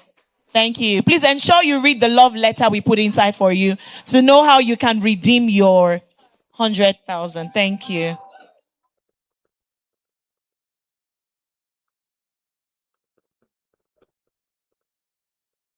Yes. No, not all. You do 3. You do 3. Okay. Please hold on. Here you are.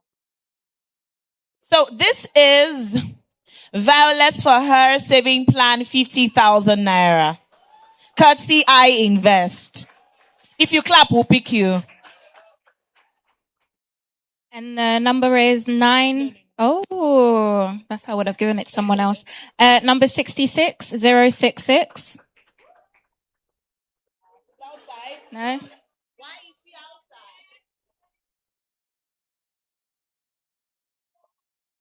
Okay, she's outside. In 20 seconds, if you're not here, we give it out. 1, 2, 3, 4, 20.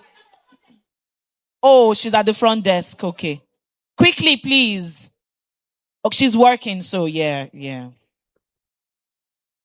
Come! They're shouting, come! Quickly, please, quickly. Violet for her saving plans, 50,000 naira. She's at the front desk. Okay, if she's not coming, we go ahead to somebody else.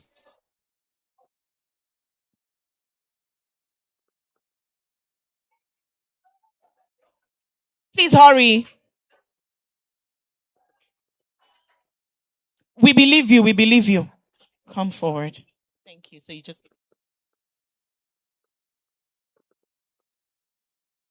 Next up, 50,000 naira treasury bills. Please take a picture now. Did you? Please take a picture. Thank you.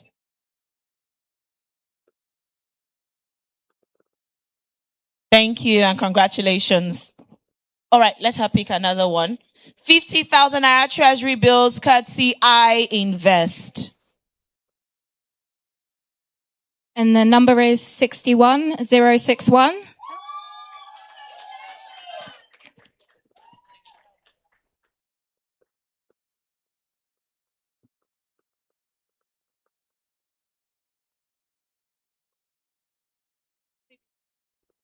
Violet for her savings plan, 50,000 naira is next. Congratulations and thank you. Thank you very much, Onye. Thank you. Esther, let's have you now. Yes. Thank you very much, Esther. You'll do us the honors of picking the final 3. Esther was a fabulous moderator, wasn't she? Please put your hands together for her. Thank you, Esther. Easy. All right, go ahead. Shuffle. Yep, yeah. So you pick one, and then this is Violet for her saving plan, 50,000 naira. 013. Lucky number 13. 013.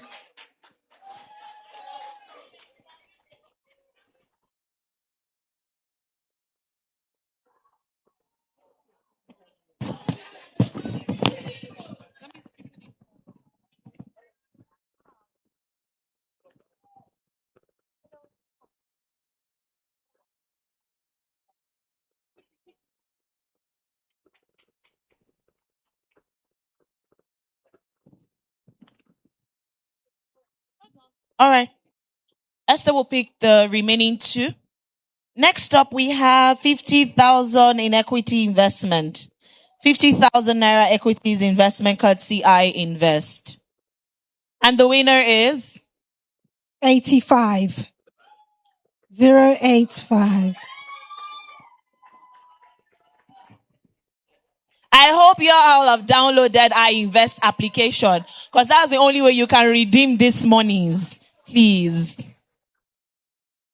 Congratulations to you. And finally, we have 100,000 naira fixed term note courtesy I Invest.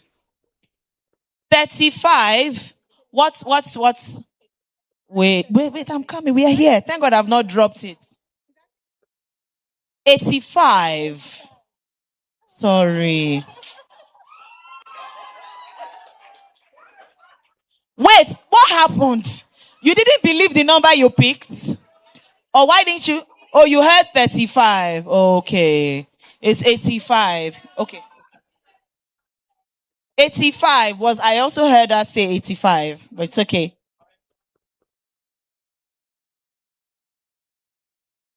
Yeah. Thank you. Okay, we need to hear you say. I want to say thank you to iInvest. I've been with iInvest since 2019 and it has been very rewarding. Thank you. Thank you for your financial literacy sessions. I don't miss it. Whenever I get your notifications, I come. So for the IWD event or for the economic summit, I try to make it there. So please, women, let's empower ourselves. Thank you so much.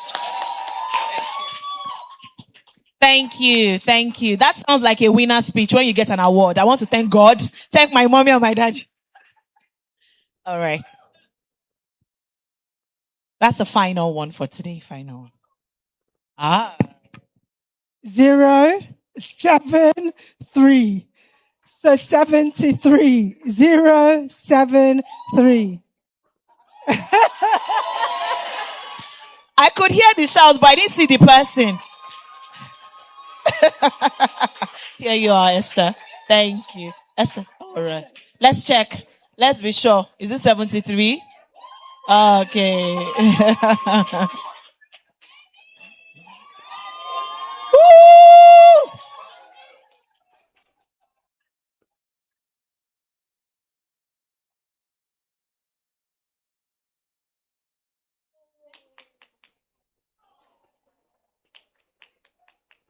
Thank you very much, Esther. Thank you, thank you, thank you, thank you. All right. Ladies, has it been worth your Friday? What a way to celebrate International Women's Day right here at iInvest. I want to say thank you to our speakers, our panelists, our keynote speaker, and of course the Honorable Minister that graced this stage. We say thank you, thank you. But much more than just talking about build, leverage, and multiply. We want you to take home everything that is shared on this stage and start applying them immediately. Many of you need to go back to the drawing board. You need to make deliberate choices and changes in your life so that when we come back for Violets for Her 2027, you'll be a totally different person. All right. Thank you for coming. Please download the application iInvest. You need to sign up today. Share it to your friends, your family, to everyone, and join us on this side of life. Thank you for coming. Thank you. We wish you happy International Women's Day in advance. Everyone enjoy the rest of your evening. I am Gloria Babarinde, and it's been absolutely delightful serving as your host this year. See you at Violets for Her 2027.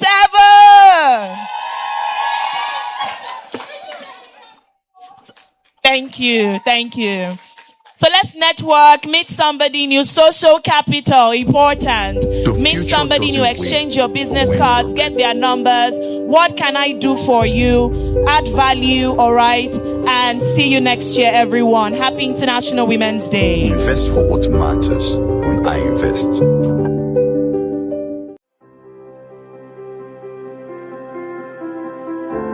You are building your own life and still supporting the ones that built you.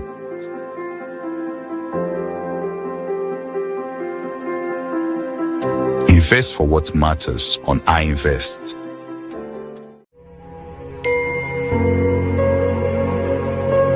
Adulthood comes with deadlines. Start early.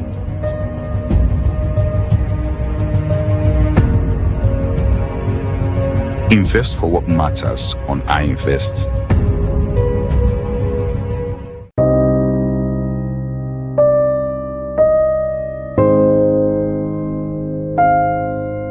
When it matters most, preparation saves you.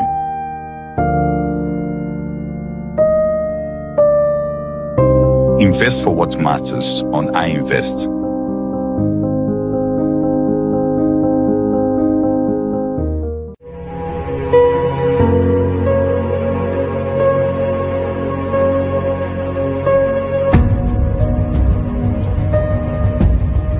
Invest for what matters on iInvest.